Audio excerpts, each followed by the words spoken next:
hop into this YNW Melly trial shortly. We're not going to do it immediately because there's a few things we should be talking about.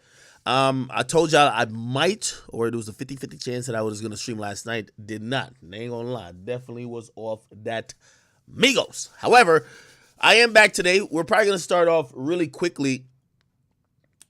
I want to touch on like about 2 or 3 things. May touch on the Quando Rondo indictment. That got announced. We talked about it before, but more and more info is kind of coming out about that. He might be screwed. I'll tell you what he's looking at. What's the current update on it? What they're claiming kind of turned into that.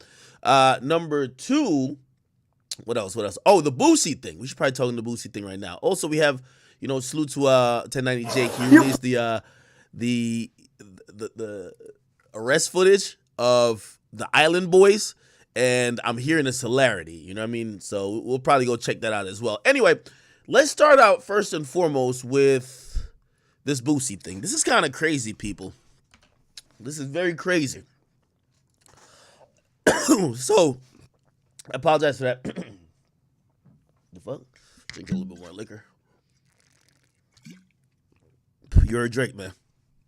Can't drink all day if you don't start in the morning. Okay. So we got the sealed indictment here. So remember I was like really going crazy trying to find it? We got it. We got the sealed indictment, and we have a lot more details about what's going on in this case. Okay, come on now. There we go. Let me see. There we go. Just like that. And then there we go. Just like this. Okay. So, we got the full indictment, and the full indictment that's actually under sealed. You'll see it sealed right here is here. This is the complaint that was issued and lodged against Boosie. I think I may have read some of this, but it was probably from like an abridged document because this was sealed until like 2 days ago. So anyway, I mean, we pretty much covered all this. And I think I kind of showed you some of this stuff, right? Yeah. So, basically, because I don't want to bore you guys with the long details, they start off by saying, and again, this is how they kind of write a probable cause, complaint. Again, remember, this is a probable cause complaint. It's not necessarily like an indictment by a grand jury, if you know the difference. Anyway. May 6th, some police officer was conducting an intelligence gathering. This is what the feds is calling using Instagram, intelligence gathering. This is why we see these tough guys on Instagram going crazy. Like, you know what I mean? According to everybody, Vlad is the cops. They say I'll be a little bit fetty too. You know what I mean? They're like, yeah, sometimes ask the feds. My nigga, you are on Instagram, you already basically in front of the precinct, okay? Officer viewed a publicly available Instagram. Let's see. Whatever. This, whatever. Seen the gun. They showed the exhibit, blah, blah. Upon review, so they was looking at one guy's Instagram, which is this guy. They seen Boosie in it. They see a gun in his pocket. They said the user even tagged Boosie in it. Like, come on now. Like, you got to make the cops' job easier for them. They see a guy in the video. Remember, they're on Instagram investigating. Feet up, eating Dunkin' Donuts, drinking a latte. They don't have to go in the field. They're like, see what's going on in the streets today. Don't even got to leave the fucking office. They see a nigga. They say, wait, is that gun legal? This nigga got a gun in his pocket. They're like, who the fuck is that? Now, they might not be so familiar with Boosie Boo. They might not be on Vlad TV all the time, right? Of course, the guy they're watching tags the nigga. Oh, in case I was wondering who has a gun right over there, his name is Mama Go Live, or Mama He Live Again 2.0. So the police basically show you, it's kind of like how we saw the Takeoff like case. It's like people snitch on themselves online. So the nigga tagged Boosie. It says he goes to Boosie's profile. He recognized the guy as Little Boosie. Then he said Boosie had a live story currently taking place. They watched it. They recorded it. They know how to use screen record, right? It's not only a bitch that know how to record your shit when you wilding out in the club and she not there. The cops know how to screen record. Officer notice. Oh, and by the way, these guys gave away their location. They got the street sign in the background, the 49th street sign in the background, and an unknown male exclaimed that they were live on the streets of San Diego. Come on now. We in San Diego, we on 49th, and we are live. I mean, fuck it. Like, just do the cops' job, right? Now, clearly, like, when people are doing this shit, they're not thinking about the cops. They're thinking about proving that they're tough or they're in the streets. However, the cops is looking at it like, we never have to leave. Anyway, says they're informed. They said it was informed by San Diego police that the area between 49th Street and Guyman Street in San Diego is associated with the neighborhood Crip gang. Holy, sound pretty serious. Is that the Rolling 60s? I remember Nipsey said he was a neighborhood Crip or whatever. Okay. And so we looked at it. So after we reviewed Instagram profiles, they requested an airborne law enforcement unit. So they flew over the shit. Okay, great. 3 p.m. based on the description provided by the SDPD. They located him in a car. They got him out. This was a license plate. It was a Mercedes-Benz SUV. It said the driver was talking on his cell phone. Yo, look. Observe the driver talking on his cell phone while driving. You know you're fucking lying, but come on. Anything to pull him over. Then they observed the driver of the same Mercedes failing to stop at a red stop sign while making a westbound turn. Cap again, but you know they want to put him over. Aerial surveillance revealed that the Mercedes did not stop anywhere from the time it departed from 49th Street until it was stopped by the police. They tried to conduct a traffic stop, but the vehicle failed to yield and continued westbound on Market Street. The vehicle continued to drive slowly, blah, blah, blah, for approximately 1 block before coming to a complete stop. Prior to blah, blah, blah, da, da, da, I was informed that in their experience, when individuals who continue to drive at a slow rate of speed while police are attempting to conduct a traffic stop, they may be trying to attempt to conceal some firearms or contraband. After they stopped, upon approaching the vehicle, officer observed 3 males in the vehicle. There was a driver and 2 occupants. The rear side occupant was identified as Mr. Hatch. Mr. Hatch is Boosie. Identified the other occupants in the rear seat as his security. Based on the officer's observation, while attempting to pull over the Mercedes, and for safety purposes, they asked the occupants if there were any weapons in the car. Hatch claimed he ain't got no weapons, but he said security did. When asked where was the weapons located, security pointed down towards the right side of his body. Officers observed the security guard had a black satchel worn across his upper body. Okay. Officers asked Hatch and the driver to step out of the vehicle and placed both Hatch and the driver in handcuffs.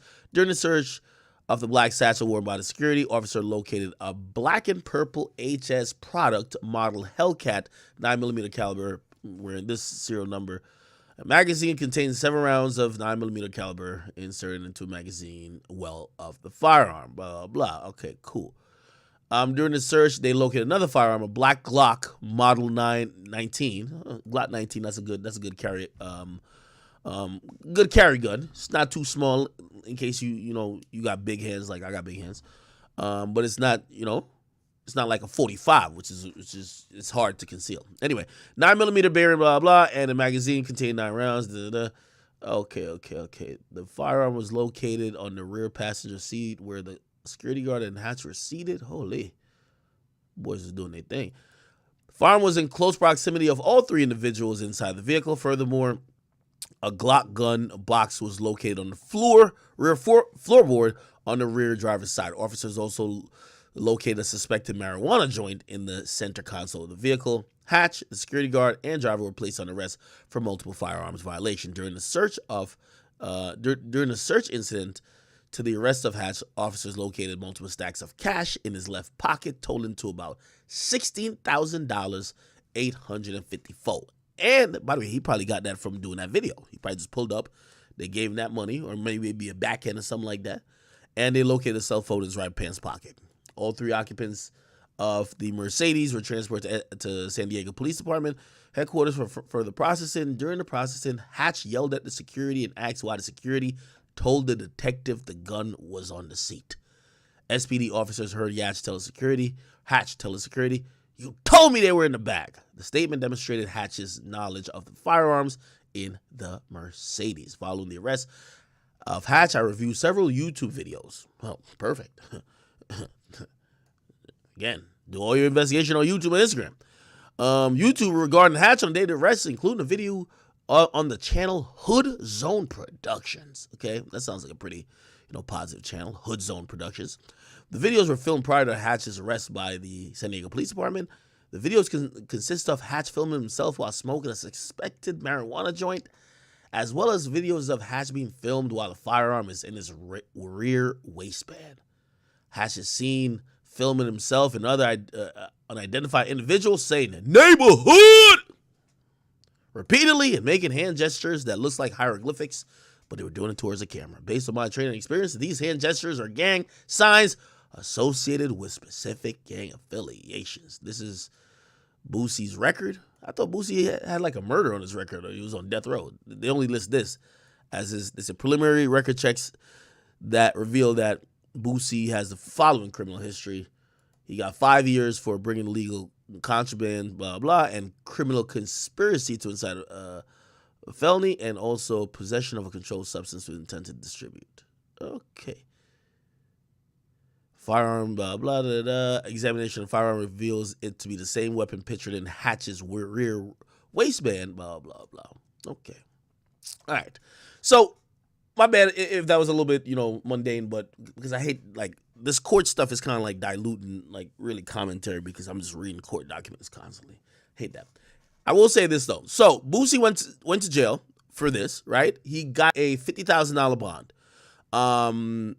I could kind of pull that up if you guys need to, but he got granted a $50,000 bond with no travel restrictions, and he was allowed to travel anywhere for work, right? Which pretty much he's only traveling around the United States for work. Now, I'm going to explain why Boosie's still locked up. So when you get arrested, and at least how it works in federal court, you get arrested, you immediately go in front of a judge to kind of get arraigned for whatever charges you're getting charged with. But that judge usually deals with the issue of will you be detained or not, or granted bond. That judge is usually, the first judge you see is called a magistrate judge. So the magistrate judge is like the judge who usually, you got locked up, next day you go and see the judge, you're not seeing your trial judge. You get what I mean? You see a magistrate judge that kind of works with the, sometimes it's a district judge. And essentially he got granted a $50,000 bond. The feds, I think they got some other shit going on with Boosie, or there's no way they think Boosie's like some fucking, he's going around just killing people. Or, I don't know, maybe they do think he's doing that.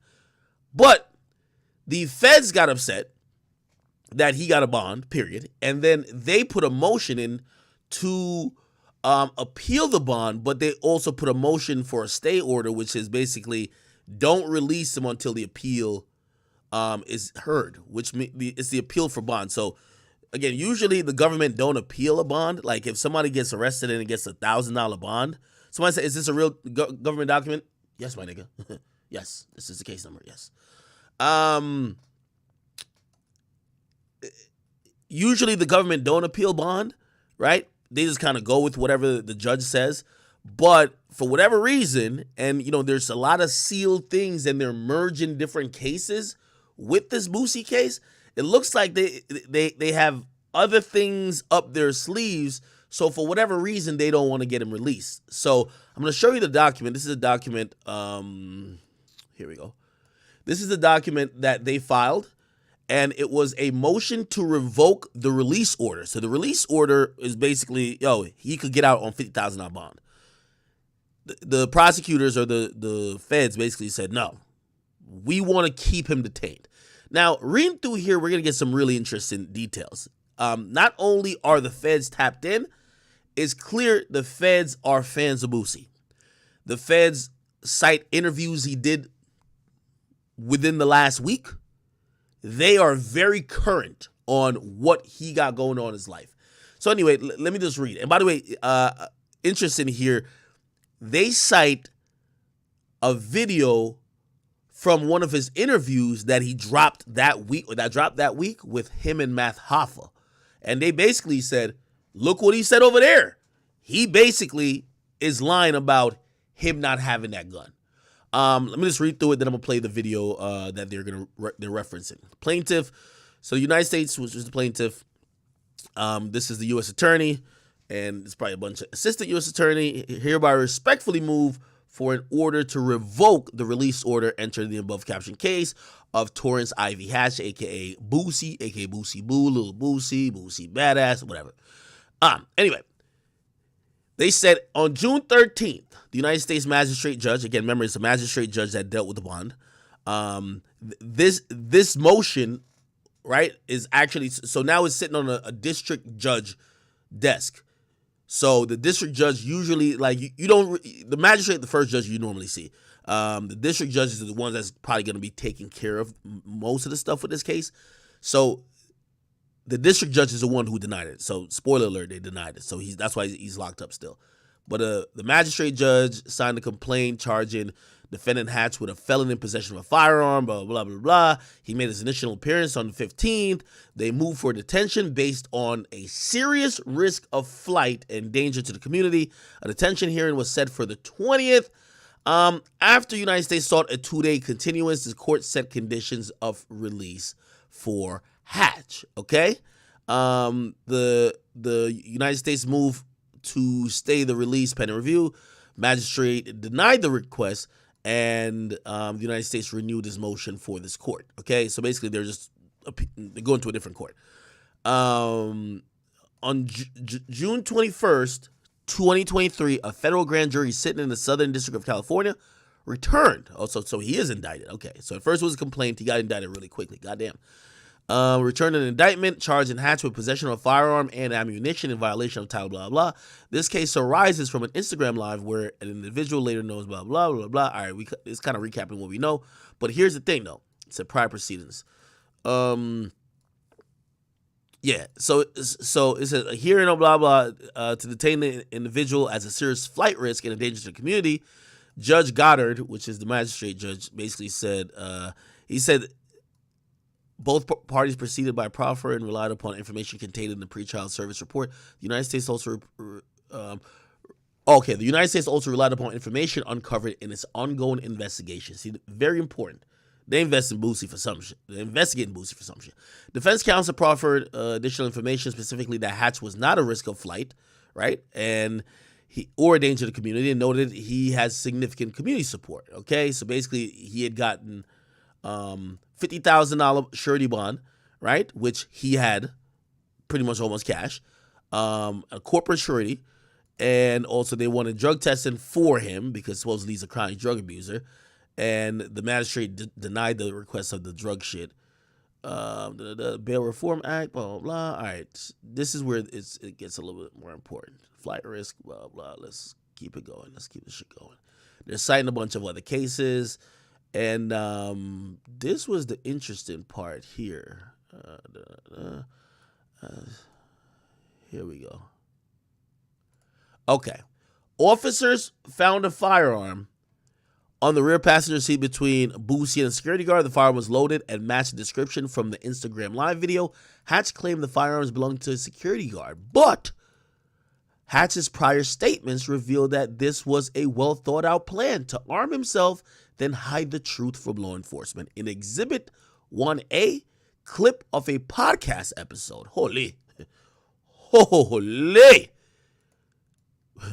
In Exhibit 1A, clip of a podcast episode that was provided to the court and played during the detention hearing, Hatch provides a response to what happens if he's pulled over and police find a weapon in the vehicle.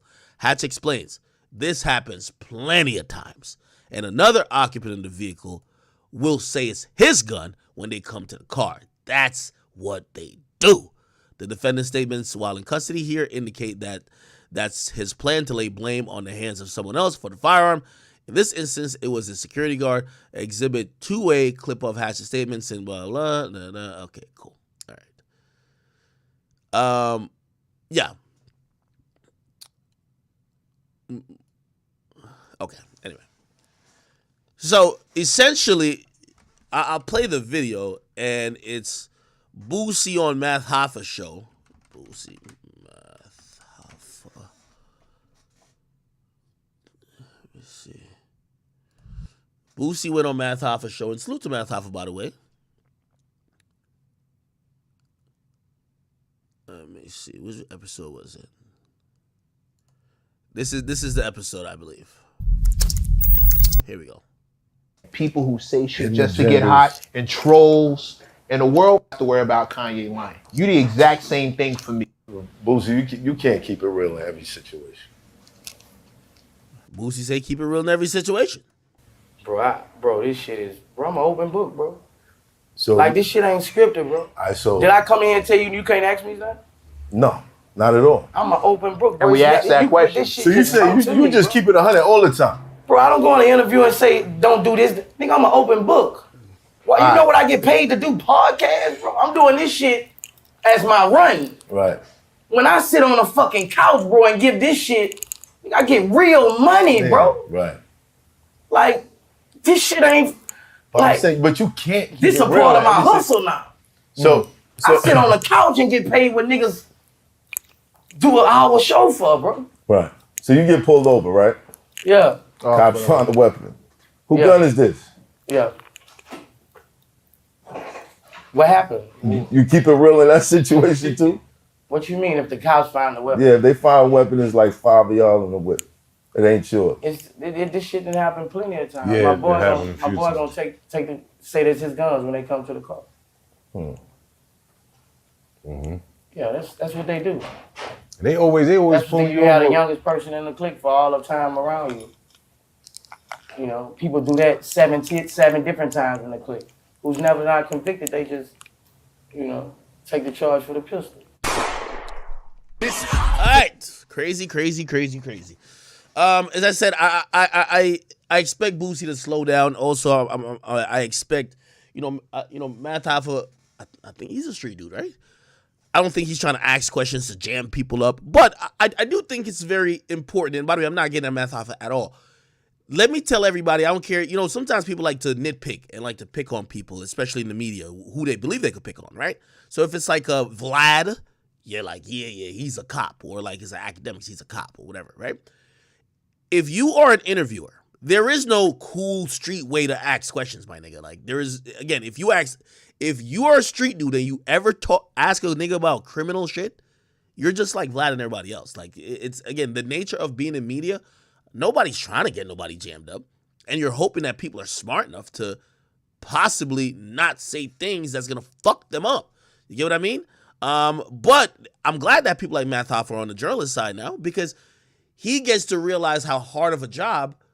Again, I don't think he was asking that question to trick Boosie into anything like that, but he's probably hoping that Boosie's not going to say some shit that would probably use against him later in court. He did. Yeah, that's what it is. Okay.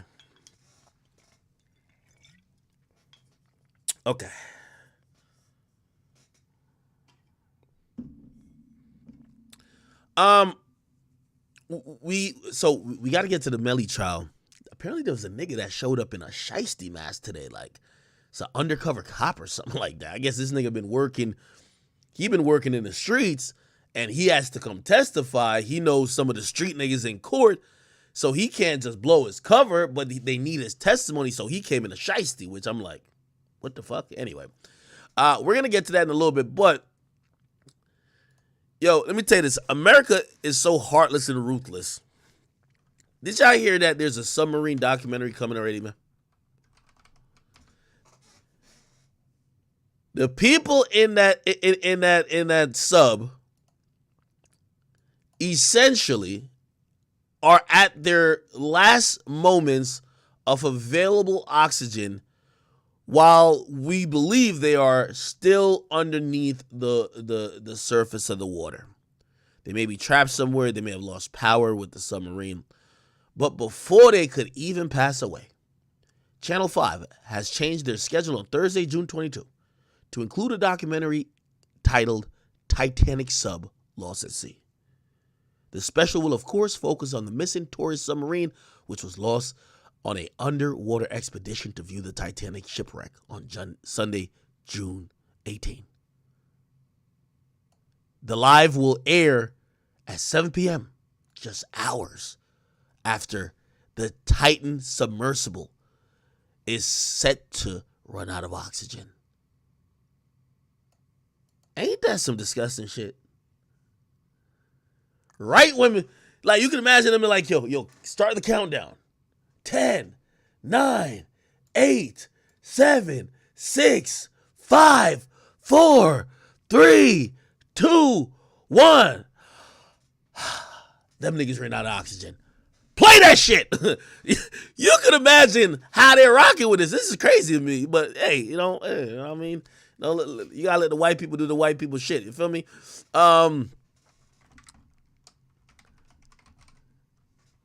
The interesting part, I was watching this thing about it. This shit was crazy.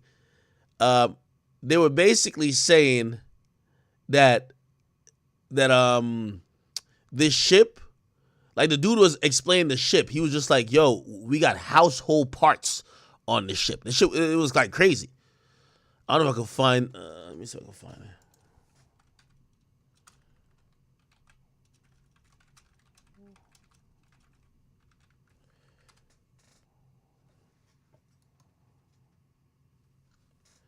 I'm trying to find the thing. I don't know. I don't want to sit here searching for it. But, actually, I could probably find it quick. Somebody says, guess what the shark's eating for dinner? I'm going to be honest with you. I think the vessel is still sealed. I just think they're trapped somewhere, or the propellers or whatever can't get out. I seen somebody ask the question, why wasn't there like a rope connected to it? Well, based on what type of vessel this is, if you have a rope connecting to it from the surface, it's also meant to be nimble to get in and out of shit. If there's a long ass rope connecting to it, you might wrap yourself around some shit and fuck yourself up in a type of way. You get what I mean? So it's not like it's just going there and just kind of hovering above. Let me see.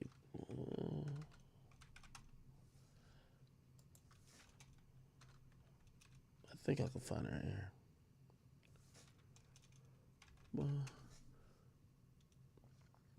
Somebody says, oh, somebody said they only had AA batteries. Jesus Christ. Y'all are hell, man. Y'all are hell. Let me see if I can find it.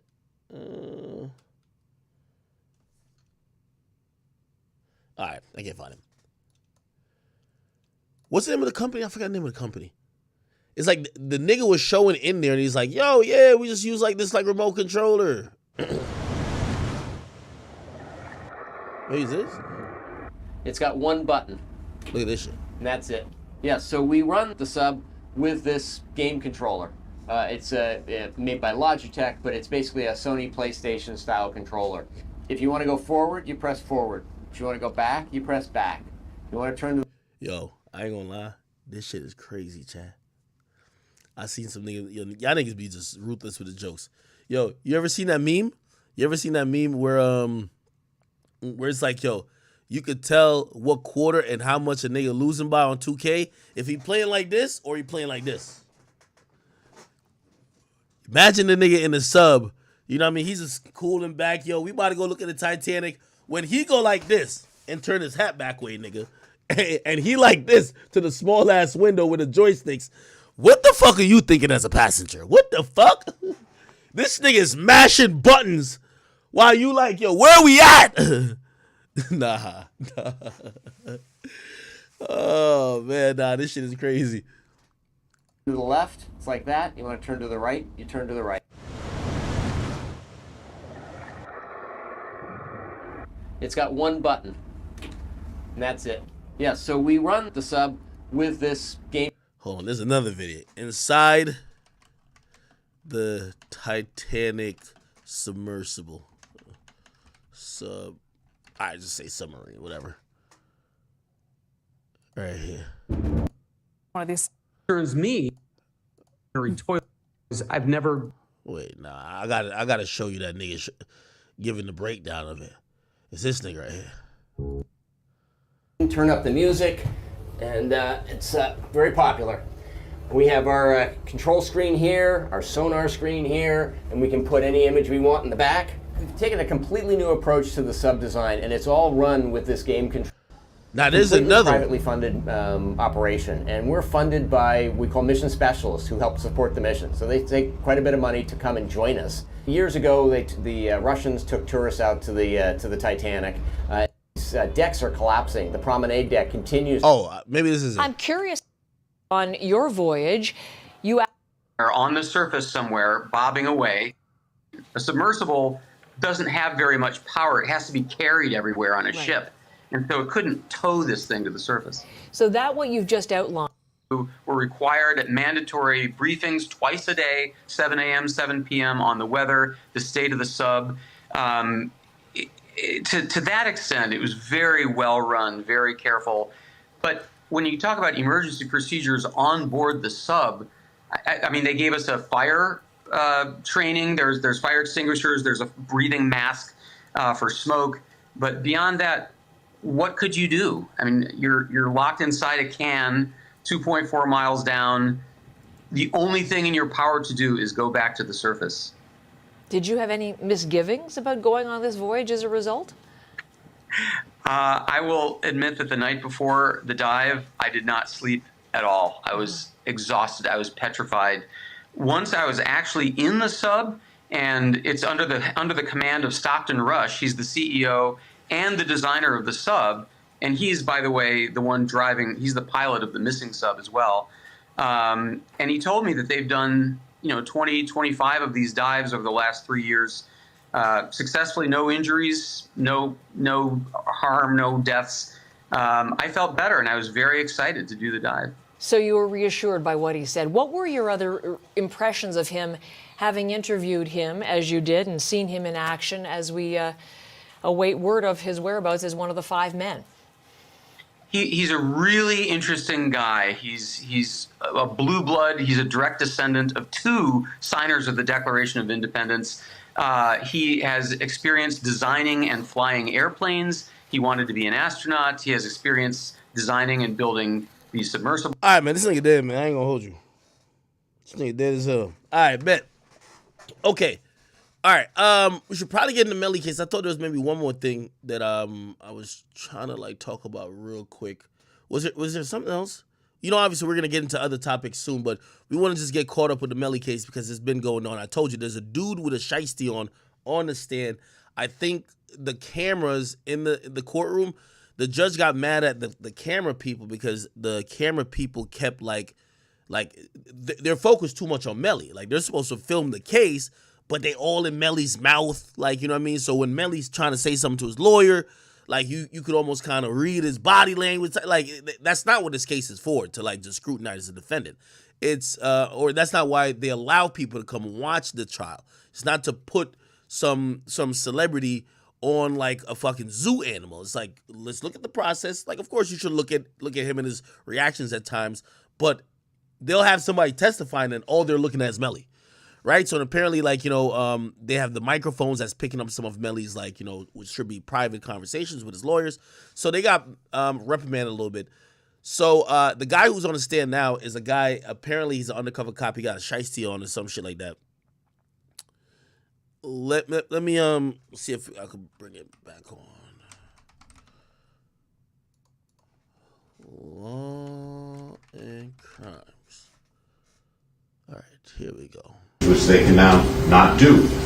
We made a jury. We proposed a jury instruction, which the court rejected, and we would ask that the court at least consider whether or not it would offer some variation of that, such that the answer to the juror's question can be met, which is why. That's why. And I think they need to know that the why does not concern any issue with respect to this particular defendant. Okay, let's go to the masked guy who's on the stand. I'm gonna post a picture of homie. Clearly, he's a cop. I know Secret Service wear these little small badges. You got to be some type of cop, right? Let me let's see. They're not gonna show his face. I'm gonna post it now on my Instagram. What this nigga was looking like. Give me a second.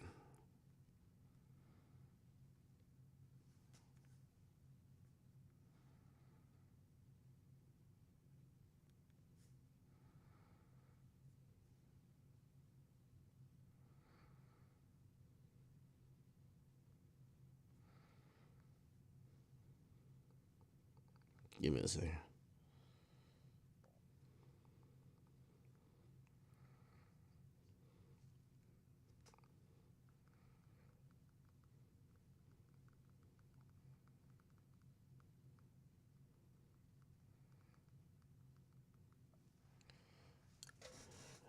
It should be on my page now.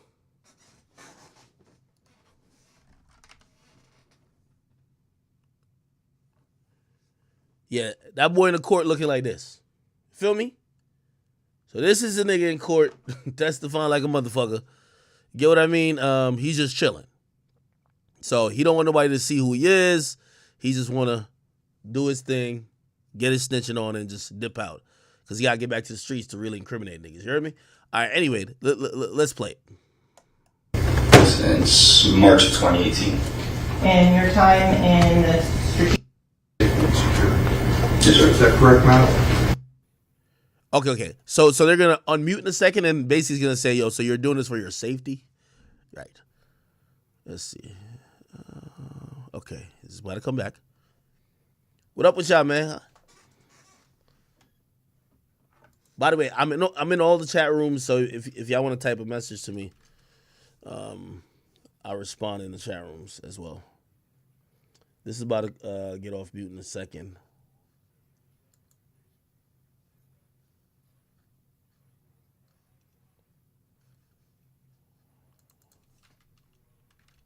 It's taking a while. Okay, here we go. By the way, yo, congrats to us on Rumble. We hit over 30,000 followers. Yes, sir. Please state your full legal name for the record. Danny Polo. Please spell your first and last name for the record. DANNYPOLO. Thank you, sir. Thank you. And please have a... So he identifies himself as Danny Polo.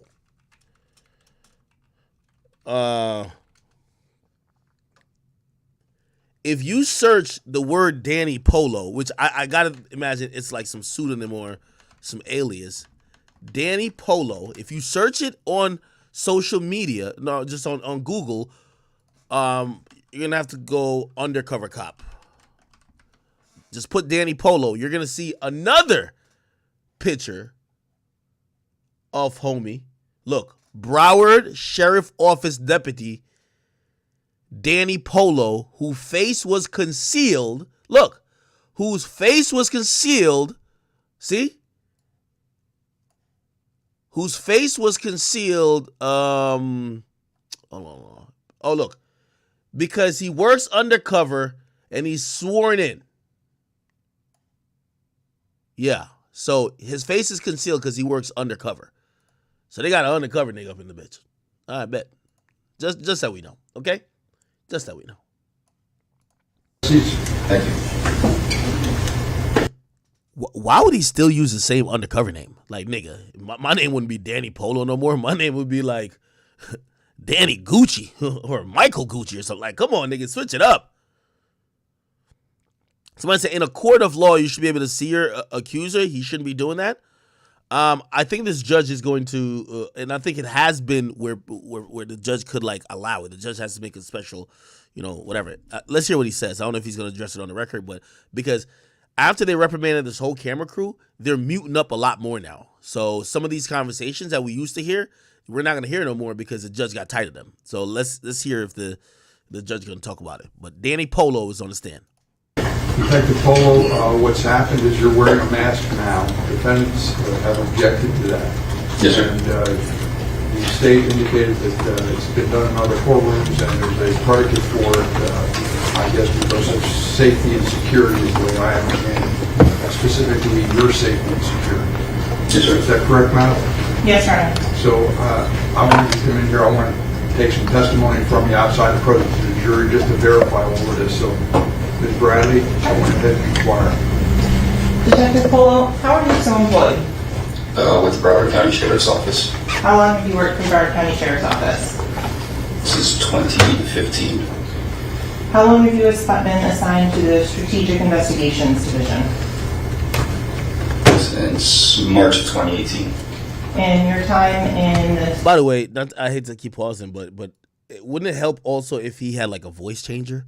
Because granted, we can't see your head, but we could tell your height, your body size, how you're built. We can't see your face, actually, but now we know your voice. Like, I'm pretty sure somebody's like, nigga, I know that nigga. I just sold some weed to him. Yeah, like, come on now, gang.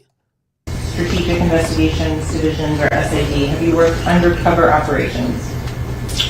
Since that time and before. And the undercover operations that you work, what type are they?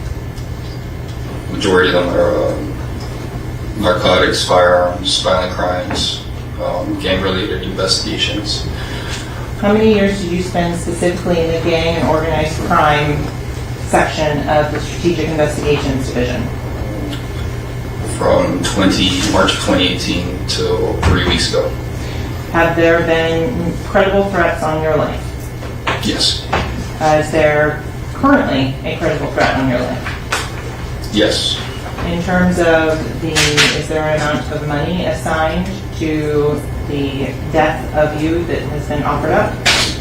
Approximately $50,000. In terms of your safety and security, why do you wear the mask? For those reasons. To protect my family. So I'm not walking around Broward County, Palm Beach County, Dade County, anywhere, and get ambushed by someone that might be looking for me. We've done cell phone warrants on multiple people in Broward County involved in the investigation work after threat. And outside of that investigation, there's photographs of deputies being sent around, people trying to figure out who I am and what I look like. And that's a kind of a concern for me. If it was just one person, I'd probably just write it off. But yeah, after 5 or 6 cell phones got downloaded, and there was pictures of many deputies being sent around saying, "Is this Danny Polo?" I'm like, okay, these guys are actually looking for me. And so, Detective Polo, with regards to the prior times you testified in court, did you testify earlier this month before the Honorable Judge Martin Fine? Yes. How were you attired? I believe I was wearing this suit, probably. And in terms of your face, how was that done? Same mask. Have you testified before the Honorable Judge Michael Usan in this courthouse? Yes. Was that in or around February and March of this year, 2023? Yes. And what case was that on? That was the XXX Tentacion case. And that was the death of that individual? Yes. How many times did you testify in that case? It was twice. How were you attired when you testified then? Different suit, same mask. And in terms of during that particular testimony, were individuals trying to call your cell phone and get in contact with you during the actual testimony? Yeah, that happened. And was this testimony live streamed as well? It was live streamed. Okay. Thank you, Your Honor. You have any questions Yes. on this issue? Go ahead. Yes. Wow, he testified at extra trial, huh? What time did you get to the courthouse today and sit outside? Just after 9 o'clock. And were you wearing that mask? No, sir. In fact, you've been sitting out there for at least an hour unmasked as people were walking in and out, correct? Correct.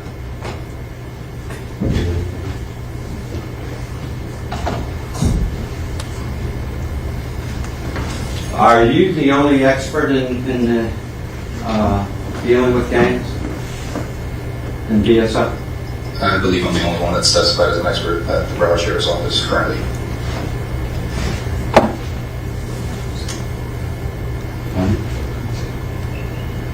How about in the state of Florida? You know? I'm sure there's other experts in the state of Florida. And for the last hour, you've been right outside this courtroom where the doors are, correct? Yes.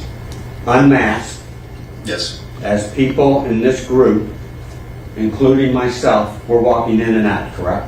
Yes, sir. You weren't concerned about your safety then? No one knows who I was out there. And I was under the impression I wasn't going to be allowed to wear the mask. So I took that one on the chin. I have no further questions. Thank you.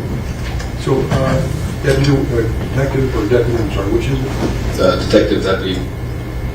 Regarding you're telling me that you have fear for your safety. For my safety, but more for the safety of my family. And that's if your face was broadcast. Yes, sir. And you're indicating now that there is intelligence from BSO that there is some type of bounty or price on your life. I intercepted it on a court-authorized wiretap through the state of through Broward County. It was a wire authorized by Judge Siegel for the gang investigation. During that investigation, there was conversations about placing a bounty on my head, upwards of $50,000.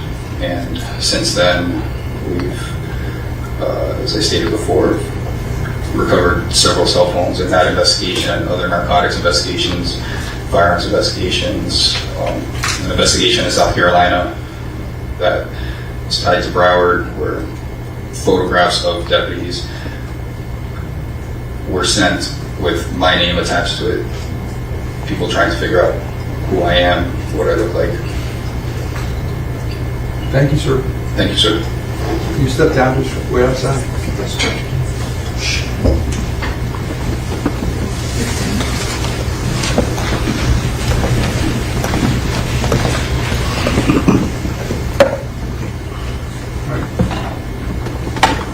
We're in recess. Thank you, Your Honor. Okay, so he's gonna think about should he allow it. Here we go. He's probably back already. That was an old testimony. Now this is the judge back on the bench.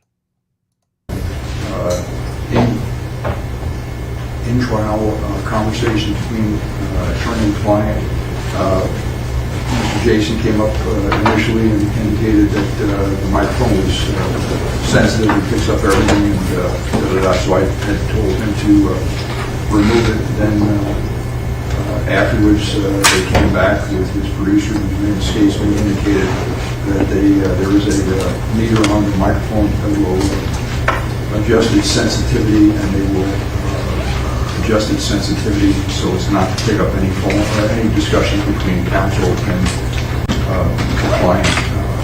They also indicate. So they're reprimanding the people who are filming this shit. They're saying, "Yo, your microphone shouldn't pick up Melly's conversations." That they would not show the screen or take during the session, have the camera pointed at defense counsel and or the defendant.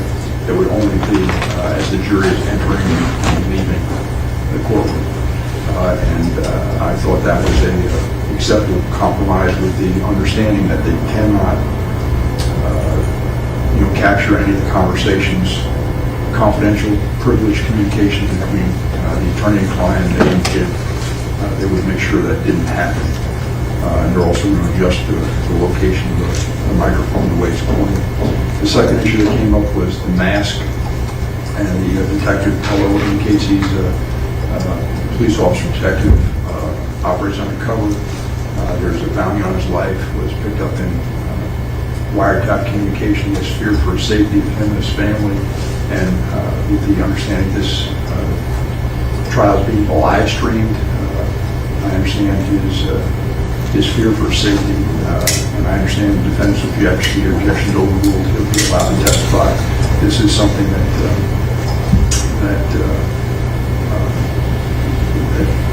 I think, again, is trying to balance it, what we're doing. And my thought is that, based upon the testimony of the detective, that this would be an acceptable way to proceed. And I understand it's over the defense objection. The last thing has to do with the juror who's ill. This is Ms. Claudia Calzone-Mena. And again, as I indicated, she was admitted to the hospital. I know defense counsel asked that we just wait for her and just adjourn, not be in session today. But I have no idea. This is the second hospitalization for her. She was not admitted the last time she was in the emergency room. And it was something that was, the way I understood it, dehydrated, something minor, food poisoning or something like that. But now she's admitted to the hospital because so it's a different situation. We have witnesses here. Jury's already asked us questions about how long the trial's taking and when we anticipate it's going to be resolved. So my thought is we're moving on. Ms. Claudia Calvizano Mena is going to be replaced by the alternate, whoever the first alternate is. All right? So you got your witness here?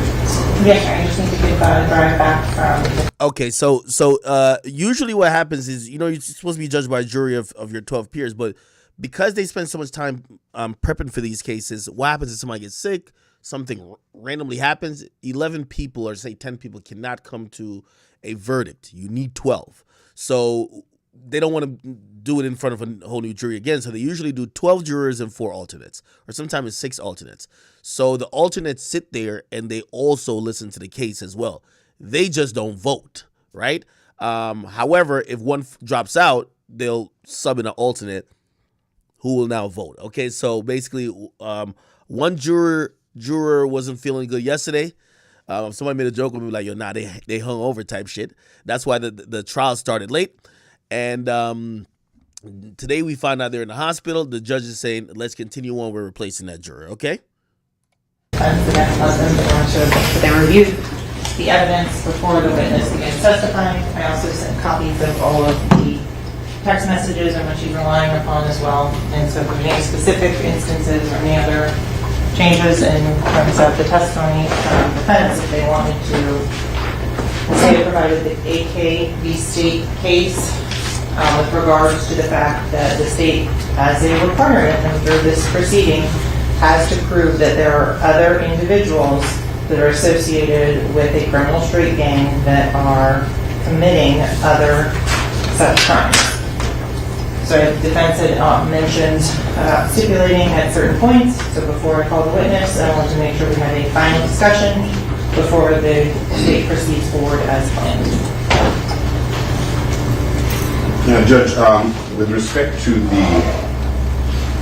the series, I think it takes the form of 3 separate sets of exchanges. I actually think it's 4, but 2 are subsumed within one exhibit.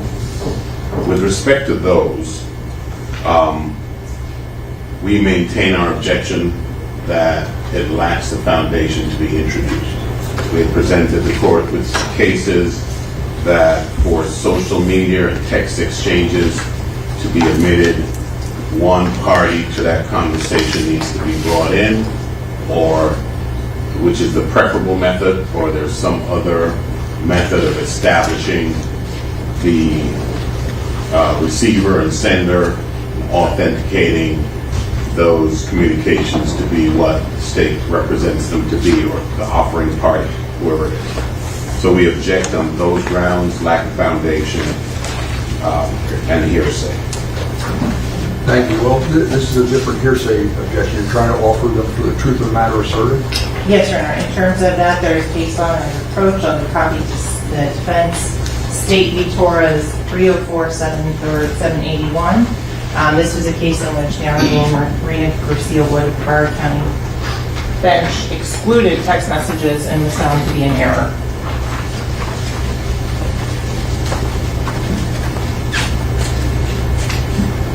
And what's the theory? What's the exception to hearsay rule? It is a statement by a party opponent. They are statements of the defendant. The other statements from the other parties involved give context to those responses from the defendant. Concerning it being a statement of a party opponent, that's where it requires some authentication to establish that it is a statement of a party opponent. And I think the phone handle for each one of these texts is Sack Chaser Howard. Sack Chaser being the nickname, as we have indicated before, of one of the decedents. The phone is not registered in the name of our client, Mr. Devins. The phone was not retrieved. Are these all from the download? The extraction that was done? Yes, sir. So you're maintaining, again, you're maintaining that it's not his phone. So, and that's why previously, you said it was hearsay objection. I overruled that because it goes to who's using and controlling the phone, circumstantial evidence of that. That's why I let it in previously. If you're saying that you want to demonstrate or document that it's his phone and you're going to show some of these texts or emails, we'll see where it goes. You make your objection, we'll see where it goes. Okay. So that was with respect to the admissibility of it. Also, I think the state is just made a comment of trying to shift to the defense the burden of establishing the relevance of that which it proposes to introduce in evidence. Instead, we have here about 200 plus pages of documents. The defense can go through and tell me what they don't want me to include. That's not. Nigga, I'm not sleeping. Anytime you see me look down, I'm like texting or there's another computer here. I'm like looking up shit to like talk about next. If I'm looking up top, I'm watching the trial with y'all. How it works. Like this, I'm watching. They have to establish the relevance of each one of those communications in order to introduce them. So again, we take exception and object to this reversal of roles. The proponent of testimony has to establish its relevance to introduce it. The state is saying, let the defense tell us what they don't like and we'll consider taking it out. That's not how it should work. That is an ominous and unreasonable burden on the court and on the defense to go through and ferret out that which is not relevant. They have to establish its relevance. So we would respectfully request that. I think the state indicated earlier that each one of these communications has to be gone through, and that's why this witness is going to take as long as they said it's going to take. And so when they do it piecemeal, we'll be in a position to make our objections as the evidence is being adduced. Thank you. Thank you. Free the jury.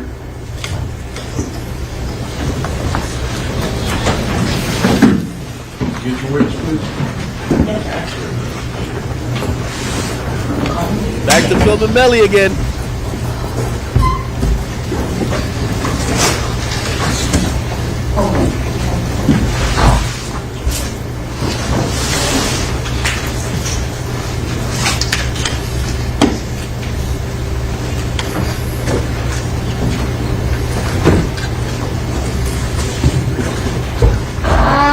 So the judge says they pretty much could only film Melly when the jury's coming in and leaving. Otherwise, their cameras is supposed to be pointed directly at the fucking, the judge or the whoever's on the stand.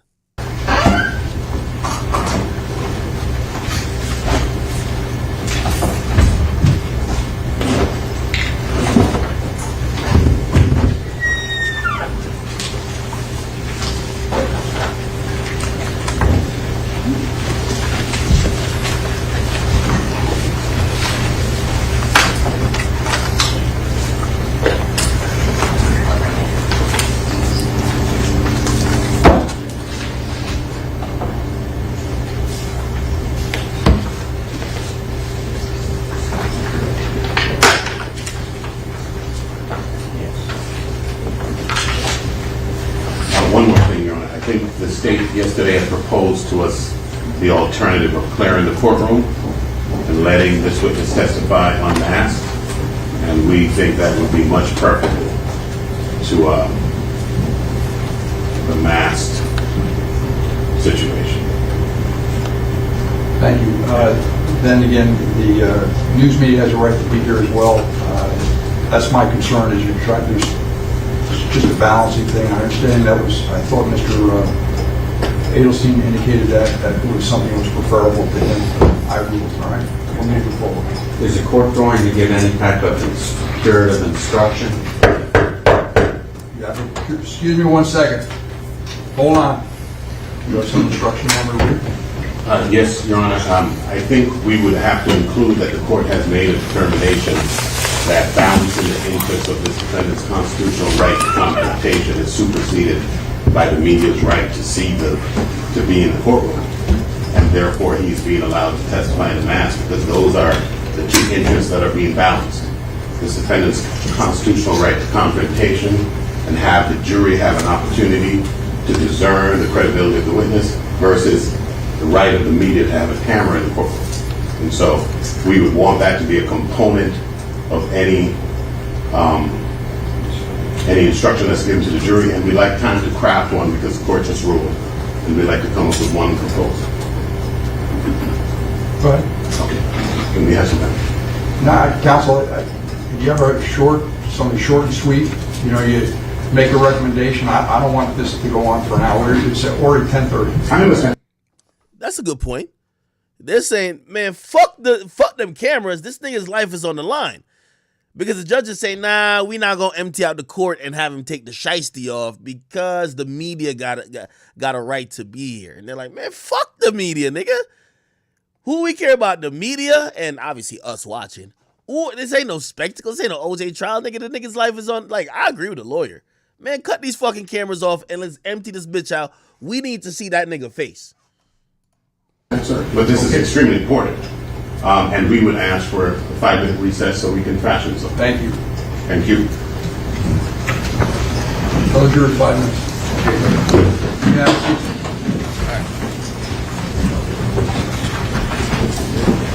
Now we're back again. Thank you. Seated, let the record reflect the defendants, counsel, the assistant state attorneys, ladies and gentlemen of the jury.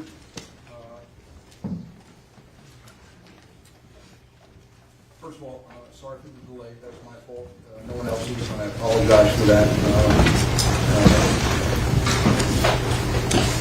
Based on the court's ruling, the next witness will be testifying wearing a mask.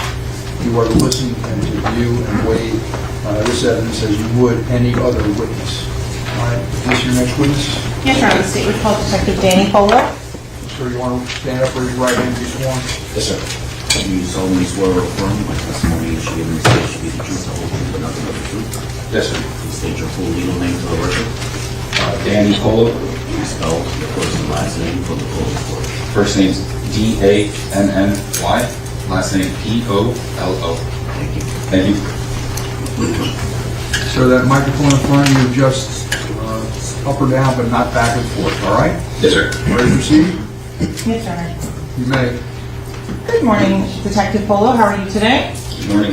Well, Can you please introduce yourself to the ladies and gentlemen of the jury? I'm a detective with the Broward County Sheriff's Office. My name is Danny Polo. Can't wait till I meet Marco Polo. Prior to working with the Broward County Sheriff's Office, do you have any other law enforcement background? I worked for the City of Hollywood Police Department. And how long did you work for the state of Hollywood? Approximately 2 years. How long have you worked for the Sheriff's Office now? Since 2015, so approximately 8 years. Can you tell the ladies and gentlemen of the jury what division or unit you are assigned to currently? I'm assigned to the Strategic Investigations Division.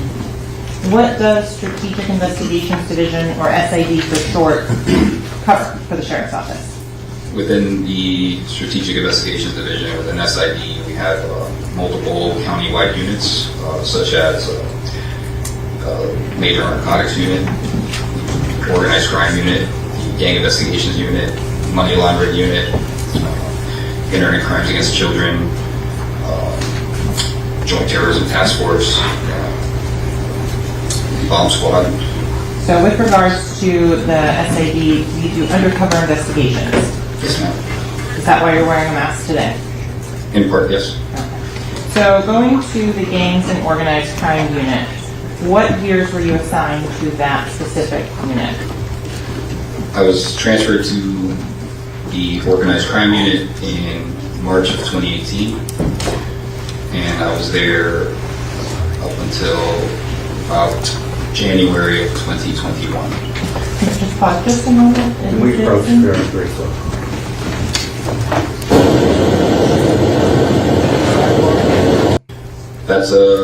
It's a county-wide task force with multiple agencies, not just Broward County. The way the Broward County Sheriff's Office is divided up is different districts. So the city of Deerfield Beach is its own district. Pompano Beach is its own district. All those districts have assigned liaisons that are to communicate with the Gang Investigations Unit. as well as liaisons for other jurisdictions such as Sunrise PD or Hollywood PD, the non-Broward Sheriff's Office districts. And what are the investigational goals or aims of the multi-agency gang task force? Gang reduction, reducing gang violence, reaching out to the youth and trying to stop it before it starts, and just gang investigations. So for the last approximately 3 weeks, where have you been assigned? I was just transferred locally to the money laundering task force. And as part of the money laundering task force, do you still have an aspect of organized crime and gang violence that you focus on? Yes, it all overlaps. The only difference is I'm now working the money laundering aspect of these criminal enterprises and gangs. In terms of during your time from 2018 to 2023 in the organized crime and gang unit, how many times did you have a chance to work as an undercover agent? I lost count. Many times I've done everything from street level narcotics deals all the way up to international narcotics trafficking cases, firearms cases, stolen property cases. More than 10? Yeah. More than 50? Yeah. Are you also credentialed by any other law enforcement agencies? I am a task force officer with the Drug Enforcement Administration, the DEA, and I'm also a task force agent with the Bureau of Alcohol, Tobacco, and Explosives, that's ATF. And in terms of your responsibilities for those two agencies, what are they? As part of being a task force officer for the DEA, I can conduct federal investigations related to narcotics. I can, instead of just charging and investigating cases on the state side and going through the state attorney's office or statewide prosecutor's office, I can file cases with the United States Attorney's Office like any other federal agent would. We have the same powers. And with the ATF, it's the same thing. The powers of the ATF would be the firearms violations. So I can work firearms investigations on the federal level. Okay, so you talked about doing gang investigations. What does a gang investigation entail? You initially start, a lot of times you start by, you get complaints from the neighborhood, or whatever neighborhood is being affected by gang violence, or just you observe shootings that are happening in a certain area, and you start looking into it to see if it's random or if there's something more organized going on. A lot of times we find that these violent crimes are being committed by members of criminal gangs, and once we've identified the criminal gang, the main goal is to identify which criminal gang it is. That way we know how to approach it. Some gangs are more structured than others. Some are very informal and don't have much structure at all. So Detective Phil, if we could just go on a little bit on that, as the types of criminal gangs. Sure. Can you define for the ladies and gentlemen of the jury what would be a national organized criminal gang? So the national, they're called national gangs because they're found in multiple states. Doesn't mean every single state will have every single one of these gangs. So like most people see on TV, the Bloods, Crips, Gangster Disciples, the Mafia, biker gangs, motorcycle gangs. These are national gangs. They have chapters, sets, they call them sets, or lineups in multiple states, multiple jurisdictions, all over the country. So Detective Foley, you also mentioned that sometimes they're a little less organized. Could you explain what a neighborhood street gang or hybrid gang is? Neighborhood street gang is just that. When you have a neighborhood that hasn't, you have a group of 3 or more individuals involved in criminal activity, ongoing criminal activity, and they decide to take on common hand signs, colors, symbols, clothing, anything to unify them and show that they are a group. And they operate sometimes within a city, or they can operate within multiple jurisdictions, but they're working together and they've adopted these common identifiers. These gangs sometimes eventually will report to or turn into national gangs, but for the most part, there's many neighborhood street gangs. You can have one neighborhood, one 10 by 10, apologize, 10 by 10 blocks of neighborhood where you have 5 different gangs operating within that neighborhood. They might get along, they might not get along. Okay, so in terms of the amount of time or resources that you put into a gang investigation, how long does it take? We work every case differently because some of these cases require years of investigation because the gang might be very, very structured, or just have a lot of financial support due to whatever crime they're committing, and those gangs are a little harder to tackle. So you have to invest a lot more time, a lot more money, a lot more resources into dismantling this type of organization. Some of the more disorganized gangs, it's a little easier. You can go out there and find out, first of all, what crime they're committing, whether it's robberies, burglaries, narcotics trafficking, or just low-level narcotic sales, firearms trafficking or firearms sales. And then if they're very disorganized, it's easy. You just work individuals instead of the entire organization. You just start picking off different individuals, get criminal charges on the people you can, identify who within these less organized gangs has the most, the stronger presence, because there's always someone who's, they're not necessarily in charge, but the person that has the most respect. And you start trying to dwindle it down so that the violence stops. That's the main concern, is violence. So Detective Polo, what training and education do you have in the area of gang and gang organization? At this point, I think I'm probably upwards of 500 hours of just specialized training in gangs, organized crime and money laundering. Like I said, it all kind of intersects. These are trainings I've done all over the state. Do you have any certifications in the area of gang investigations and specialists? So I have a advanced gang specialist certification from the Florida Gang Investigators Association, and I have a gang specialist certification from the National Gang Academy. Can you explain how you are certified and what requirements you have to pass before you can be certified by the Florida Gang Investigators Association? Every year, the Florida Gang Investigators Association holds conferences. During this week-long conference, they put on. Imagine getting certified for gangs in a conference. Either reformed gang members or. Nigga, you gotta get jumped in, fool! In custody, we can do interviews with them. They'll teach you about what it was like for them to join these different types of gangs, why they join these different types of gangs, the risk factors for the youth, how they think, with gang mentality, so that way we can better understand how to approach gang members when we're working with them. Because a lot of times we're not just arresting them, we're also trying to, in a way, befriend them so that they maybe understand they need to stop doing what they're doing because they're either going to end up dead or in jail, and neither one is good for anyone.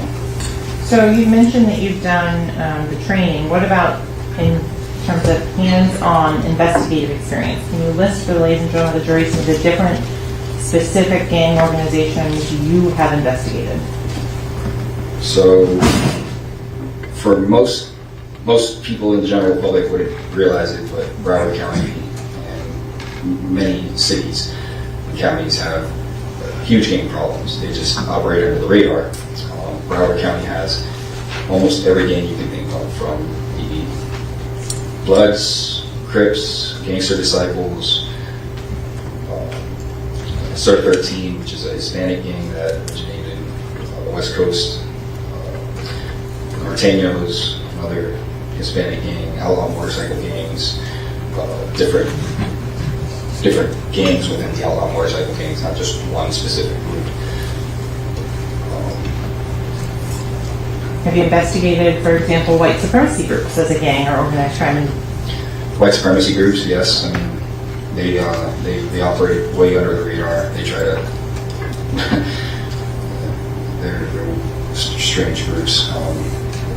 So you mentioned Bloods, and that's what I want to focus on. Personally, how many Blood gang-related investigations have you done? Specific investigations or suspects? Suspects, sorry. This last year, probably over 30. 430? No, over 30. Over 30. Okay. Just maybe this last year. And that's just in 2022? Yes. Oh. Have you ever testified in court on the subject of gangs and gang violence? Yes, I testified in both the state and federal court. Approximately how many times? Maybe 6 times. Okay. In terms of the sources of knowledge on gangs, you mentioned a couple at the conference, and interviews with documented gang members. Could you tell us a little bit more about those type of interviews and the different types that are out there?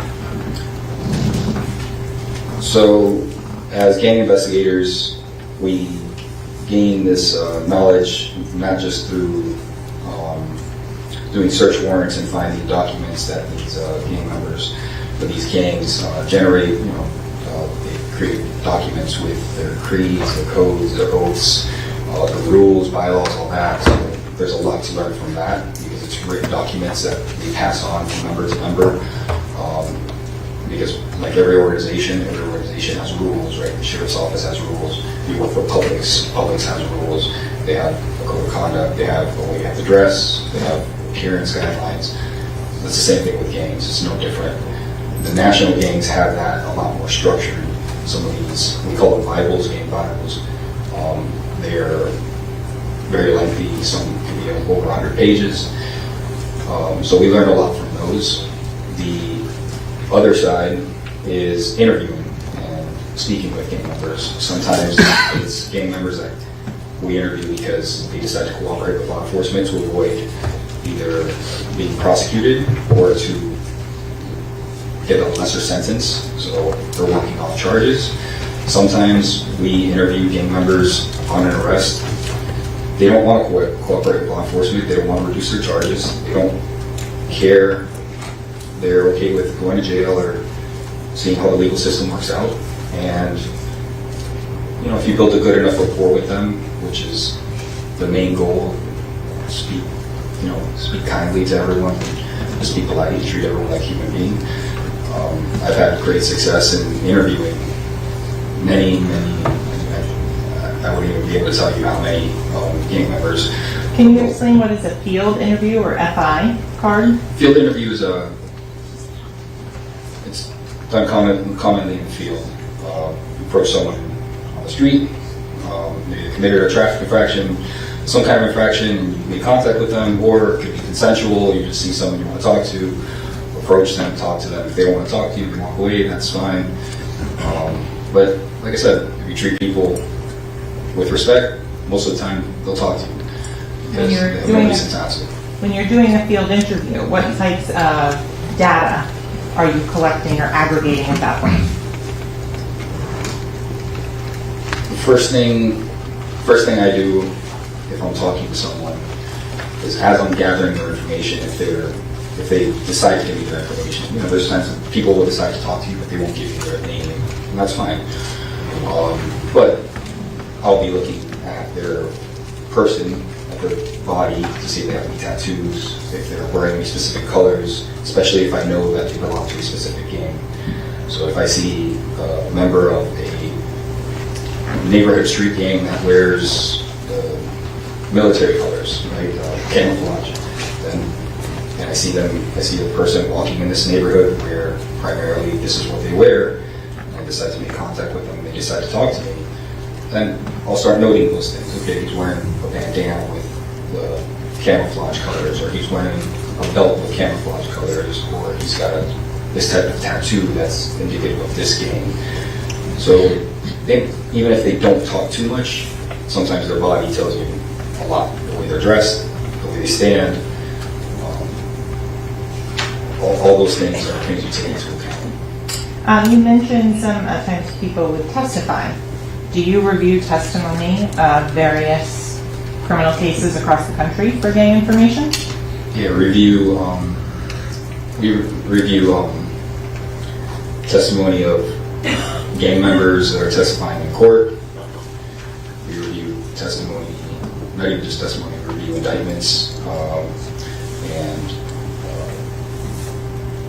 indictments on the federal side and the state side, and read about these gangs and how they were investigated, and then we learn about the different types of ways that the gangs operate in different parts of the county or different parts of the state, because just because you're a member of the Bloods doesn't mean that the Bloods operate the same in every city or every county or in every state.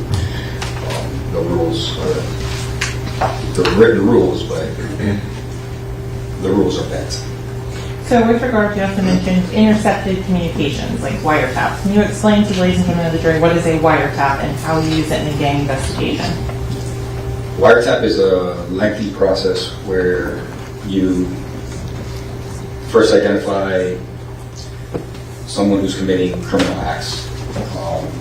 So in the case of a gang member who's committing criminal acts, they're involved in criminal activity, and once you've developed enough probable cause to believe that they are using a phone to conduct this criminal activity, you start drafting a wire intercept application. It's a very lengthy document.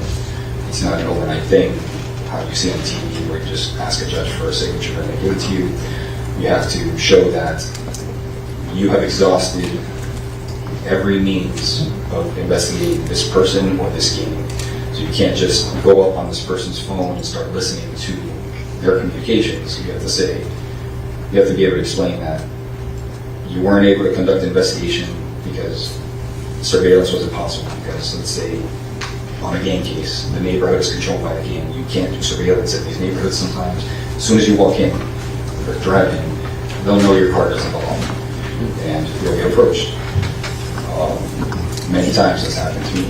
So Detective Polo, specifically on wiretaps, once a wiretap is authorized, what do you have to do for the communications that are intercepted?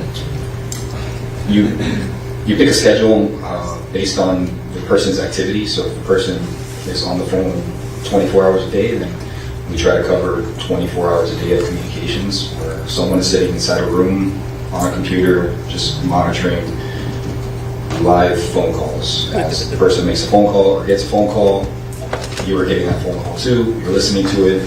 You're identifying whether it's criminal in nature. If it is criminal in nature, you continue to listen. If at any point in the conversation it becomes non-criminal in nature and they start talking about, the basketball game or what they're doing over the weekend, then you stop listening. It's called minimizing. You turn off the call and you follow the rules of minimization. So you spot check the call at that point. Then you check your call. The rules are different for every case, so I can't say it's this many minutes here, this many minutes there. But you would stop listening for a certain amount of time, the rules that were determined by the prosecutors, and then you begin listening again. If when you start listening again, you hear evidence of criminal communications, then you continue to listen for the amount of time that they're. So Detective Polo, for wiretaps, how many hours do you think, can you tell the jury, you've spent listening to criminal conversations on wiretaps?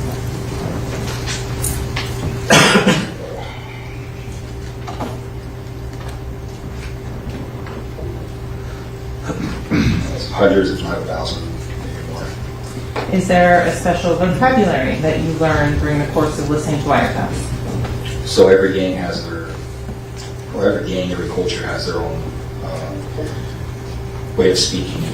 So a lot of gangs come up with codes code words. Some organizations that aren't gangs have the same thing, and you have to decipher them basically.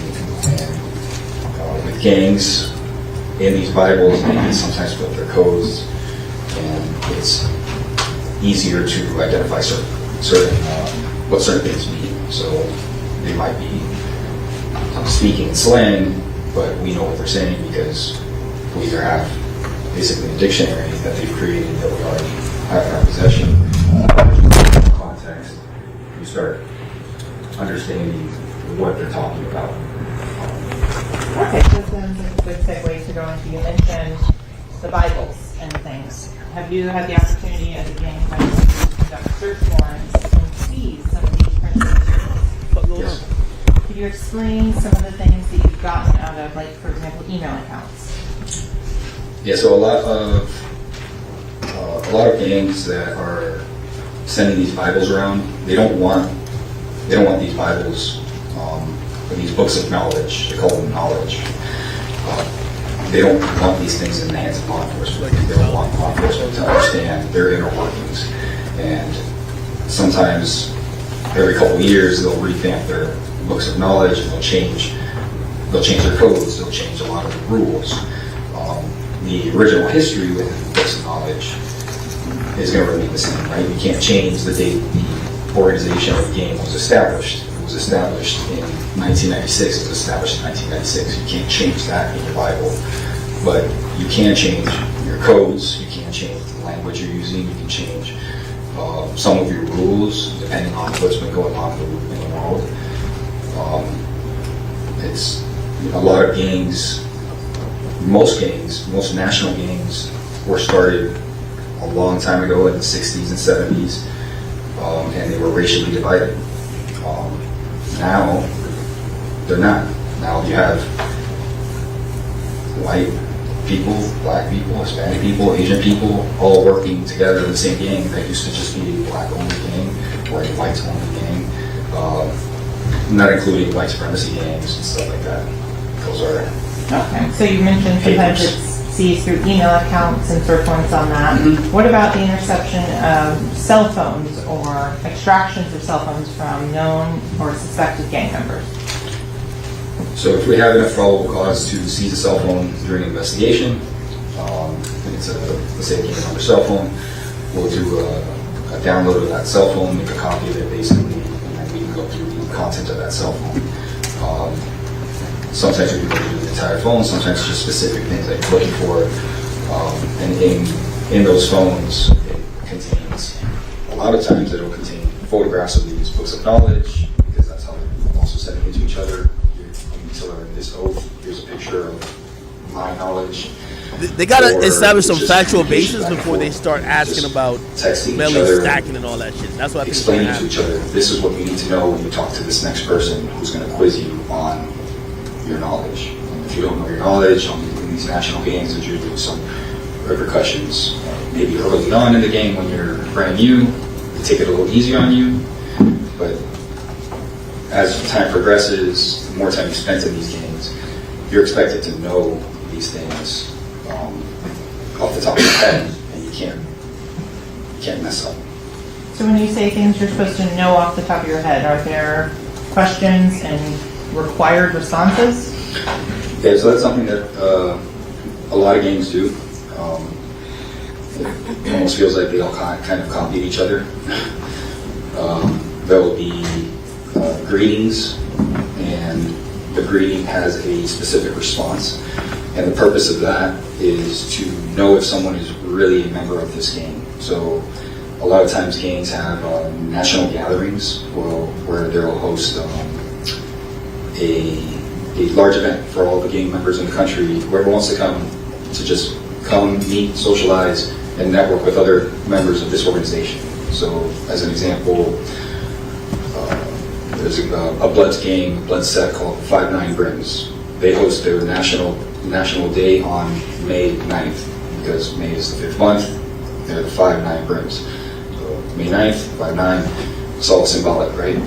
So they'll meet up, and they'll usually go on videos, on live streams, and post up these events, and just everyone's wearing their colors, and you'll hear a lot of the language, you'll hear a lot of the slang, and that's another way that we pick up on how these gangs operate. So Detective Fuller, you're telling this juror that people go and put criminal gang activity online? Well, the criminal gang activity would be the crimes. They're not, sometimes they post up the crimes on YouTube to show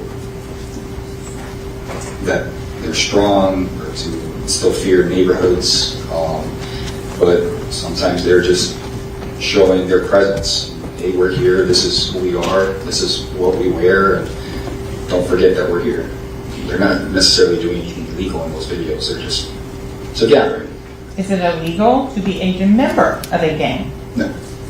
How would you differentiate a criminal street gang versus the sheriff's office? Y'all wear the same uniform, you have a hierarchy at the sheriff's office. How would you differentiate that from a criminal street gang? So the definition per the statute, Florida state statute, and most of the statutes across the country read the same. It's a group of 3 or more persons with common signs, symbols, colors, identifiers, who are, as their primary activity, are engaged in criminal activity.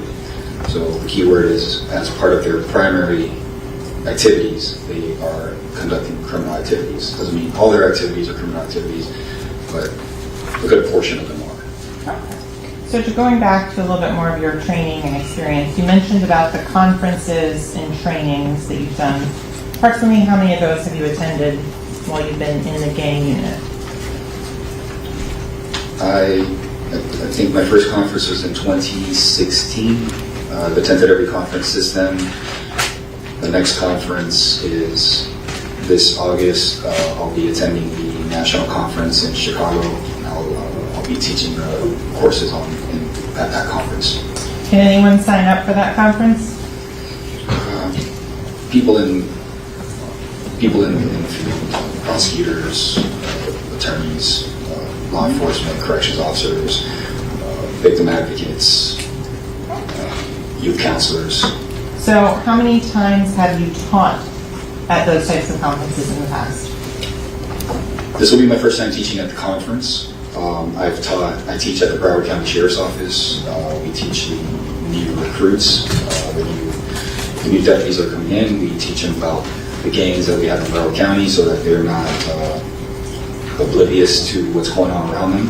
It's not me moving the camera. Show them it's a map the guy got a shiesty on. Operate in which areas. That's the court. What to look out for, hand signs, identifiers, tattoos. I know they found it in the So we field. teach to our recruits. We teach,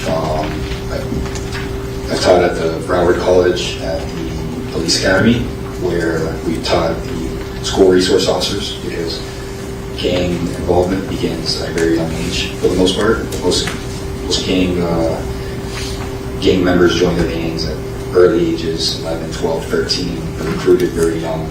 So school resource officers need to know what to look for so they can stop juvenile gangs from forming, because a lot of times these juvenile gangs that are starting in a school will then expand and join larger neighborhood gangs or national gangs, and then that's when you start having problems, because the juvenile gang members have something to prove, and they usually get a little more violent. So you also mentioned some of the social media content before. Are there individuals who put out videos or commentary about gang activities? Yeah, we're in the era of social media, so everything's on social media right now. Gang members across the country are posting stuff that probably would have never been posted years ago. Their knowledge, history, things they did when they were incarcerated, how the gangs were formed, the leaders and the founders of these gangs that are now no longer in prison do podcasts and talk about how the gangs were formed, when they were formed, who did what kind of violence they had to commit. why they were created, whether they were created because they needed to protect themselves against another gang, or whether it was just they unified based on race or based on location, geographical gangs. We have that here in South Florida. So this is all publicly available, and it's national leaders and national founders of these gangs that are putting out these videos, as well as just regular gang members on the street that are not of any special rank. They post up videos. If they find out someone is claiming to be a Blood or a Crip and they're not, they'll confront them on social media to get views. And some of these confrontations turn into physical assaults. People get called out for being for false flagging. That's what we call it, false flagging. Just pretending to be, claiming to be part of a gang but they're not. Okay, and so I think the last aspect of gang knowledge that we haven't yet discussed, the undercover investigation. Yes. Could you explain briefly how those are conducted and what types of information is brought back? So we do undercover investigations on most gangs that we can do them in pretty much almost any gangs. So some gangs are a little bit trickier than others based off what the requirements are. Obviously, very organized gangs do background checks sometimes, stuff like that. That makes it a little more difficult. But we've infiltrated gangs. We have detectives within the Brown Sheriff's Office and within the other agencies that we work with. We've actually infiltrated gangs, been blessed into these gangs, become gang members, been put on the national books, and no one knows. I mean, that's we can't say those names, but Understood. Is this something that's done for like the Bloods, the Crips, as well as the Mafia and things that's been done for many years in this particular area of investigation? Yeah, the Mafia is a great example. That was done a long time ago with the Mafia. It's been done with Bloods, Crips, outlaw motorcycle gangs have been infiltrated multiple times. Most recently, we infiltrated several Blood gang sets. We have several detectives that are Blood gang members in their undercover lives. Do they bring back and share the knowledge with the other members of the Organized Crime and Gang Task Force? That's the best part about those investigations, is that it's not just that we gain this intelligence, but we corroborate everything that we're getting from either informants or from people that just want to talk to us on the street. We're not just taking their word for it. They're telling us exactly what to do. Hey, you need to learn X, Y, Z. The next time we meet again, you need to learn this oath. You need to know this handshake. You need to know what to wear. You need to know what to say when you meet this guy. You're going to meet the next boss up, because everything it's organizational. So you're going to meet the next person up, and they're going to keep quizzing you. They're going to find out where you are in your process with the game. So if you're a very young gang member, not of an age, but young in the game, you might have some leeway. But we've had those instances where we're meeting other gang members and our undercover might have messed up the handshake, and everyone just kind of freezes. So looking at that person like, who is he? Because that's the first thing he should have known. How did he mess that one up? And then we kind of have to recover from that. Little things. So these are things that have corroborated all this information that we gain from phones, emails, social media, interviews. That's the icing on the cake for us. Do your research, literally, nigga. Here, I just have a tender for defense to go out there in the area of expertise and gang knowledge. And Thank you, Counsel. Before we do, we're going to take a short recess. Do not discuss the case. Don't form any opinion about the case. Don't allow anyone to discuss the case. Certainly, no research is needed. No depends on any short. Thank you, ladies and gentlemen.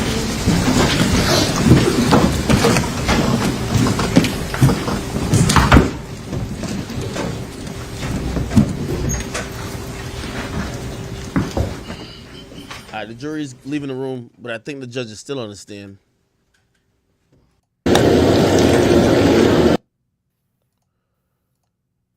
Let's get to it. thorough voir dire. There we go. Agreed to him testifying without a mask. And as a matter of fact, I think the witness said that he anticipated that's what he would have to do. And the only proviso would be that the courtroom would have to be cleared and the phones of all people present during the testimony would have to be confiscated. We would suggest that that would be remedy number one that should be employed. So I think the problem with that logic is it's assuming that it's the witness's mask that is making her uncomfortable, not the testimony about gangs. Because if she is uncomfortable and upset because she was robbed by a gang member when she was young, and that's the concern, we need to know that. So I think that's the first problem that we have, because we have to get the actual reason as to why she's concerned. Well, within context, the first note indicated that was a question. Why does he get to see us and we don't get to see him? So I think that lets us know that it's the mask that's of concern and that the presumption of being robbed was being robbed with a mask. If it's gangs, we did a thorough voir dire during which the issue of gangs was addressed, and she's passed that hurdle, so it's not a gang issue, it's a mask issue. So that would be our first proposal. And if the court's willing to do that, I guess we don't need to get to a second proposal. My concern is the second message that the juror sent over, where she asked for enrollment. But so the record's clear, it says, I need enrollment. I can't listen properly. When I was a child, I've seen someone get robbed, and I am having an anxiety attack. So my question is, if she's able to proceed with it, or if this is going to somehow color her thinking. That's what I'm mostly concerned with respect to counsel. Sure. And that's a sword that can cut either way. Oh, I understand. But that's what I'm more concerned, and I'm also concerned about trying to interfere somehow with the jury's process. And if she just needs a moment, maybe we just send them to lunch now and not worry about it. But I'd still like to find out as to if she's going to be able to follow law and whatever happened. I mean, I don't know if she's already on the jury. She's already been accepted and asked all your questions. I think we've crossed that bridge already. Yeah. So I don't know. I'm concerned, and I don't know how to. And I understand and appreciate the court's concern, but the question is, what is precipitating her anxiety? And it's the mask. And yes, we can clarify that with her. I have no problem doing that. But it can't be gangs, because we discussed that at length during voir dire, and she cleared that hurdle and was put on the jury. Yes. But that would be our first proposition. If the court would consider that, that would be great. The second proposition would be, the first of her two notes was a question. And it was, why can he see me and we can't see him? Which goes to the heart of the confrontation clause. And also lets us know that her concern is the mask. And the jury instruction that was proposed by the state and accepted by the court doesn't address the question at all. It says, consider him like everybody else. Well, how are they going to do that? They're going to be instructed the way that they consider him as judging facial expressions, which they can now not do. We made we proposed a jury instruction, which the court rejected, and we would ask that the court at least consider whether or not it would offer some variation of that, such that the answer to the juror's question can be met, which is why. That's why.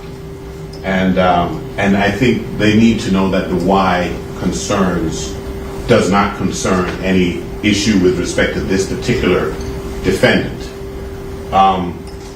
The third is the problem that we had before, which is, as brought out during Mr. Adelsein's questioning earlier, the state could have chosen any expert in gangs. They elected to choose one who has threats against his life that don't concern this case and is undercover. And therefore that they have precipitated this problem. I think Mr.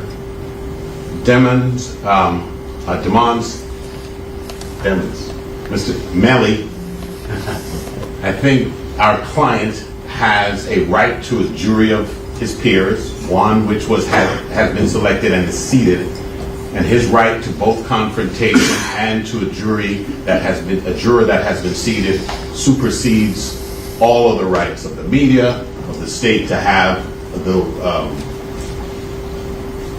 an expert or a witness who could have been, and when they could have chose any other expert.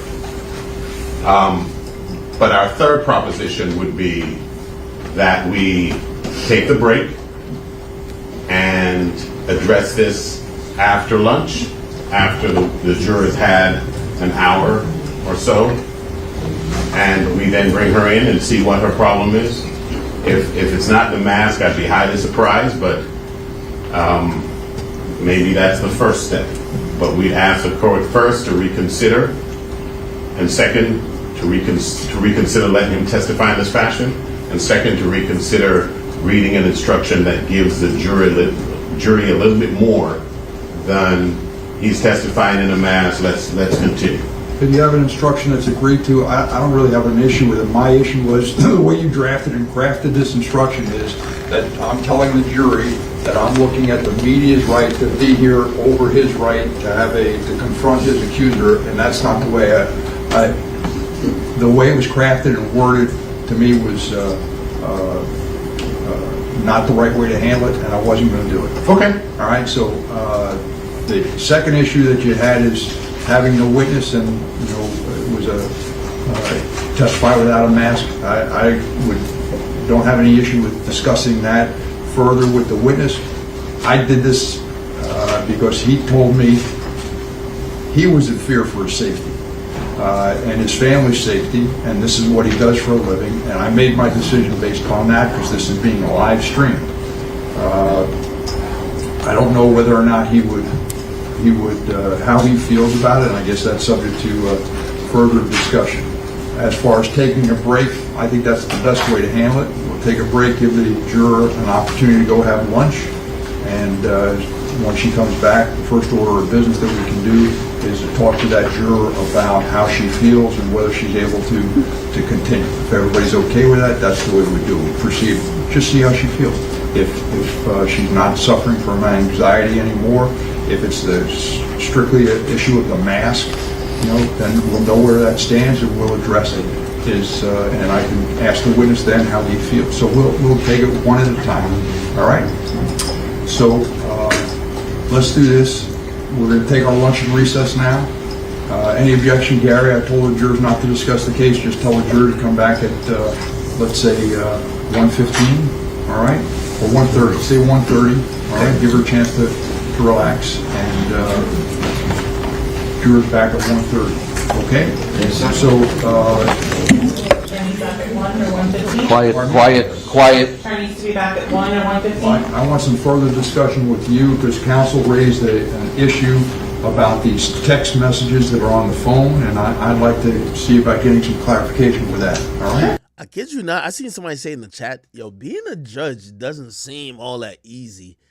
It seems like you got to deal with a lot of shit, man. I figured the last part of the jury instruction would be that with which the court took exception. And that's why I put it at the end, so it could be easily excised. We do propose that as the proper instruction, but we'd like maybe to copy the rest of what we have proposed so that the court can look at it over the break and the state can look at it over the break. I've excised that last portion, and maybe we'd be better informed to discuss it upon return. That's fine. So regarding this witness, let's just, I don't know what the documents are, but I'd like to proffer basically how this is getting in. I understand there's an extraction, and I understand that was done, but I haven't seen what your proposal or the summary from the extraction was. And Your Honor, I have those if you want to look at them over lunch, I'd be happy to provide them. Sure. You gave a copy of this to counsel? Yes, sir. Yes, we do that. But these would be the ones I'd be trying to introduce, it's the color copies, they're easiest to read. So these are for what you intend to introduce at the time of trial? Yes, Your Honor. All right. There's also... And so counsel's objection basically was, and again, to reiterate, I let the extraction in because it was taken from the phone. The defense's position is that there's no indication that it's the defendant, Jamel Demons' phone, and your position was that what's on the phone is evidence of who's had care, custody, control, and who was using the phone. Am I understanding the argument correctly? Correct, Your Honor. And so those messages go to show that as well. So there are some, for example, some pictures and things where pictures of the defendant and the other person involved in the chat are talked about. That they're acknowledging that is who is communicating with one another. One of those photos has already been introduced. That was the photo that was authenticated by Felicia Holmes. That was the photo of the defendant and Frederick Gibbons, which is also known as Frito Bang. That is the approximately 50-page statement that you have in front of you. Other ones include, there's photos of the defendant with other individuals that are identified, and they're also cross-referenced with the emails that are sent to the defendant's email and retrieved on that same phone, as well as hundreds of photos, selfies, screenshots of the defendant using that phone. With respect to the authentication, Your Honor, I think there's a little bit more nuance to our argument, which is it's not sufficient to say that the defendant used that phone at some point. I think there's ample evidence that that phone was used by more than one person. And the most poignant and striking evidence of that is that the phone comes back to the name Sack Chaser Howard. What that means, I know that my phone doesn't come back with the name Christine Bradley because I wouldn't do that. And I think that is a clear indicator that that phone was being used by others. And so the issue is not whether or not, if we can show that it was used by Mr. Demons at some time, everything comes in. The issue is if you want to get in conversation A, prove that conversation A, lay the foundation for conversation A. Prove that conversation A was being had between Mr. Demons and somebody else, and that would be at least some measure of authentication. The case law does indicate that one of the two parties to the conversation is the way to go, and that's the way to authenticate it, but it's not exclusive. But each single conversation as it's coming in should be authenticated, because the fact that the phone was passed around and used by several others, we have presented the court with evidence that that phone was being used while Mr. Demons was in custody. We know it's being used by several other people. It's not in his name and it wasn't recovered from him. And so the issue isn't whether or not he's ever used it. The issue is each conversation that you're trying to put in, authenticate it, lay the proper foundation so that we're not risking misleading this jury. Thank you. And counsel, this is on this extraction report is all on the phone with the 9807 phone number, correct? That's correct, Your Honor. And just so... And that's the subscriber of that was Jamie King? Yes, the defendant's the information that's from T-Mobile, I forget the exhibit number, but which had the subscriber showed that this 9807 line was signed or used by Mr. Demons, the defendant. There's other information that the state has introduced, including the pawn receipt in which Mr. Demons is identifying that as his personal phone number. I realize that, but I'm trying to go back to the subscriber information. I thought that was and I don't have it in front of me, but the plan was a family plan or something, and Ms. Jamie King had one phone, is that correct? And Mr. Demons had a different phone? There are multiple phones on that plan, including one of the victim's phones that was used by the victim. Mr. Anthony Williams was on that same phone plan that Ms. King was paying for, but the defendant was using. And so in terms of any evidence that anyone else was using that phone, Your Honor, there's been proffers of things that will supposedly be said by the defense. However, there is no evidence before Your Honor that anyone else other than the defendant used that phone. And I'd be happy to put together over lunch a compilation of every single one of the screenshots that the defendant took on almost every FaceTime call that includes him in this small box, which would be indicative of who is using that phone, and the other individuals that he is calling as the larger picture. Your Honor, some of the evidence is before you now, which is Mr. Williams, who was also on that plan, was also using that phone. His nickname was Sack Chaser. Right before you, you will notice that all of those messages are coming from Sack Chaser. I'm not claiming that that means that all of those messages are from him. I am saying it's proof dispositive that the phone was being used by him at times, or that would never have materialized in that way. And this notion that you go to a pawnbroker, yes, maybe the day that Mr. Demons was at the pawnbroker, he gave that phone number because he knew it was one he could reach. Just like last night when I went to go buy face cream for my wife, they asked, do you have a number with us? And I gave them her number because that's the number that is associated with our Walgreens account to get credits. And when I go to Total Wine and they ask me, I give my number. And that's how that works. And so the fact that he may have identified that as a phone that he could be contacted at when he did a certain pawn transaction is not dispositive proof that he's the exclusive user of that phone. The fact that Sack Chaser's name is associated with that phone is dispositive proof that he was using that phone. And the fact that the phone was being used after Mr. Demons was incarcerated is also dispositive proof that the phone was being used by others. And the way that we can solve this is that the state can lay the foundation for each conversation they want to get in. And if they can't, it means they don't have the proof that it is him. If they can, then they do have the proof, and it should be admitted. But that's all we have. Thank you. And the phone itself, when was the extraction done?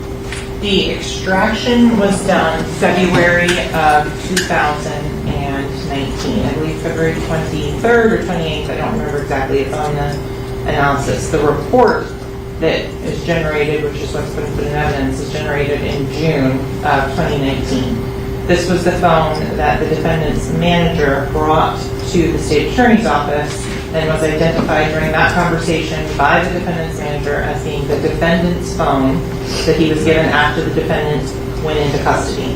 There are multiple messages and things that I'm happy to show the court because that item is in evidence, and I can put together a composite over lunch to show exactly the number of times the defendant is pictured on that phone, including the various accounts that have already been introduced, such as the Snapchat account, the email accounts, of which we have the Apple records and the certification on that. For those phones, that it comes back to YNW Melly booking at gmail.com. All right, we're gonna get back to this in a second. Apparently, there's been some updates regarding this whole submarine shit. So let's actually go to that for a second.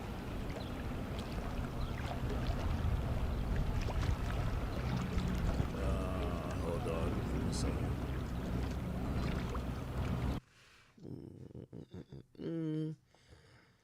Maybe it was this. From a series of noises made from the Titanic itself because of its ongoing decomposition. It's making a lot of noise down there. It's not quiet. It could have been a maintenance guy. Okay, hold on. They said there's a debris field found. Actually, I could probably play this, right?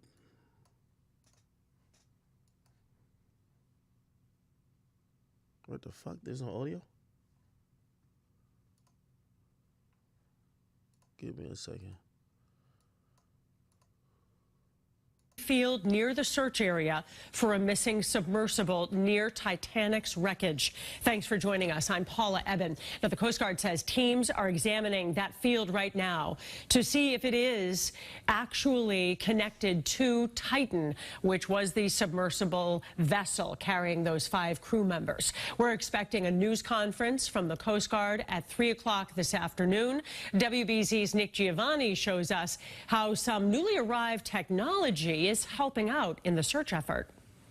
In a race against time, an active search for the missing submersible Titan continued Thursday morning with a pair of ROVs, or remotely operated underwater vehicles, deployed from French and Canadian vessels bound for the seafloor. It sends out a ping of sound that bounces off all of the things around it, and it comes back, so you can kind of generally see the shapes of things. Search crews trying to zero in on the underwater noises picked up by sonar buoys over the last 2 days, thought to be periodic, possibly rhythmic banging sounds.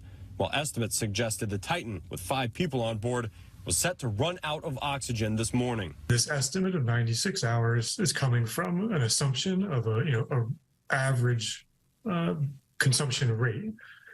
There's not very many things average about being stuck in a submarine, right? As more resources move toward the site where the submersible lost contact on its way down to the Titanic Sunday, the search area on the surface doubled in size yesterday to roughly 20,000 square miles. It's like being in the dark in a blizzard with a flashlight, and you're trying to find your keys in the snow.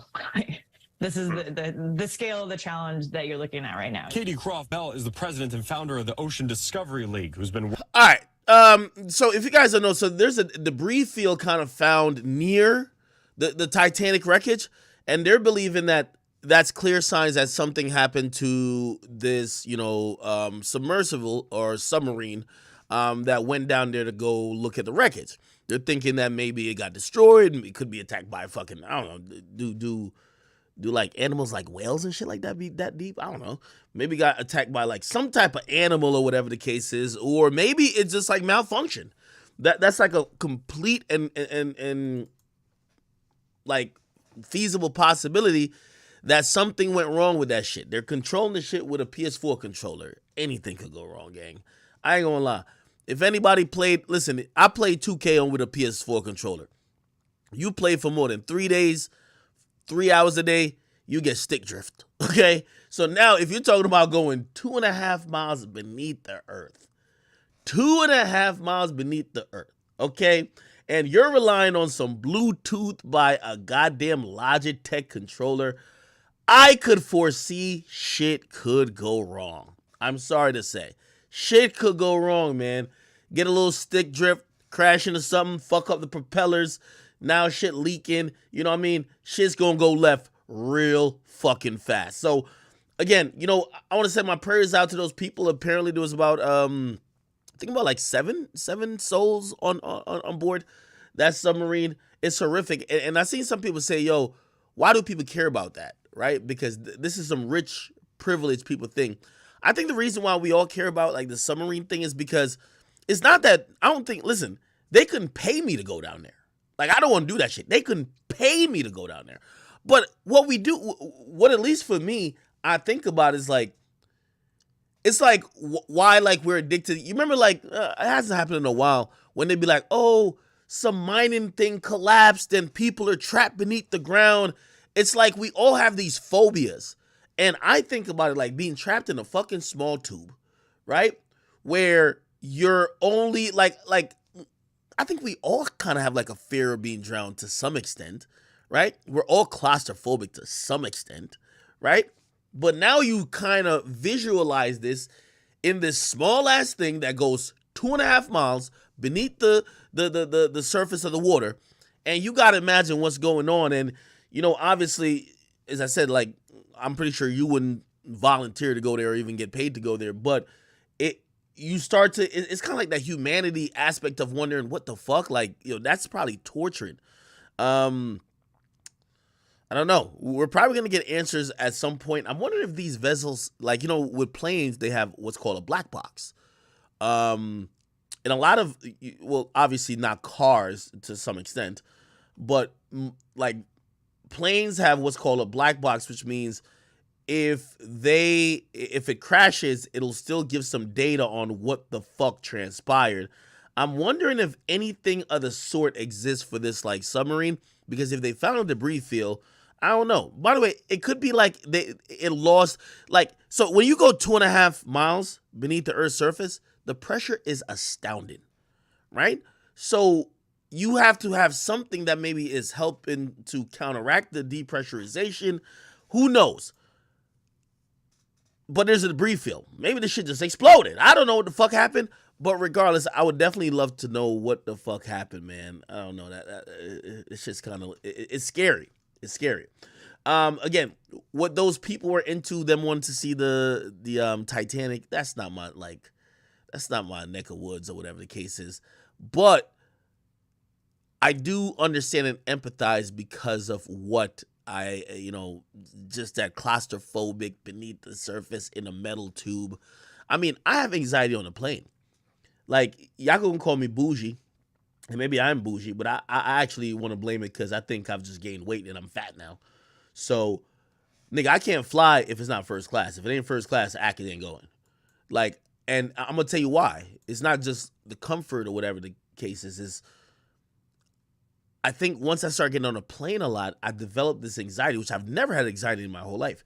But I developed this anxiety of, I'm like, all my mind could think about, you're trapped in this metal tube, and especially if you're in economy, like I had like a middle seat one time in the back of the plane, and it was just like, yo, you can't go left, you can't go right, there's a seat right in front of you, like you're fucking trapped. You're looking outside, it looks mad open, but you can't go there, and like I don't know, like nigga, I almost like acted a fucking fool to get off the plane, and that's just like my anxieties. You get what I mean? But yeah, that's why this shit kind of like piques my interest a little bit. But let me click into this and see what they're talking about. Guy, it could have been somebody doing maintenance on one of the ships in the area. Hold on. Some of the questions. Let's go to Cloud next. Cloud wants to know hashtags first boat. Hold on. Let me see if I can find. So the Coast Guard scheduled to arrive. He still be alive down there, and the whole. And so I don't. Yeah, I get. There we go. From the depths of the ocean. I don't know if I have enough information to actually answer that question. One scenario is the lift line is separate from the ROV. So you have either on the same vessel or even a different vessel drops down a lift line. The ROV then would have to find the end of that line, move it, and attach it to the submarine. Again, depending on the particulars of how the sub lifting points are designed, that could be either very easy or nearly impossible. It just it depends. Now, I don't know the details to answer that question. Then that lifting line would sort of bring the sub up from depth, and then at the surface you then have the sort of issue of transferring it from the lift line so to fucking bored while that semi-submersible barge or Let me see. All right. Enough of this, man. Enough of this. I don't think we'll get like any decent broadcast going on this bitch. Other than this, yeah.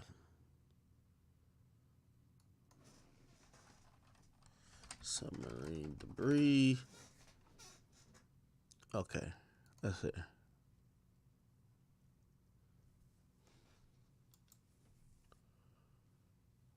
Is my internet like fucked up? Somebody said no black box. They said on the news, oh, there's no black box. Oh, yeah. Niggas is fucked. Have seen this quite a bit over the last several days. The U.S. Coast Guard now saying that an underwater vessel has located a debris field near the Titanic during the search for that missing submersible with 5 people on board. That is, of course, a potential breakthrough in that around-the-clock effort here. The search for the missing submersible on an expedition to view the wreckage of the Titanic did pass that critical 96-hour mark this morning when breathable air could have run out. A grim moment there in the intense effort to save the 5 people on board. The Titan submersible was estimated to have about a 4-day supply of breathable air when it launched on Sunday morning in the North Atlantic. Experts have emphasized there was an imprecise approximation to begin with and could be extended if passengers have taken measures to conserve breathable air, and it is not known if they survived since the sub's disappearance. Rescuers have rushed ships, planes, and other equipment to the site of that disappearance, and on Thursday, the U.S. Coast Guard said an undersea robot sent by a Canadian ship had reached the seafloor, while a French research institute said a deep... I seen this posted on Shade Room. Let me see if I can get it. So the Shade Room posted some shit, right? And essentially, the son of the billionaire, people were mad at the son of the billionaire because they said, yo, dog, how the fuck are you just chilling and like your daddy down there, like basically, you know what I mean, like gasping for air type shit. You know what I mean? Everybody was like, yo, bro, like you kind of seem like, yo, the son of the billionaire seemed like he didn't give a fuck. So the son of the billionaire lost at sea speaks out after the decision not to attend. He went to a concert. God damn, man. That's what I'm telling you, man. Listen. Well, actually, no, I think of kids differently than like bitches. Like with bitches, fuck them. With your kids, like you gotta love your kids. You produce them. It is what it is. You know, I debunked that meme that like, yo, you know, all the girl, like every girl is saying, if my man was down there, I'm going to go get him. Yeah, all right. They're gonna go check the fucking contract details as for your marriage, or they're gonna go check to make sure they know your passcode to your phone. Like a bitch will check the passcode to your phone. If you shot dead on the ground, I trust and believe, nigga, if somebody blurred out your passcode at the same time, she's gonna check the passcode. She's gonna check your phone first, gang. She don't give a fuck about you. You could die. Bitches want to make sure you ain't cheating on them. Bitches want to make sure you leaving them something. They don't give 2 fucks about you. That's facts. So, in reality, I expect that from bitches. But they said this, oh, this is stepson. Nah, never mind. This is stepson. Yeah, this nigga don't give 2 fucks. You can tell he not in the will at all. This nigga don't give 2 fucks. Look at this. The stepson, I forgot. I read that son.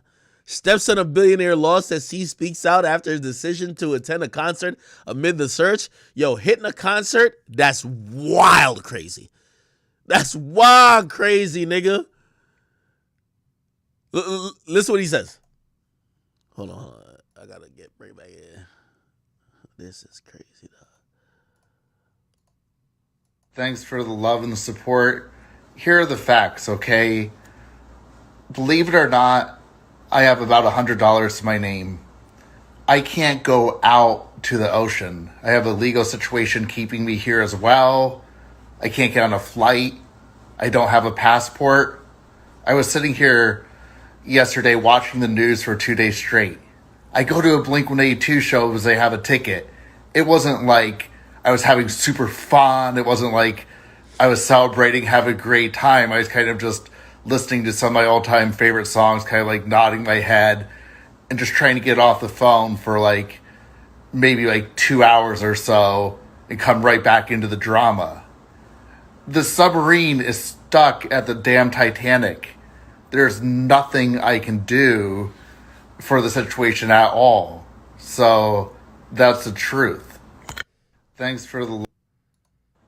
So my homegirl, my online friend Brea, I always talk to her on Twitter. We have a playful back and forth.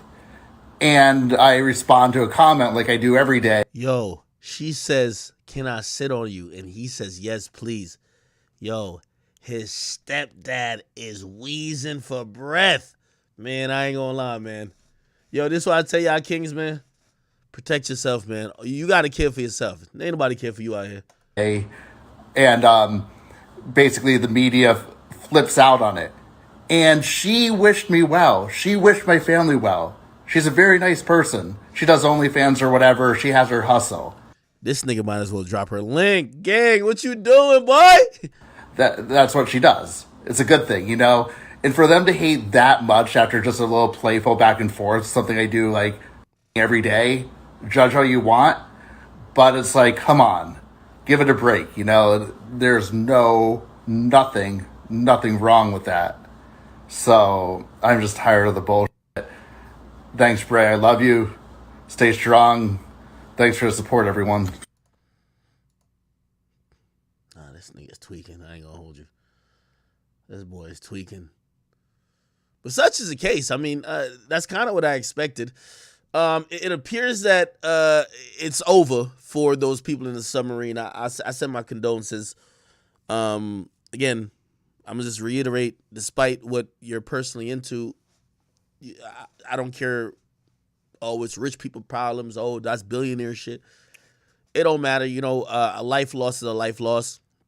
I also understand the people who are saying, well, why won't we care about this life loss in this way, and why we focus on that? I mean, that's a reasonable conversation as well. You know, the media is going to go for the best story, and this is a story right now that kind of captivates people for whatever reason. You get what I mean? So it is what it is. All right. Oh, shit. Yo, I got to play this shit real quick. This is apparently the Island Boys shit. And the Island Boys, one of the guys got like arrested for like, I don't know what he did. But this is the arrest footage I seen 1090 Jake put up, so I kind of wanted to watch it. Profiling me. Oh my dead dad, you profiling me. She want to talk to you. But I don't care, bro. You profiling me. All right, bro. Shut your Indian ass up, man. Hey, bro, don't play with me. What? Chill out, friend. Bro, don't play with me, bro. Don't play with my talk, bro. Be real, bro. Stop playing with me. Okay, bro, I'm telling you, bro. I'm not the one to play with you. Oh, shit. May 6th, 2023. Pompano Beach police responded to the Holy Cross Hospital regarding a domestic battery.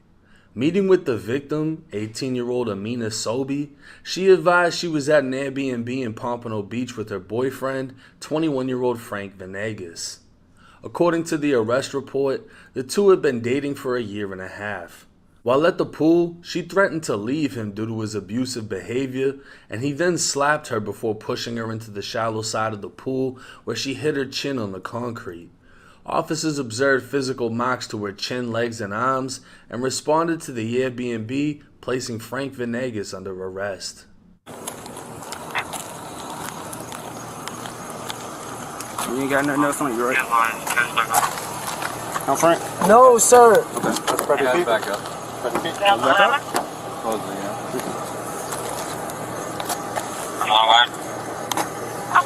Why am I being arrested? Hello, why am I being arrested? So I'm guessing the police saw visible marks on her. She probably said something to the cops. A lot of times you'll have women or even men not really saying what necessarily happened because he about to get back with his girl, you know, right? He's definitely get back with her. So he's like, she probably been like, oh yeah, I just cut my chin, and they're gonna be like, so they're gonna ask these questions that's kind of probative, like, well, did he touch you? Like, nah, he ain't touched me. We were arguing though. What happened? Well, I swung on him, then he grabbed me, and that's when I fell. Oh, all right, we locking that nigga up. Fuck that.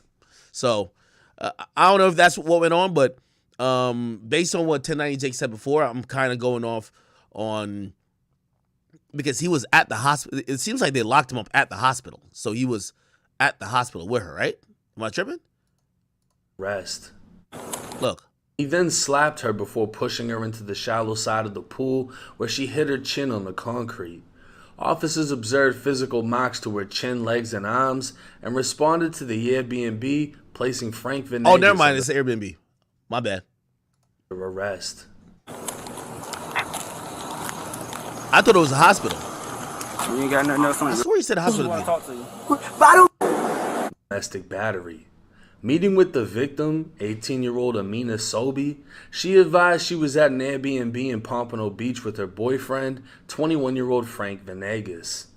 According to the... Knowing and understanding your rights, are you willing to speak with me now without an attorney present? No. Okay, so you don't want to speak to me? No, I didn't do nothing wrong, bro. Okay. You where's your brother at? You say you and your brother are staying here, right? Yeah, he's not here right now. He's not inside? Bro, you guys are unlawfully doing we're this. trying to lock. We're trying to secure it. That's what we're trying to do. We're not going in. There's nothing in It's there. okay, I'm gonna call my brother and tell him. Do you have a where's your key at? Inside? Yeah, can I see it locked? If you have your brother's number, I can call him and tell him. Can I get the number off my phone, please? Where's your phone at? It's obviously in the bag. Alright, we'll get you a number. Can I lock it and then you guys put the key in my We'll get in contact with your brother and we'll have your brother come here. Is he far? Is he out? No, he's not far, bro. I'm getting arrested for no reason, dog. Nah, it's the reason. Like I said, what's the reason? That's what I was trying to talk to you about, but you said you didn't want to speak to Bro, me. fam, there is no reason, bro. I didn't do nothing, homie. Okay, so just put your feet in. I'm gonna get that number for you. What you need? Bro, let me call my brother, please. I got you. Yeah, let's close that shit up. Right. Oh man.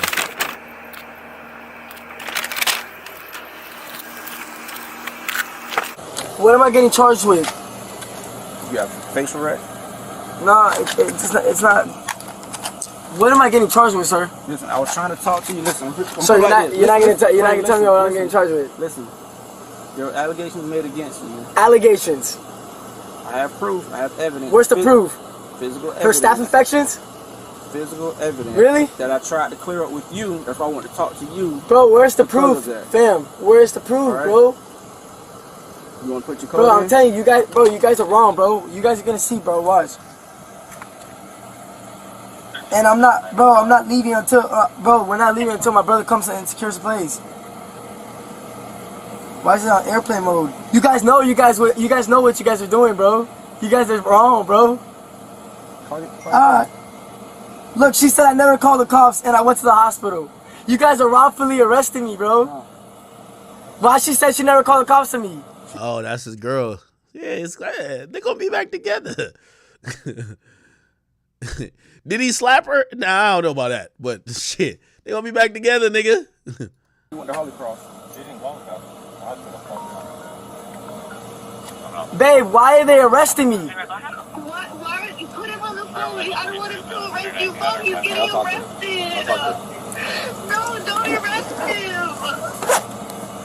I can tell you her name. Yeah, I know, but I didn't do nothing, bro. Listen, these are the allegations she made against you. Bro, what allegate? Bro, I put this on God. I put this on God, bro. I didn't. Bro, Imagine telling cops you put it on God. What's your Venegas?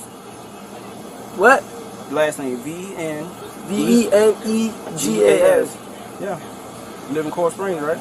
Bro, but how would I know that when I'm just meeting you now? Listen to me. Now, keep it real Bro, with me. okay, I understand that, but listen, I did not do nothing. I'm just telling. Listen, again, Okay. the allegations made that Bro, she's claiming. But what? But you can't arrest someone she has no marks on her. Where? Yes, you do. Where? I was there. I was at the hospital. Where does she have marks? She have them on her body. She have them on her chin. No shit, bro. Bro, she was in the But listen, pool. you say you don't want to talk to me. I can't make you talk to me. If you don't want to talk to us, we can't. Okay, so can I see my phone to call my brother then? Because he's talking to her. Hold on. Watch your knees. Can I call my brother? You locked the door? No. Hello? He said he would call us back. Hey, how you doing? Hello? Somebody said, yo, you gotta tell the cops on the Yeah, I dead can homies. Okay, can you put him on the phone? You want to talk to me or you want to talk to him? I want to talk to Frank. Okay, what do you want to say to him? Profiling me, bro. You profiling me, bro. Hold on for a minute. I'm gonna put my lawyer. I swear to God. Hold on. You profiling me. Oh my dead dad, you profiling me. She want to talk to you. But I don't care, bro. You profiling me. I swear to God, bro. He's. Okay, listen. Do not arrest him. He did not do anything. I don't want. Bro, look, babe, he's profiling me. Speaking on the phone with police, Amina can be heard crying, telling the police not to arrest him, and even saying she never gave a statement when she clearly did. Fed up with the situation, officers hung up the phone before transporting the island boy to the Broward County Jail. Oh, Let me talk to my brother then. Watch your knee. Man, we're done here. Bye. Do you know who I am? Yeah, I knew who you were when I saw you. Hey, EMS, do you know who I am? Yeah. Hey, do you know who I am? It says it right there. No, I'm saying, do you know who I am on TikTok and YouTube stuff?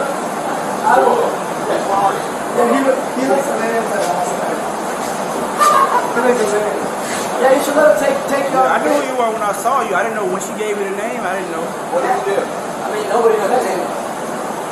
The island boy would ask if he's being placed in a cell by himself when one of the jail employees asked if he was scared. Hey, ask them if they're putting me in the cell by myself. I think that's what they're doing. That's why they didn't take you back. They're putting me in the cell by myself? I don't know. What? I don't know. You say you don't know. But I know that's what the car is talking about. You're trying to get it. Scared? What is that? You say you scared? No, I'm not trying to be with people that think.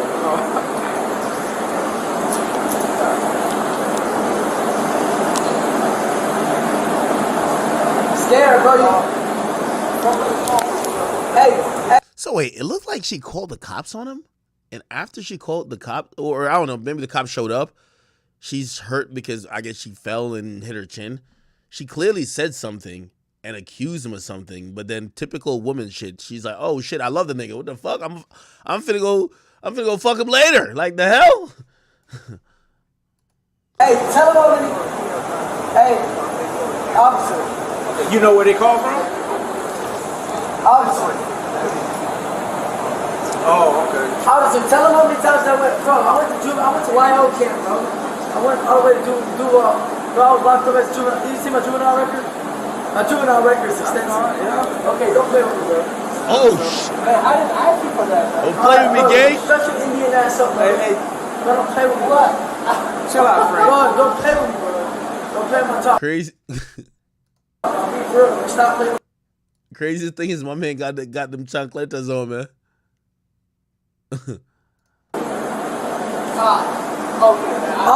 Bro, I'm telling you, bro, I'm not the one to play with.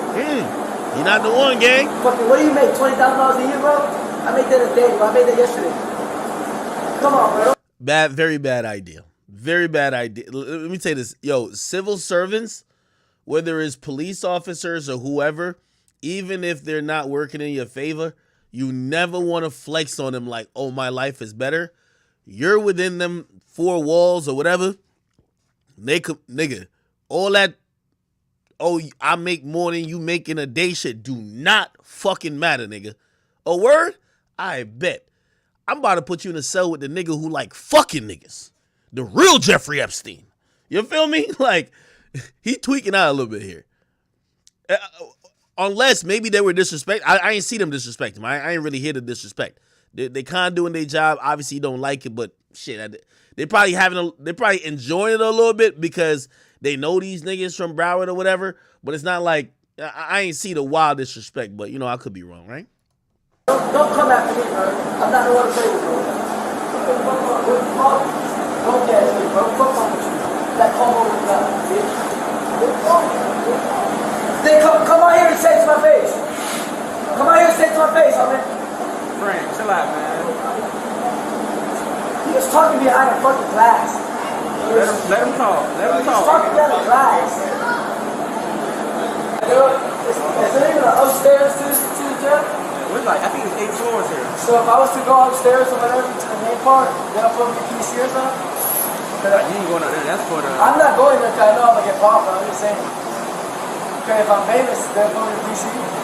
This play is low. So now... He taking it in his stride. I ain't gonna lie. One thing I'll say, though, it feels like he seems to be... more obsessed with the fact that they know him and he's famous than the fact that he's in trouble. So I guess maybe it's a non-thing. But anyway, I think the Melly trial should be back. Let me see what's going on. We could probably... The state is conceding that it's very contention that somebody else used that phone. They're just saying, I don't know when, and I don't know how the name got there. If what the state says is true, that if somebody uses it once, it will thereafter identify the phone in that person's name forever. We would need an expert to say that, not Miss Bradley, somebody who actually has knowledge about it. It would also be curious that if several other social media accounts and what have you are being accessed by Mr. Demons, how come the multitude of times that he has accessed these accounts did not cause the phone to affix his name to that phone. Again, our contention is not that the phone was never used by Mr. Demons. It's that it was not exclusively used by Mr. Demons. So the state wants to show that Mr. Demons used it, and they put up a screenshot of a FaceTime call showing Mr. Demons up in the top corner. That particular call, the state, by that photo, has established the foundation for that photo. The state then makes mention of Jamie King and saying that the phone number that is being communicated with in a certain message is the other phone number that was on that account. The state conceded before the break that there were several phone numbers on that account. So it's not just one, there were several. However, if for some reason this court were to find some self-authentication by reference to a person as mom, maybe that phone authentication for that particular, and I think actually the state conceded it, not on purpose, but when discussing a message, she said that's proof that that particular message or phone call was between Mr. Demons and his mother. That is how evidence works. Now, because she has proved that there are certain photos, and if the court notes, I mean, I have photos on my phone. Everybody here, I'm sure, has photos on their phone. It's not all of them. And some of the photos that were displayed for the court are clearly not selfies. So somebody else took the picture. Did somebody else take the picture because he was a celebrity? Did somebody else take the picture because he was a friend? Did somebody else take the picture because it was one of the people that he associates with, that he's friends with, that takes a picture of him because they're hanging out? That does not establish that it's his phone. That doesn't even begin to establish. As a matter of fact, it puts the phone in somebody else's hand at the very moment that picture is being taken. So the question becomes, what is admissible? The state, if what is clear, is that for all the gang stuff that the state is now trying to seek to admit, all of this identifying information that she can point to for all these other conversations, she cannot point to for the ones that she's trying to put in that this hearing is about. So she's asking the court to extrapolate. I can prove that he had this phone in his possession sometimes, maybe a lot. I can't explain why it has somebody else's name on it. Could be any reason.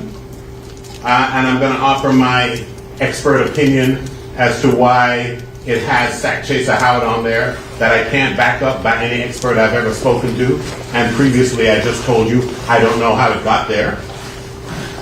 Conceding that it's not in his name, that it's clearly been used by others, which she said is why Sack Chaser Howard was there, but she figures, I guess it got Sack Chaser Howard there the single time that somebody else used it, and every other time it was Mr. Demons.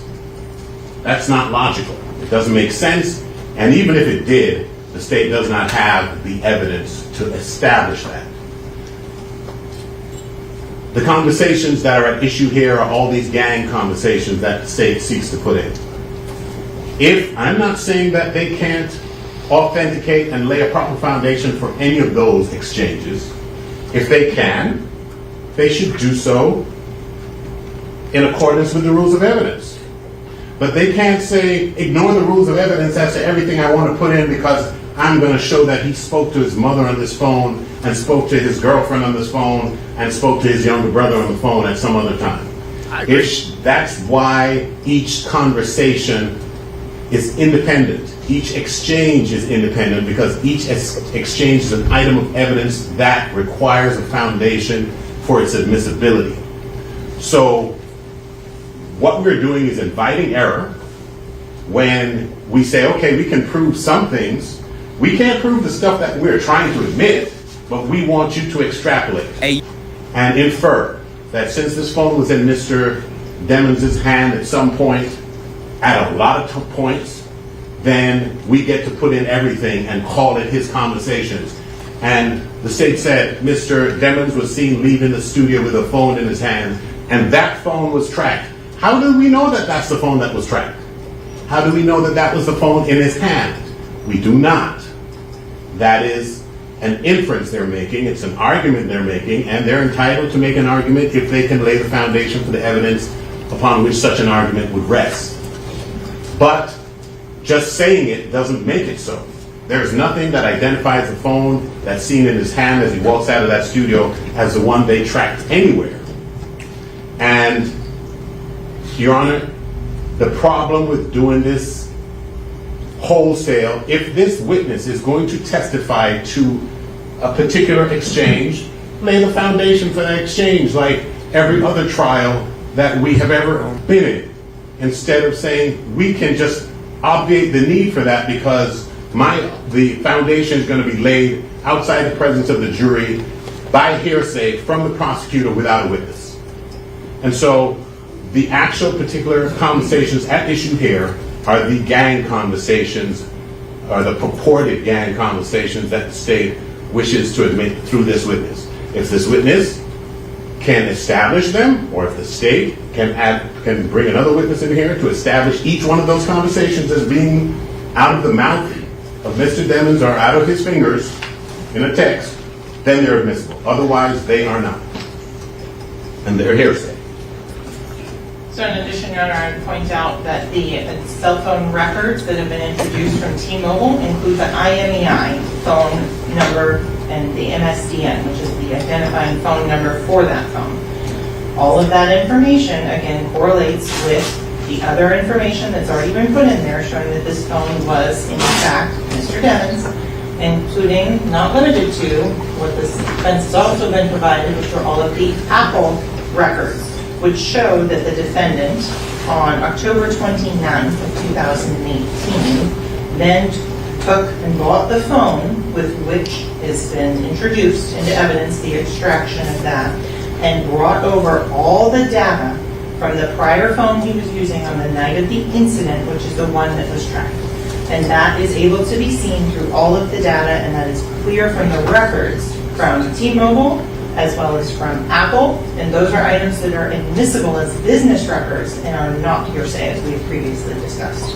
And that's what I have up on the screen now, so Your Honor can see the fact that the iPhone, and specifically, when I scroll over, goes back to Jamel Demons, YNW Melly booking at gmail.com, and goes forward and gives an address in Vero Beach, Florida, which is consistent with what is on his numerous driver's license transcripts which have been put into evidence.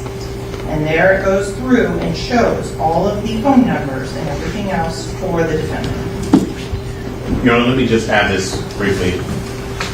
There is evidence that Mr. Demons lived in the same house as several other people. Identifying an address means nothing. The state, I think, mentioned that in its opening. Several people lived in that house. An address means nothing. Secondly, if I want to set a motion on this court's calendar and they show that I called chambers, it doesn't mean I spoke to the judge. I spoke to your courtroom deputy, maybe, or secretary. Artists get bookings by their manager, the person from whom this phone was obtained. Saying that it says YNW Melly booking is proof, or at least a suggestion, that it was used by somebody who books on behalf of the artist. Artists don't get on the phone and make these arrangements themselves. That's why they have managers. If there was a transcript of a proceeding that took place in this courtroom 7 months ago, and it didn't say who was speaking, coming in here and saying that here's a transcript that shows Mr. Howard was speaking on June the 21st, so therefore he must have been the person speaking several months ago, would be preposterous. This example is tantamount to that. And so the thing is, again, I am not contending that there are no exchanges that can come in. I am saying with the gatekeeping function of this court, it is incumbent upon the court and the state to make sure that the foundation is laid for each exchange that is being adduced. We cannot, none of this, I just mentioned, they have none of the exchanges that they're seeking to put in, they can count in. Why don't they start with those? They're telling you about stuff that happened months before, months after, not the ones that they're trying to put in. Those are the ones that need to be authenticated, and each conversation needs authentication because it identifies a speaker. And therefore, when the speaker is the defendant, it circumvents any hearsay objection because it is non-hearsay by definition because it's a statement of the defendant. And also in terms of establishing the foundation so that the jury knows that when you show me this and tell me and get up there in closing and say he said this, we know he said it. And it can't be because we have a FaceTime of him and his little brother months before. Each individual conversation needs to be, a foundation needs to be laid for each individual conversation. It cannot be dumped in wholesale. And if they can establish the foundation, it comes in. If they can't, it stays out. But if we just sidestep the whole procedure by saying we're going to let it in because we're saying this is his phone when we have... He been fighting this shit tooth and nail, man. He not playing around. After... And by the way, in about like 10-15 minutes, I gotta go make sure Big Pluto's good and make sure he fed and everything. You know what I mean? You know, Big Pluto not good. We not good. It's before me that the phone's being used by other people at any time. I haven't heard that evidence at all. What I do know is that and what the state's indicating to me and what she's just proffered are pictures on the cell phone which appear to be the defendant, as well as conversations which appear to be between the defendant and his mother, which is extrinsic evidence of circumstances surrounding the use of the phone and the pictures on it. And it seems to me that that's sufficient to show what the state is claiming, that this is his phone. I don't understand, and I still don't understand how young Chaser Howard is on that. And to be candidly, I don't have an adequate explanation, but some of the texts that are between the two phones, I've been drinking since 11. 9807 and his mother's phone, is clear to me that is a discussion between he and his mother, and that he's using the phone. Also, the state provided a certificate 6 weeks or so beforehand from the pawn shop that showed that Mr. Demons was using the phone, identified this as his phone. I have that, as well as the subscriber information showed that the mother is listed on the account, and there's multiple phones on the account. In any event, we're going to proceed and see where it goes, but it seems to me that there is extrinsic evidence, circumstantial evidence that this is Mr. Demons' phone. What about the juror? I want to bring the juror in. I want to talk to her just to find out as to whether or not she's okay to proceed, and just find out a little bit about that. All right, so we're going to do that now. Can I have those two messages? Your Honor, while we bring her out, can I just say this?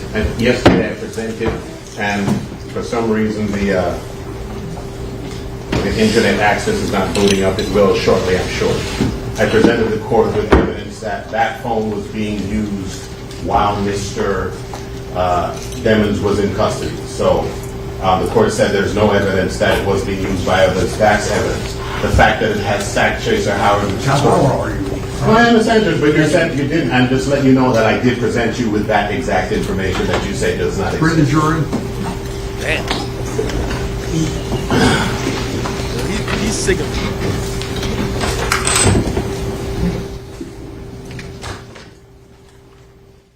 Don't tell me they're finna mute up. The judge got this motherfucker straight now. The judge got this motherfucker straight. They not playing around no more. Holy. Yeah, the judge really tired of it. Like, I'm gonna be honest with you, but the judge, I think, is because this is such. The reason I brought you in, I had 2 messages during the last witness's testimony, and the first one said, "I don't feel comfortable. Why does he get to see us, but we can't see him?" That's your message to me. Yes. And the second was, "I need a moment. I can't listen properly. When I was a child, I seen someone get robbed and am having an anxiety attack." Yes. And I guess my concern is, are you able to sit as a juror, or you think this is too much for you? I'm trying to figure out, and that's why we took a little extended lunch break to figure out whether you feel comfortable and you're up to it. Yes, I feel comfortable, but I just don't think it was appropriate for someone to be masked up like that. And plus, you guys didn't even tell us. Like, you don't know what people have been through, so it just it's shocked me, a shock. So, yeah. But I do feel like I can do it. Nah, this jury for Melly. This jury for Melly. He making the case. I said I don't believe that was appropriate. Well, some things I make certain decisions about things, and then we go forward with it, and I instruct jurors. And are you think you'd be able to follow those instructions? Yo, kick butt. Pay attention to the No evidence. problem, man. Or do you think that you're concerned about the masking that is going to affect your ability to follow the instructions and follow the evidence? Yes, I can listen and follow the evidence now that I know he's going to have on mask. I can listen. And the anxiety issue, we're past that, you're okay? Yeah, I took my medication. Yeah, we need you on the jury. Thank you. We need you on the jury. We need you on the jury, baby. I could tell she for Melly. She for Melly. She saying what the lawyers were saying, but she had to get it out of her own mouth. She didn't even say, "Oh, I don't feel comfortable." She said, "I don't think it's appropriate." The judge had to check her like, "Bitch, wait, hold on. You a juror. How the fuck you gonna tell me what's appropriate? I make the fucking rules." Holy, you know she voting not guilty. Follow the instructions and be able to listen to the evidence, and she feels comfortable going forward. Anything you want to? Yes, sir. We believe we again move for the court to employ the procedure of clearing the courtroom and allowing this witness to testify in a manner that will allow the jury to assess his credibility as it would any other witness. We also believe You gonna deny it, bro? You been denying this shit. that the instruction that we offered, which answers her curiosity, should be given. The court indicated that it declined to give the defense instruction because of the component of the proposed instruction that referenced the court balancing and prioritizing the media's right to be here over the defendant's right to confrontation. He checked that before. We do think that I'm that not is doing an that. appropriate part of the instruction, but short of that, the rest of the instruction, which excises that portion, we believe to be called for, especially in light of this witness's persistent curiosity. We answer all their other questions, and this is a pertinent one, because this is one that goes to the heart of why she is being denied the opportunity to make the observations pertinent to his credibility. Thank you. What's the state? Judge, I think we can come up to an agreement. I think we just need to more closely track the instruction. And going off memory that it's 3.9, so I'm pulling that up now as to exactly. Yo, Towers, you think the lawyer doing overkill? You think it's too much? And I think the problem is the way defense has it is you observe their demeanor and facial expressions, and the actual text of the jury instruction doesn't say that. The actual text of the jury instruction reads as follows. You should consider how the witnesses acted as well as what they said. There's nothing about demeanor or facial expressions in any way, shape, or form in that jury instruction. So I think if it read that the court has ruled the next witness will be permitted to testify with his face concealed with the exception of his eyes, the court has made this ruling because this witness has expressed that there have been threats made against his life by people unrelated to this case. Your jury instructions advise you to, and then to edit it to comply with the standard, to consider how the witnesses acted as well as what they said. Okay, one moment to defer, Your Honor.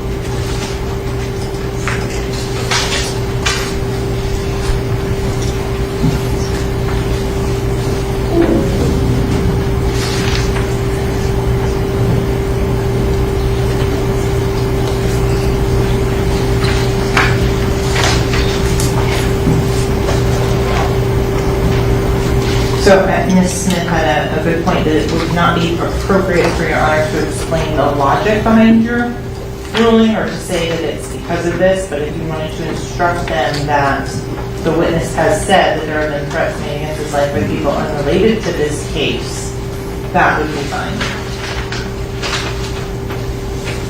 Thank you. So my thought is, as far as the instruction was prepared by defense counsel, the first page reads, the court has ruled that the next witness, I'm just going to say Mr.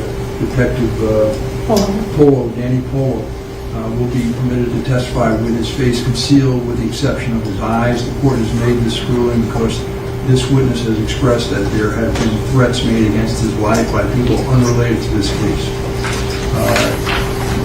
We're going to leave it there, and I'll tell them that further instruction on how you judge credibility of witnesses will be given at a later time. All right? So let's bring the jury in. Let's get the witness back up. The witness is in the BSO office down the hall, so I'm going to go to grab them so they aren't anywhere.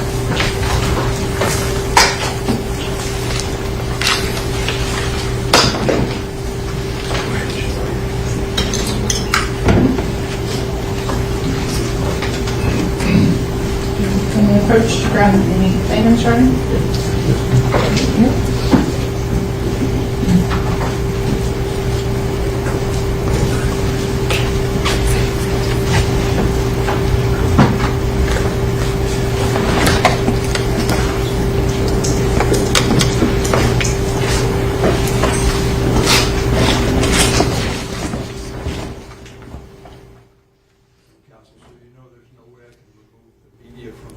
Without having a hearing, having them come and bring their lawyers down here and everything else. It's a whole, it's a major move. Understood, Your Honor. We believe the stakes of this matter are high as they get. Jury entry. Yeah, they don't even show Melly no more type shit.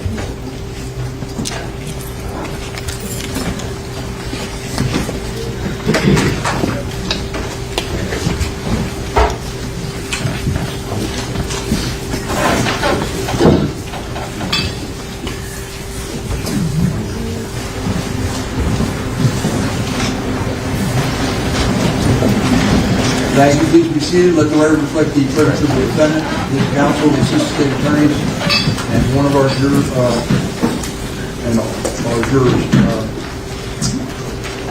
we need to get the witness. So, ladies and gentlemen, in your absence, I was asked again to instruct you regarding the witness Danny Polo and the fact that he's wearing a mask. I have ruled that Danny Polo would be permitted to testify with his face concealed with the exception of his eyes. The court has made this ruling and this decision because the witness has expressed that there have been threats made against his life by people unrelated to this case. The court's going to instruct you at a later time as to how you judge credibility of witnesses, but that is... I kind of realize now why it's such an important thing to have this nigga take the mask off, because if the jury now feels that Melly's so dangerous that niggas can't testify and show their face, they might be inclined to think, yo, we got to put this nigga in prison. Yo, he got people so shook they got to come in mask. But the reason why the dude's wearing a mask ain't because of Melly. So I completely get why they're like, yo, bro, get that fucking mask off your face, gang. You got a mask on now. The jury's thinking, like there's a juror saying, I'm uncomfortable, dog. I'm uncomfortable that this guy's wearing a mask. If he don't want to testify, because he, like, you know, the jury, they only know what they know. You might be thinking, damn, he's scared for his life. What about us? Like, that's a really good point. We're gonna see, you know, obviously the judge is not ruling with Melly's camp when it comes to this particular situation. They're literally saying, yo, we're allowing him to rock the mask or whatever the case is, but shit. I think that's a big thing. You know, imagine you're on trial and the people who are talking about you, the reason for them to either not be in a courtroom or be hidden or whatever is like, yo, they are scared of threats on their life. Like, even this juror right now, this juror may be like, yo, bruh, hey, I just want to make sure that if I do my job as a juror, I don't get killed behind this because you got the fucking cop. Remember the guy who's sitting up there, he's a cop. How is the cop up there saying, I'm scared of my life, and you not a cop, and you're the juror, and everybody looking your face, Melly looking at you every day. Melly looking at you like every day. You not supposed to be scared of your life, but that nigga's scared of his life, and he the cop. Ain't it a bitch when the cop's scared of their life and you supposed to be brave? So I completely understand that part of it. At first I was like, nah, this nigga just not letting him get away with anything. Then I started thinking about it. I'm like, yo, bro, a nigga with a shiesty mask and a suit and a badge is crazy. Nigga, I would expect some shit like that at El Chapo's trial. You get what I mean? So I don't know. Let me see. Thank you. Counsel, may proceed. Yes, sir. This is ended. I was offering if they want to daughter the witness on any area of his expertise. Yes, sir. Go ahead. Thank you.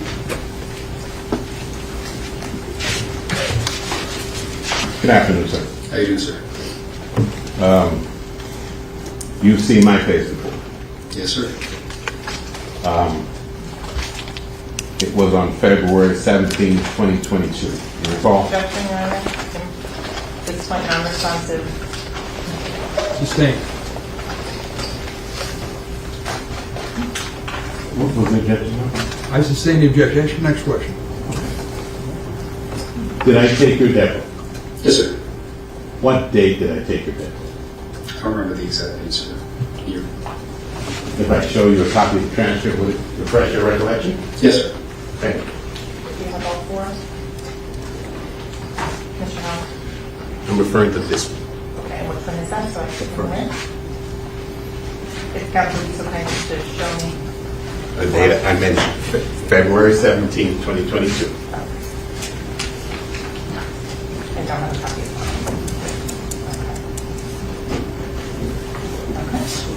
that. Does that refresh your recollection? Yes, sir. Thank you. And on that date, you were asked, I'm not sure if I did the question, whether or not you had ever been declared an expert in any proceeding. Correct. And had you? At that time, I don't believe so. Okay, so your expertise, or at least there's no court that had acknowledged your expertise up until February 17 of 2022. That I can recall. Okay. Are you contending that you were an expert before that? Has the court declared me an expert? Is that what you're asking? Well, we know you didn't. You said no. All right. Okay. Can you clarify the question? Okay, let's strike that. I think we can. You were asked about your training and education just now by Ms. Bradley. Yes, sir. And you said 500 hours of specialized training. Yes. In the area of gangs, organized crime, and money laundering. It's all the same. It interconnects when you're working a gang case. Okay. Of that 500 hours, how much was money laundering? I'd have to go through all my certificates and subtract a couple hours here and there. The bulk of it is gang investigations and organized crime investigations, which are one and the same, basically. Okay. So you're not saying that money laundering is one and the same as gang training? You're saying it's not? I'm not saying that, sir. Okay, but that's included in your $500, right? Yeah, a couple hours out of that are money laundering, specific money laundering. Maybe if you want me to take a guess. I don't want you to guess anything. Okay. Okay. But you can't tell us, as you said. I can give you an estimate.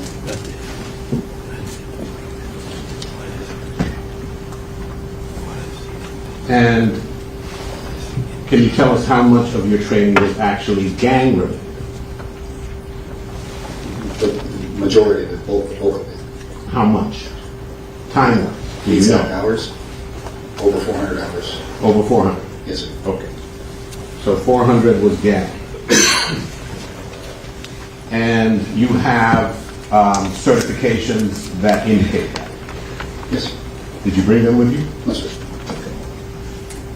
And you were telling us that you also have a certification from an association of some sort. What's the name of that association? The Florida Gang Investigators Association. Is that a law enforcement exclusive organization? I think, do you mean, do people other than law enforcement go to those trainings? No, I mean, can someone other than a law enforcement officer get certified as a Florida gang by the Florida Gang Investigation Association? Yes, sir. You know that happened? Yeah, prosecutors, other attorneys that go to the conferences, victim advocates, they all go to these trainings. I'm asking if they can get certified. Yes, sir. And you're saying prosecutors can? Yes. And police officers can? Yes. And you're saying defense attorneys can? I don't see why not. I'm not sure if they would bar a defense attorney from going to the training. I haven't seen that in their website. Okay. But you can't tell us that? No, I can't, sir. And when you said other attorneys, then you mean civil attorneys? Yeah, attorneys like the attorneys that represent victims in certain crimes. I'm not sure what they fall under. Okay, and you're representing that civil attorneys that represent victims in crimes can get certified by the Florida Gang Investigation Association? They can take the trainings, yes, sir. And then the trainings result in getting your certificates. Okay. And how many hours do you need of training to get certified by the Florida Gang Investigation Association? The exact hours, I'm not sure of, sir. They put on basic courses and they put on intermediate courses, they put on advanced courses. You take them, you get certificates for those, and then they put specialized courses on specific gangs. You do all those as well. So exactly the amount of hours, I don't know exactly the amount of hours, sir. How many hours did you go train or get instructed with the Florida Gang Investigation Association before you got certified?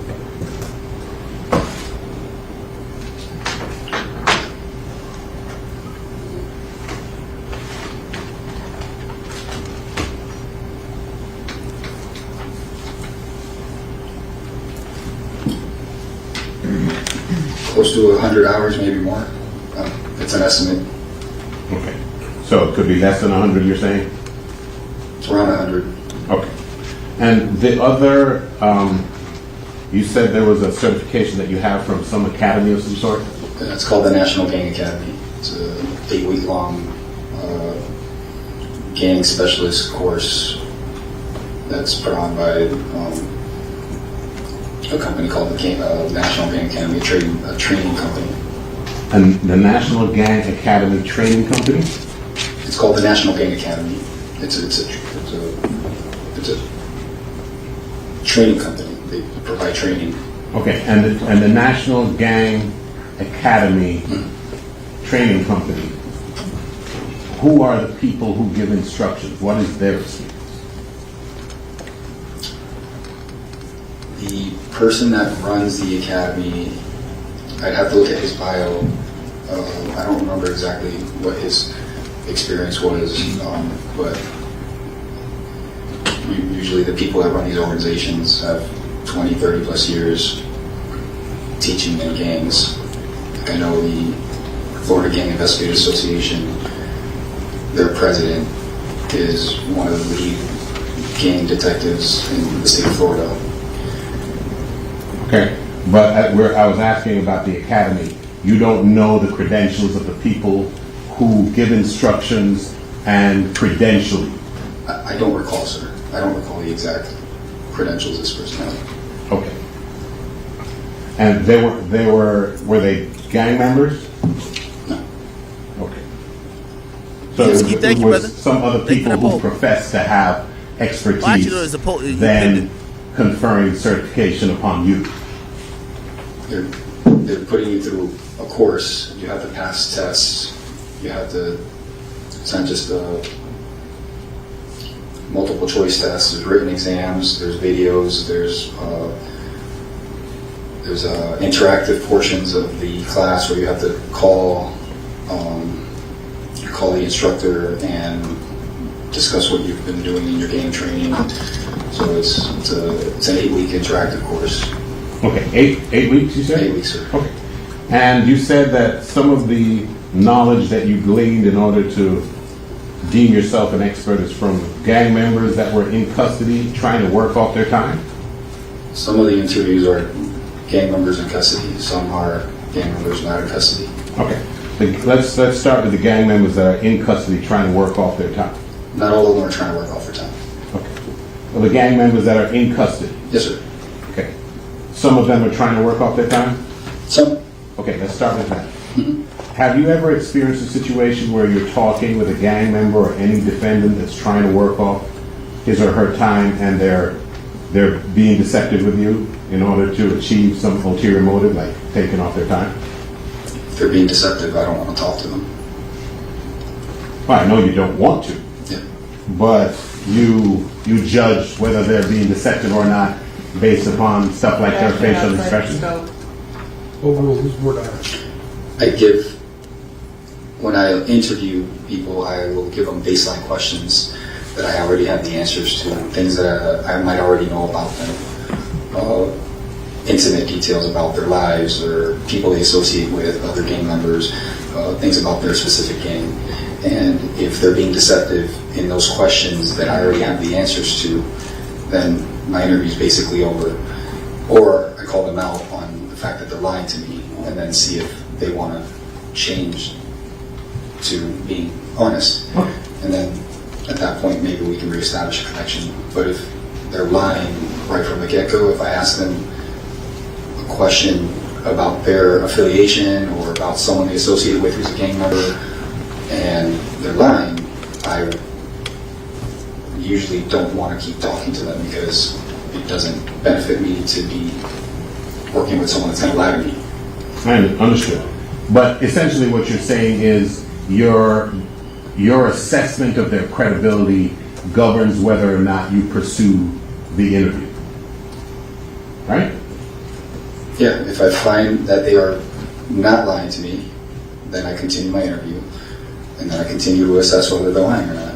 Right. And if they're lying to you and you think they're not, you're not saying that your assessment of somebody's credibility is bulletproof. You're not saying that. No. Okay. Right. Now, the ones who are reformed gang members, are they themselves in danger when they just give out knowledge willy-nilly about their past lives? I mean, based on the rules and bylaws and stuff like that they have written down on some of these major national gangs, you would think that it would be frowned upon.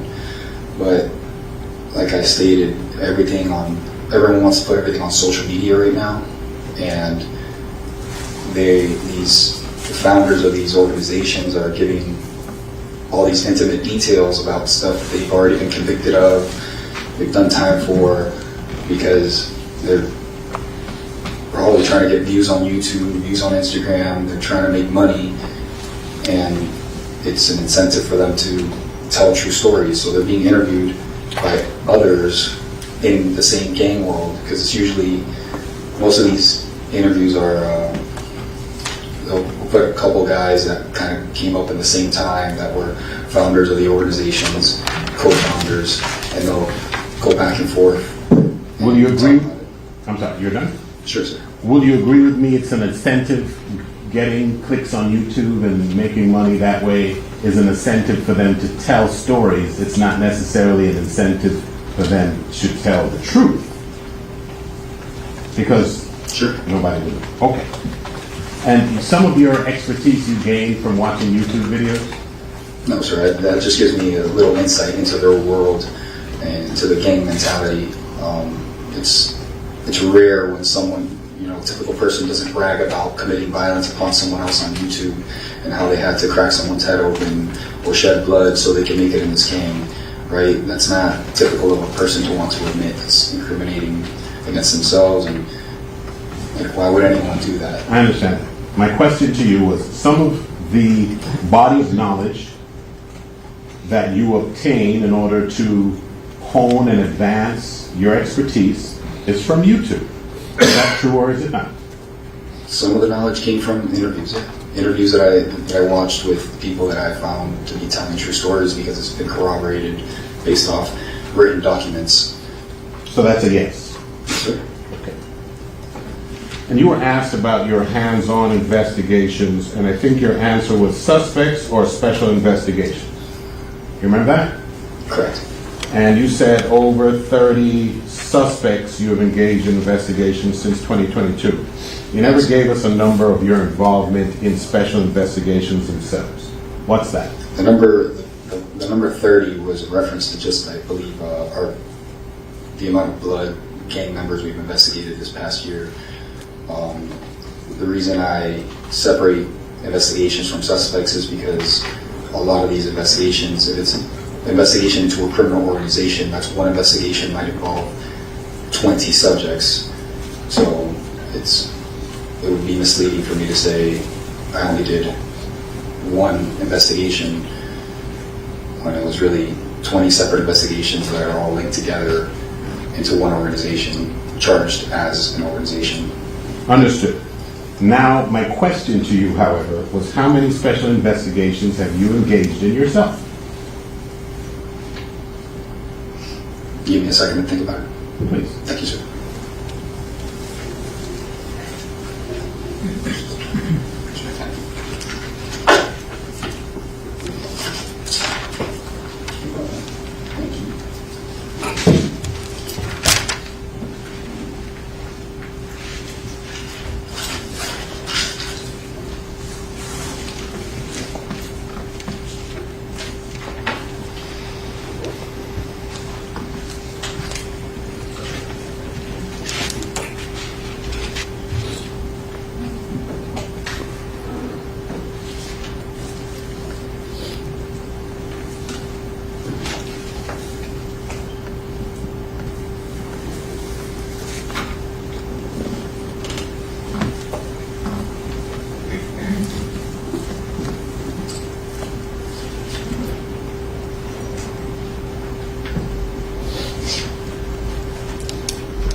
What is he doing?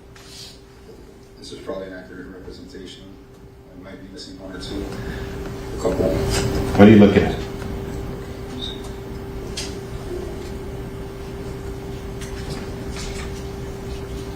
18 gangs and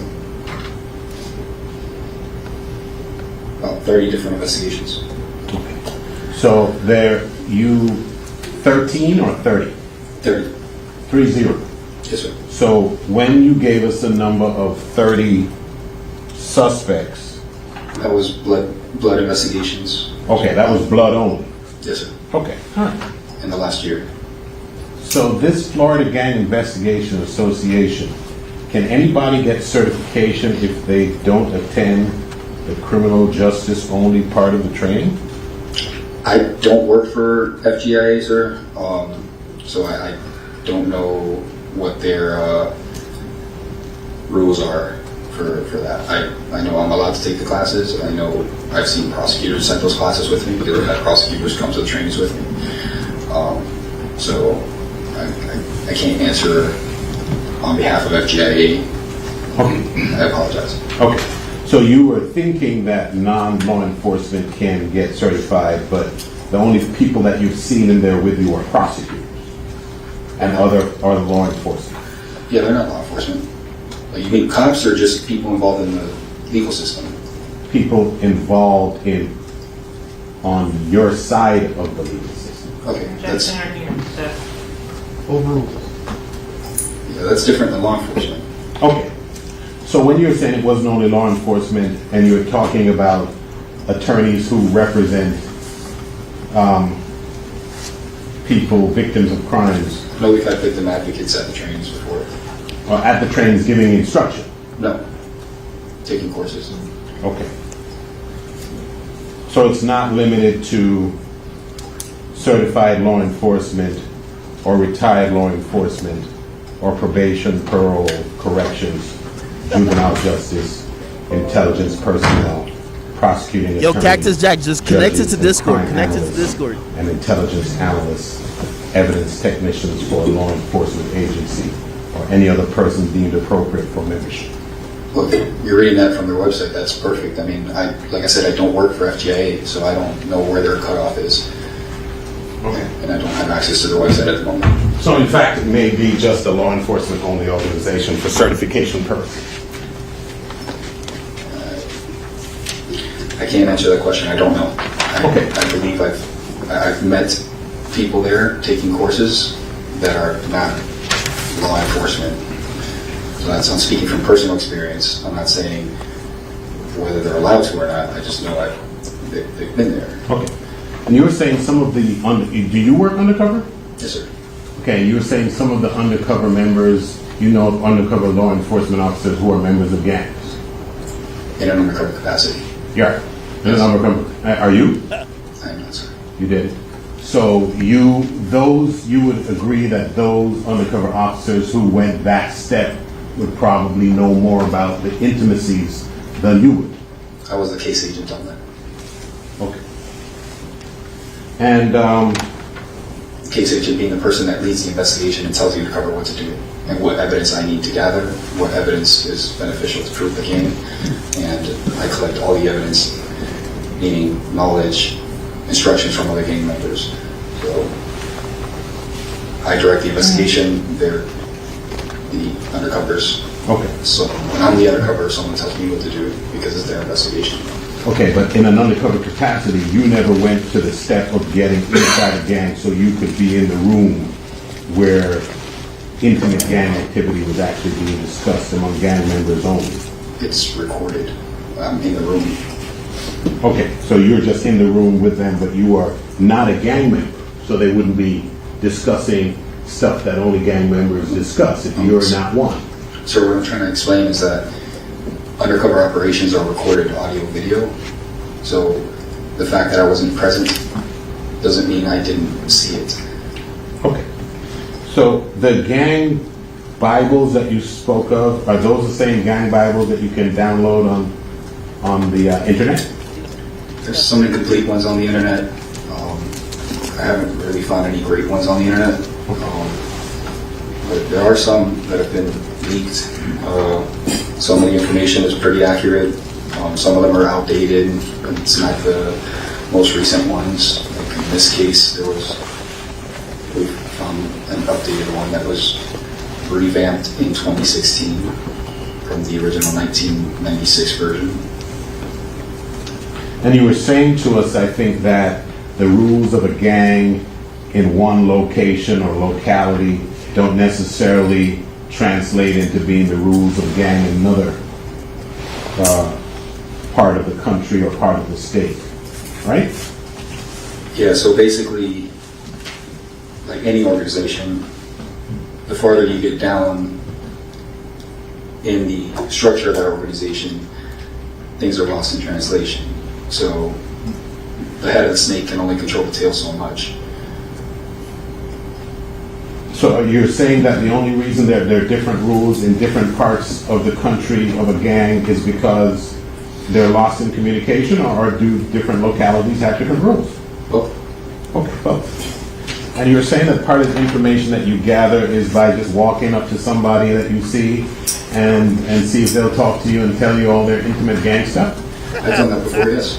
And even when they don't speak to you, you said you look at the way they dress and the way they stand? Sometimes. What about the way they stand? So specific to, let's say, the Bloods, they align, some of their symbology is specific to the right side. So they might stand and cross their arms a certain way with the right arm over the left arm. Or they might wear their hat to the right. They might put a bandana on their right, or put a different colored bandana on the left to show disrespect. So those are little nuances that if you know you're talking to someone who is a member of that gang, it could mean something. Okay. If I just meet you and you happen to be wearing a red bandana in your right pocket, I know you're not a member of the Blood, sir. So I would not think this guy's a Blood. I understand that. Get what I'm saying? But what I'm saying is, how are you learning? You might be learning whether the person you're speaking to fits the criteria of the gangs that you already have formed. You're not advancing your knowledge about gangs by looking at them and saying and identifying things that you already think apply, right? You understand the distinction I'm making? No, please rephrase that. Okay. Interesting question. And by the way, before I get to that question, you're saying that for example, Bloods are favor their right, so they might cross their arm right over left, right? Yes. When you say might, are you saying that sometimes they cross it left over right? Yeah. Okay. I'm just saying. So that's not really a rule then, right? Nothing's written in stone, sir. Okay. So that means Bloods typically wear red, right? It's one of their primary colors. They also wear green, which is on the East Coast a blood color. And new recruits within the Bloods are told to wear brown or tan with a white T-shirt.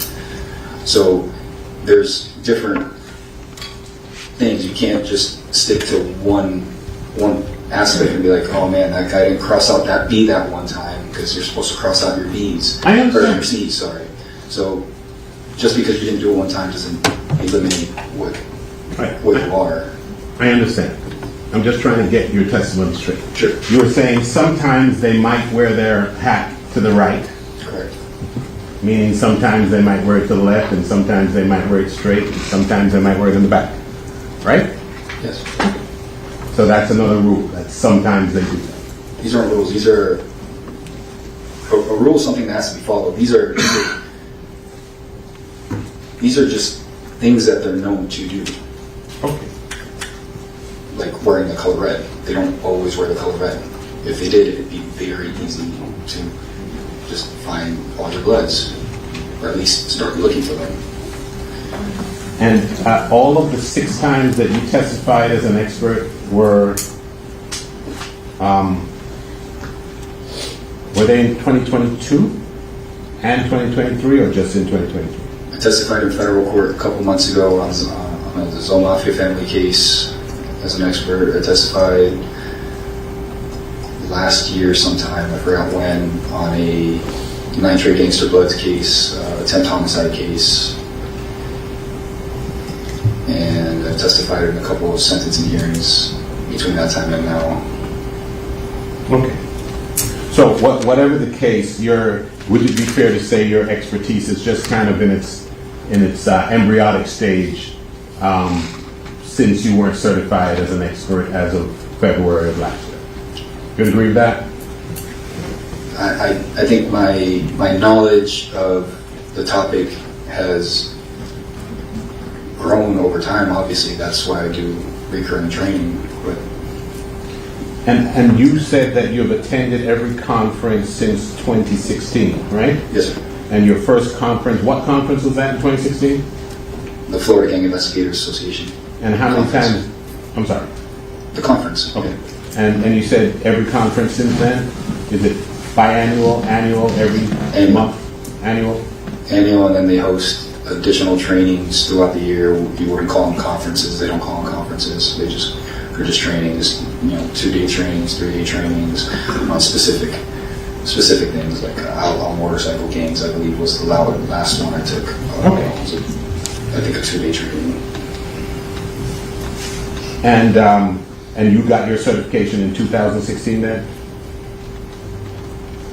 I'd have to look at my certificate. I think it took, might have taken 2 years before I got the advanced certificate. Okay. All right, one last thing. You said that you have taught, like, I'm not sure I got that right, but was it like at-risk youth kind of seminars to just say no kind of thing?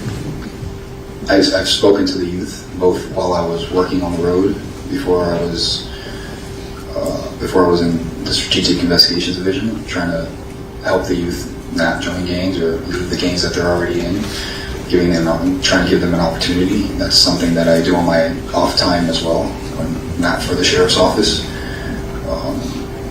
I volunteer, and I've taught at a victim advocacy conference for the Office of the Attorney General, and youth outreach is important to me. Okay, and thank you for that. We need that. My question to you, however, is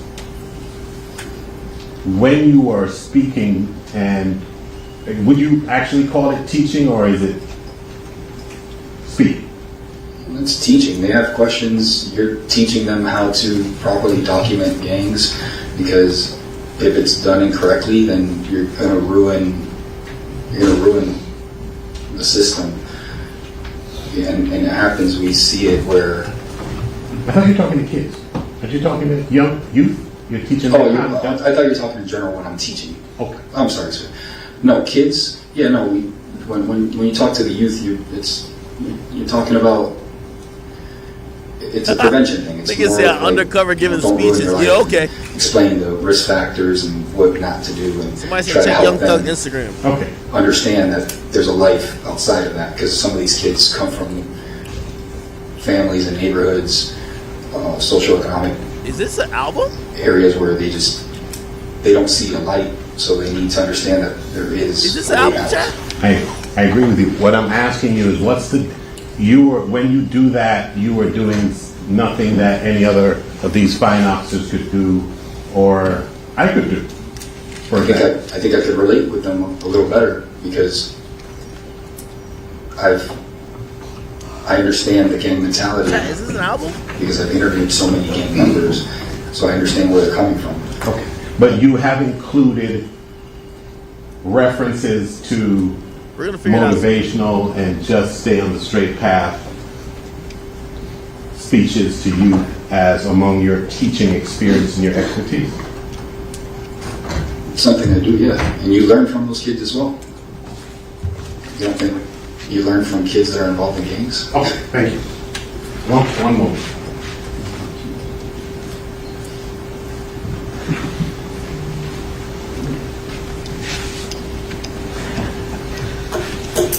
I have a question.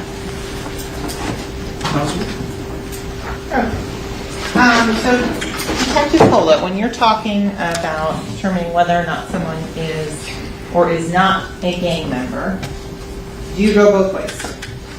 I try to convince myself that they're not. I'm trying to avoid confirmation bias. So someone tells me this guy's a blood or is a mafia family or GD or Crip or whatever, I'll start looking for things to tell me that they're not. Because the second I can convince myself that this person's not a gang member, it's probably true that they're not, and that maybe it's just not enough evidence to prove they are. But when I'm going in there looking for evidence against it, and all I can find is evidence to support it, that's when it shifts, and I'm like, okay, this guy has to be a member. And this happens frequently because, like I said, sometimes people document gang members incorrectly because they'll see a tattoo that they think means something, and they'll document that person as a member of XYZ gang, and then I personally know that person is a member of this Bloods gang. So then I have to go and figure out why someone believed this person was a member of this other gang, and then convince myself that that person was wrong and I'm right, or maybe notice that there might be two gang affiliations, like a prison gang and street gang, or a national-based gang and local street gang that they associate with. So multiple alliances. Okay, so you mentioned that there can be multiple alliances. Can you give a definition of what it would mean to be behind the wall? Behind the wall means in prison. So are there different gangs that are behind the wall versus outside? Yeah, there's different gangs in prison, and there's some of those gangs exist on the outside as well. So the United Black Nation was founded as a prison gang to protect Black Americans against Hispanics in New York and Rikers Island. Little by little, that expanded and it spread to the streets, and then these multiple blood sets that were created in Rikers Island were now on the streets spreading their ideology. You used a term that we haven't defined. Can you explain to the ladies and gentlemen of the jury what is a set? A set, like a group, a different branch of an organization. So you mentioned some of the organizational system. Is there a recognized organizational system in place for example, the UBN? Yes. And so can you describe a little bit about how that is organized? So the United Blood Nation was founded by a handful of leaders within Rikers Island. They created the first 3 original sets, Nitrate Gangster Bloods, 183 Gangster Bloods, and G-Shine or Gangster Killer Bloods. Sometimes they go by different names. And there was, I think, a total of like 12, 13 different sets that were created. Each one of those sets, or each one of those gangs that fall under the United Blood Nation have a leader who they call the Godfather Head. Right, so that would be the top person in the organization, the Godfather Head, the GFH. From there, you have Godfathers underneath, and there's a couple more of those, and then they spread into different branches. Then they have from there, from the Godfather, you have the highs, and you have the lows. That's the title of the rank. And sometimes they'll give those titles, the high and the low, they'll give it a separate title. So they might give it an associated title, like it could be anything. Whatever set could call it whatever they want for their group. You have the highs and lows, then you have the 5th floor. The 5th floor is a rank. They call it 5th floor or 5-star, or you're a 5-star general. Then the 4th floor, 3rd floor, 2nd floor, 1st floor. Then you have foot soldiers. And that doesn't mean there's one person per position. There could be hundreds of people in one position, and then a little bit less in the next one, a little bit less in the next one, until you get all the way to the top. Like most organizations, there's only one CEO, there's only one big boss, and then there's assistant managers and associate managers, and supervisors, floor supervisors. It's the same thing. You can only run an organization a certain amount, one way. So in terms of your experience in training and dealing with gangs, is there a financial component to those? A huge financial component. Could you describe a little bit more about that? Other than protection inside the prison system, once they spread out into the streets, one of the main focuses of the gang is to financially support the gang. And to financially support the gang, you have to make money. To make money, you have to sometimes commit crimes. It could be, and they don't have a rule on how to get this money, right? You can, some of the Bibles say, get it how you live, right? So pick a trade, make money. If it's rapping, it's rapping. If it's selling drugs, it's selling drugs. If it's selling guns, it's selling guns. If it's killing, it's killing. If it's doing home invasions, it's doing home invasions. And then that money in most gangs that report back to a prison system, they pay dues. Not all gangs do it, but a lot of them do. They pay dues. These dues are collected at the very bottom. They're transferred over to the person in charge of collecting the money. That person in charge of collecting the money usually has a title. They might have a rank. They also have a title of treasurer. That person is then responsible for holding the money for the gang, so that if someone has legal troubles, they could pay for the attorney fees, or if someone needs, or if the organization inside the wall in prison needs food, commissary, shoes, anything, they can support their brothers behind the wall until they get out. That money is also used to get people back on their feet when they get out of prison. So that's the financial component. That's the money laundering component of the organizations. So you talked a little bit about wiretaps and monitoring of specific phrases, spellings, things like that. How do you learn the phraseology or specific slang used by any individual set or gang? Sometimes it's, like, I'm not gonna lie, sometimes it's difficult. There's certain slang and symbols that we have yet to decipher, right? Because even if you have the dictionary, it might not even make sense, because the slang, the answer or the definition of the slang term or the code word is another code word, and unless you knew what the previous Bible said, you never figure it out. But for the most part, you get this based off of context. Okay. But can you describe, you mentioned something about dropping a C or crossing out all the C's. How does that show up in the messages? It's written in most, if we're speaking about Bloods only, in the Blood Bibles, it'll say you'll cross out all your C's and replace them with X's, B's, K's. Basically, just replace all the C's. And the reason that you replace the C's is because historically, when the Bloods were created on the West Coast, California, they were created to defend themselves against the Crips. The Crips were an organized gang at the time, in the early 70s. They were decimating the local neighborhood street gangs, and the local neighborhood street gangs banded together and said, let's unify and become one organization.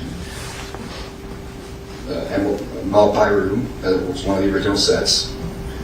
5'9" Brim, one of the original sets.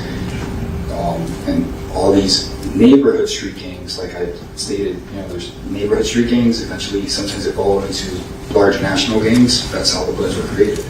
So these neighborhood street gangs banded together, created the Bloods, started calling themselves Bloods, and began to multiply. And their main thing was defending themselves against the Crips. So most of their language is anti-Crip language. That doesn't mean right now there's a war between Crips and Bloods, but they might still disrespect each other. If they get into an argument, they'll use derogatory language that they've created to diss each other, make fun of each other, and to show disrespect, either graffiti or messages on message boards. They'll cross out C's, or Crips will cross out B's. They'll call each other certain words like Crips, Bloods call Crips crabs. That's their derogatory term. Crips call Bloods slobs. That's their derogatory term for Bloods. Well, these are little things that they do, and it's not, like I said before, it doesn't mean every single time they write a message they're going to do it, but it happens pretty frequently. So in terms of the term FYE, fire, Yeah, what would that be translated to? a gun, What about a stick or a pole? a rifle or a shotgun, a long gun. Okay, it's like a stick. What about the term on the plate? On the plate or being greenlit that means the gang has sanctioned your murder, basically. If you've been put on the plate, if you've been greenlit. Hey, chat, is he right? Food, that means it's an on-site attack that needs to be done on you. And if you're a member of this gang and you know that Johnny Smith is on the plate and you run into him and you don't act accordingly, then you might also be put on that plate. Oh, you might also be labeled food, and you might be next in line, or you are to be next in line to be killed. You also mentioned a term, false flagging. Could you define that for the jury? Just means claiming something that you're not. So saying you're a blood when you're not a blood, and saying you're a crip when you're not a crip, or claiming multiple gangs that you're not a part of. So how, on that side note, how do these small neighborhood local sets of young kids, how do they wind up becoming actually real sanctioned sets with the Bloods? To become sanctioned, so there's a lot of neighborhood street gangs that identify as Bloods. They'll call themselves Bloods. They identify as Bloods in terms of they've adopted all the signs, symbols, ideologies, clothing, all these things that the Bloods buy on. And they might have bits and pieces of knowledge that they've gotten from, friends or whoever, or the internet, and they try to follow this stuff. At some point, if you get a big enough neighborhood street gang that's claiming blood, they will probably get approached by a national set. And it could be any one of the national blood sets will approach these neighborhood street gangs and tell them, it's almost like a cease and desist order. You either fold and you come tap in with the Bloods and become official Bloods or sanctioned Bloods, right? Fall under one of the national branches, or your entire gang is going to be put on the plate. Your entire gang is going to be wiped out. And if you could explain, is the term real right? So real right is in reference to a sanctioned blood, a blood that's tapping in, a blood that's associated to one of the national branches that's doing all the right things as a blood. So if you're saying you're real right, that means you're a member of the Bloods, like the sanctioned Bloods, not a neighborhood street set. And I think you've already described or defined lineup, but if you could just make sure that's clear, please. Your lineup in a gang is your chain of chain of command. So who's your foot soldiers, then your first floor, second floor, third floor, all the way up to the top. That's your lineup. So if you're a member of say a specific G-Shine Gangster Killer Blood set, and they ask, and you're getting checked by another Blood because they don't believe you're a Blood, and they say, what's your lineup? You're going to tell them who you report to. And you would know, okay, my big homie, the person that brought me in to the game, is so-and-so. His big homie. My big homie, Whack 100, man. The Godfather is so-and-so. Just so y'all can know, my big homie, Whack 100. The person quizzing you is a real Blood. He's going to know that. If Whack 100 my big homie, does that mean that I'm a... Questions correctly, you're not going to know who the big homie is. you're not going to know who the boss is. You're not going to know anything because it's not publicly advertised for the world. And so in terms of if someone asks, who do you walk with, what would be the appropriate answer?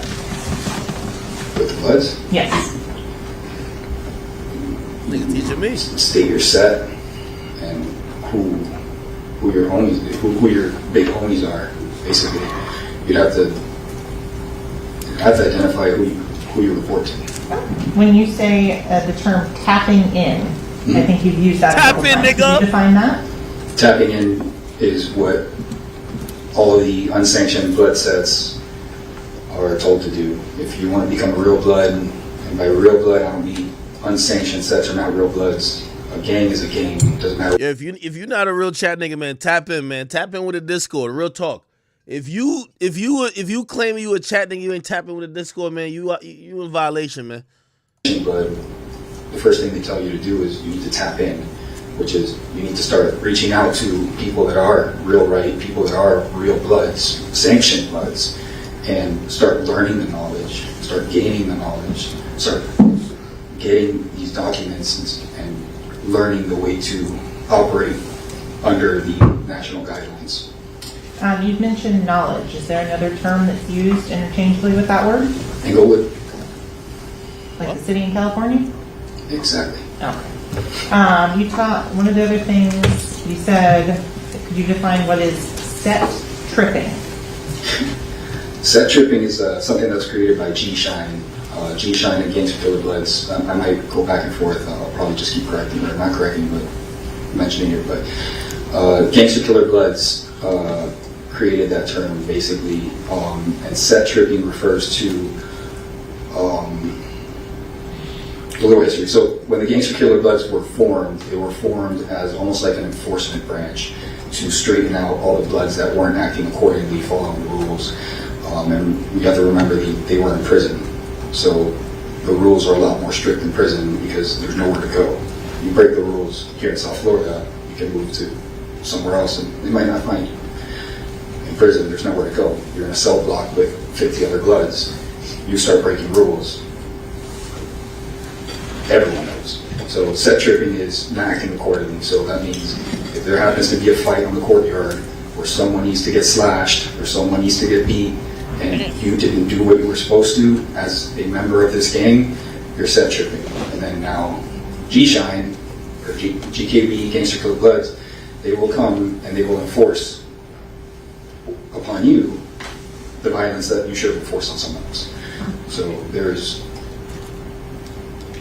a little controversy with G-Shine because a lot of blood sets don't like them because they're enforcers.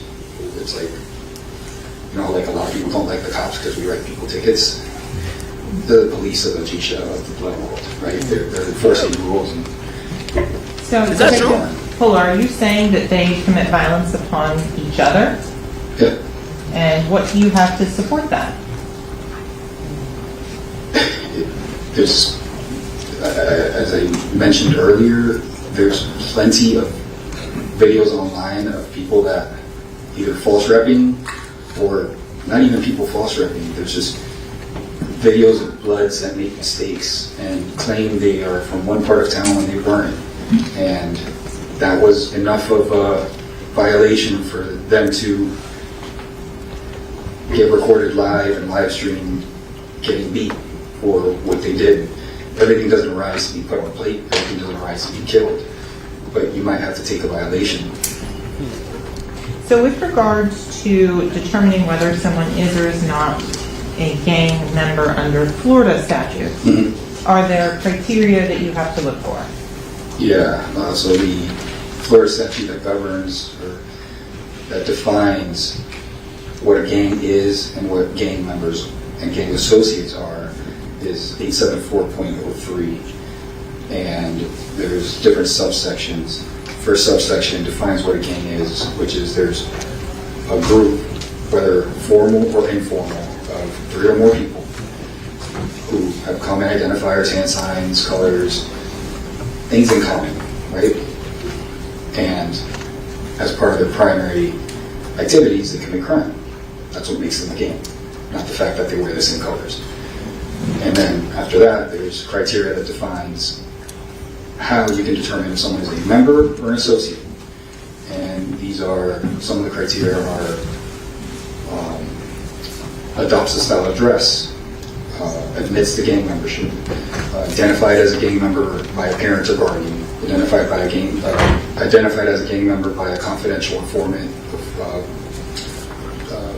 that's been proven to be trustworthy and reliable, identified as a gang member by a informant that hasn't been proven trustworthy and reliable, associating with a gang member 1 or more times, associating with gang members 4 or more times.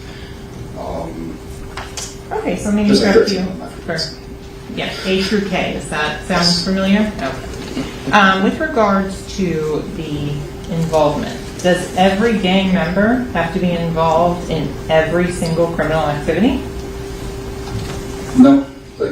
Like I said, they say get it how you live. So as long as you're bringing money in for the gang, then you're going to be in their good graces. So if your hustle is rapping and you're making money rapping, they're going to support you. They're going to bring you up and make sure that you're making more money and that you're doing what you're supposed to, and that you're supporting, in return, you're supporting the gang. And then you don't forget, you're not an individual, you're part of a collective. So you mentioned kind of ranks. How do you get a promotion from one rank to the next? Putting in work, so either completing what they call missions or just contributing to the gang, showing your loyalty. Someone above you would have to decide that you're worthy of moving up. A lot of the early steps are as foot soldiers. If you're a foot soldier and your job is to go do home invasion robberies, if you're out there doing a whole lot of home invasion robberies and bringing a lot of profits back to the gang, or a lot of guns back to the gang, or a lot of drugs back to the gang, then you might get a promotion. If your job is rapping and you're doing good and you're making money and you're bringing in money to the gang, and you're taking the gang to shows and you're supporting them, you're supporting the gang, not supporting yourself, supporting the collective, then you can start the promotions. Okay. Is every aim and goal of a criminal gang something related to crime? No, a lot of these gangs, like I said, were initially racially formed for racial reasons, to defend, for the African Americans to defend themselves against Hispanics, or Hispanics to defend themselves against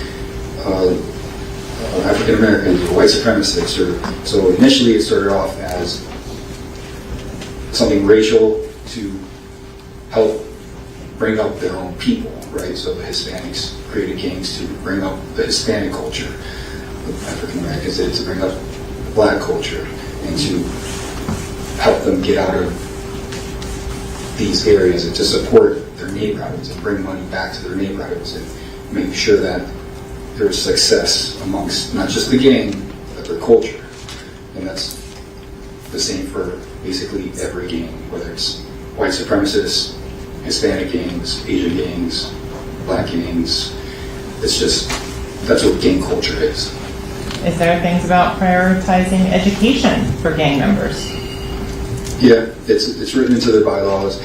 They don't want dummies, right? They want smart guys. If you're out there committing reckless acts and bringing bad attention to your gang, no one's going to want you. You might be out there committing robberies and doing stuff. That's your job. But if you're doing it recklessly because you're not a smart guy, they're probably tighten up on you and start telling you, you need to do this a different way. We need to teach you the right way to do this. Or you might just be a skilled rapper. You might be very good at sports, or you might be just a very smart person and you just do really well in school. So they want you to succeed in school so that you can maybe become an attorney or something that can help them out. So with regards to G-Shine in particular, were you able to document 3 or more members of that criminal enterprise? Yes. Approximately how many were you able to document? In reference to this case? In reference to this case. Oh. I think I stopped at like 17 or 18. Specifically in this case, can you talk about how you became involved in this investigation? I was asked to analyze the case and determine whether there was a gang nexus to it, whether Mr. Demons was a member of this gang, and if he was, to look into it further. So in terms of the things that you were trying to look at under the statute, in terms of subsection A, admitting to criminal gang membership, were you able to show that in document with regards to this defendant? Yeah, so admitting to gang membership is not just admitting it to a police officer. If you admit to gang membership on a video, it's the same thing. You've admitted to being a member of that gang. So yeah, there's multiple videos of Mr. Demons claiming G-Shine or GKB as a gang that he belongs to. What about adopting the style or dress of a criminal gang? Yes, Mr. Demons was observed multiple times, more times than I can count, wearing the colors red, colors green, and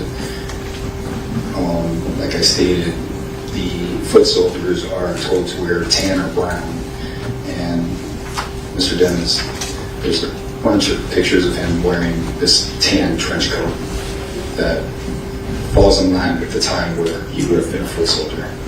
And so we'll come back to some of those pictures in a moment. So what about adopting the use of a hand signs that's identified as used by a criminal gang? Yes, Mr. Demons does all the gang signs, and he does them very well. He can do them very quickly, a lot faster than I can. Can you explain what stacking is? Stacking is a form of communication with gangs, within gangs. If you meet another blood, you might you might ask them who they roll with. They say, "Oh, I'm a blood." Then they might just stack his set. So he'll say where he's from, right? So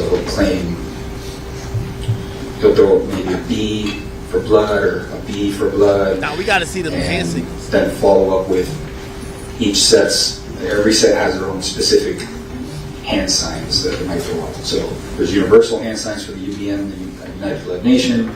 Those are just standard signs that all bloods kind of are supposed to know. And then every set will have their own hand signs. And then apart from that, if you're part of a set that is part of a certain neighborhood, you might also add your neighborhood stack into it. So if you live on 27th Street or something like that, 27th Ave, you might throw in your street, especially if you're in an area that's populated by a lot of different blood sets. That way they know where you're from. What about in terms of associating with one or more known criminal gang members? Yeah, so the way I was able to identify these other G-Shine members or blood members was through contacts that he had on his phone and photographs that he had on his phone, social media, stuff that was publicly posted, stuff that was posted or that was privately inside his phone, not shared. In terms of what about if they've been observed in the company of one or more known criminal gang members 4 or more times? Were you able to document that in this case? Yes, there's hundreds of pictures of him with other bloods. What about if they are identified as a criminal gang member by physical evidence? Physical evidence would be the videos of Mr. Demons throwing up hand signs, the videos of Mr. Demons saying the G-Shine oath, their motto, all the social media posts, references he makes in songs about being a blood. That's all physical evidence. Okay, so I want to The go. Bible. And so we'll get to that in just a moment. So Detective Polo, are you taking into consideration that this could be a character or an act that's put on for social media? I don't believe this is an act or a character. This is, as I stated, G-Shine is one of the more violent blood sets. They're the ones that are enforcing when other people are false repping, and that's what they're known for. So if a famous person were to false rep G-Shine, they would quickly get checked. That happened to those two kids, or I don't know how old they are, those two guys that were claiming sex money murder, the Island Boys. Oh shit! Fun haircut. Okay. Yeah. They Clip this! claim to be members of Sex Money Murder, which is a set of the Bloods, and they quickly got checked by almost every Blood that could find them on social media. They got branded, and they then had to recant and apologize. Did you find any evidence whatsoever of any recanting or apologizing by Mr. Demmons in the records that you reviewed? There's no recanting, there's no apologizing, there's no one calling out Mr. Demmons for being a fake Blood. There's all I could find is support for Mr. Demmons for being a Blood by other Bloods. Okay, in terms of the specific communications that you went through, were those on a cellular phone and email extraction? Or Yes. word form? Yes, it was on both. Okay, I'm going to start. I'm going to make sure defense has a chance to see what's in the state. Triple U for identification purposes only.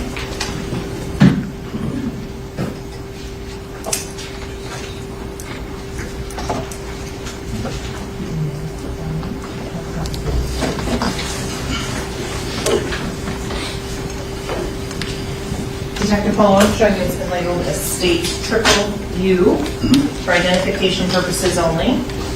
Do you recognize those documents? Yes. How do you recognize those documents? It's the email chain forwarded to YNW Melly booking at gmail.com from one Jaquan Burton, same subject that was identified through his cell phone on his text messages. Objection, Your Honor, to the reference of his cell phone. Thank you. Welcome side by side.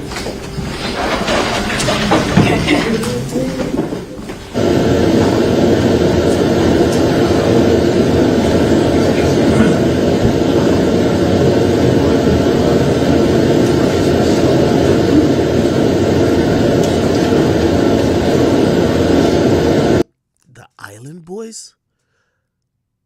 I didn't know the Island Boys were repping Blood at a point. Let me see.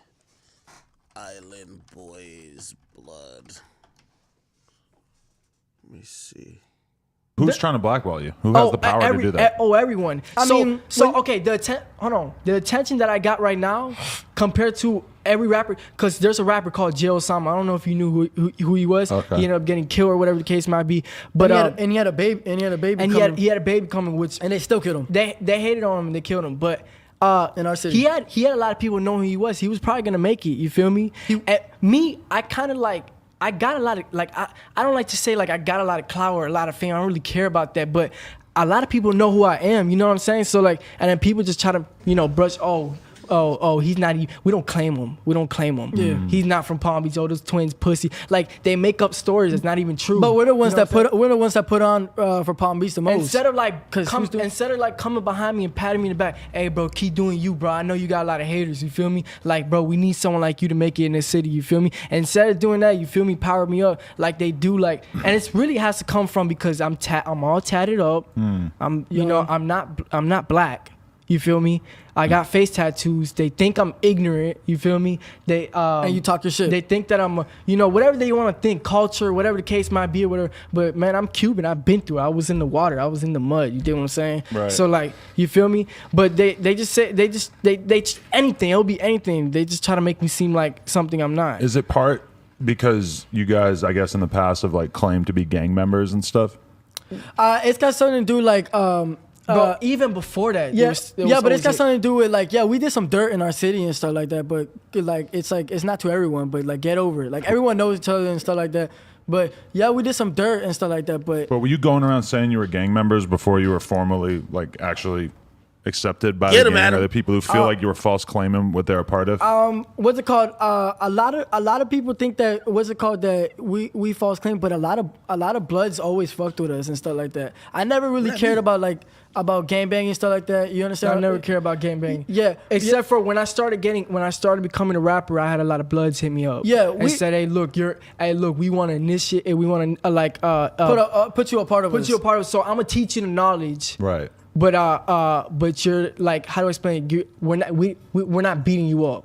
You feel me? But I'm gonna let you know everything to know, like if you were a Blood. You feel me? So I'm like, okay, so what did that make me? He's like, oh, you Blood, you this, you that. You tell me this, that's your tag. You feel me? I'm like, okay. And then I was like, all right, whatever, you feel me? Because I already, I got blood tattoos. So I'm like thinking, like, what, do I got to be a Blood? You feel me? Because if I make it, I don't want people to be like, yo, why you got all this stuff? And you feel me? By the way, blood tattoos is just having a 5-point crown.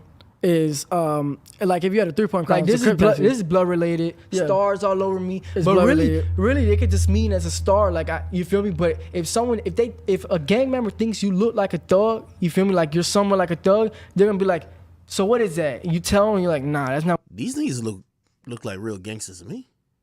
Why niggas not jacking them? I fuck with the Island Boys. They look like real gangsters to me. Why niggas not jacking them? What is it? Are you really a Blood? You feel me? So yeah, you kind of have to watch out what you tattoo. But it sounds like you're kind of like halfway in, where like you acknowledge it's a gang tattoo, but then you also don't really want to have to answer for it. No, but he didn't get it. tattoo. He didn't get a tattoo because it's supposed to be a blood I tattoo. didn't get a tattoo because I wanted to be a Blood. You feel me? He got stars on his. He got stars on his face because stars is like a big 5-point. You know what I mean? Look, he likes stars. I got a star on my nose. I got stars everywhere. I got a star on my nose because I know I'm a star. You feel me? It's just like little things like that. Why I got tattoos and stuff like that. But if there were any Bloods watching who wanted to put you on, you would be down. We know that's the thing. We know Bloods that always try to put us down in this and that. We're not really caring. I don't really care to be a Blood. Yeah, we're not really caring about. What about Crip? I don't want to be known. that would be a crazy story. But I don't got no problems with no Crips and nothing like that. For sure. Yeah. It's probably easier to just. Oh, we're gonna get back to this. Which is why it's necessary for us to protect his eye. This is very common. So long as the judge has explained to the jury that they should draw no negative inference. Never mind. Nah, this is more interesting. Stay out of it, I feel like. Turn up, Adam. You don't need to. I don't gotta be in a gang We're life. from Florida. You don't need a gangbang to you feel me? You can make your own thing. You can. That's what I'm know saying. I mean? I'm on my type Listen, of time. I know. What I mean? Look, I know my value. I know who I am. I don't have to be a gamer. Like I know I make money without being in the gang. You feel me? We registered as a gang member. Like sheriffs, they pull us over and they put our name. We're registered as a gang member. They have codes and all that once they run our name and stuff like that. But we're not really into that. If we stand on what we stand on. You know what I mean? Right. Like, which is like, I really just want to be a rapper. I want to make it. That's all. Which is our names, being a disrespecting my brother, disrespecting me. The other shit, you feel me? I'm not really caring too much about it. I'm yeah, gonna keep it real. you tell me, you're a fake Blood, this, that, whatever. I don't really care about that. Like, you feel me? Like, that shit on bad. For sure. Hey, if you enjoyed this clip and you want to see more, this is our. You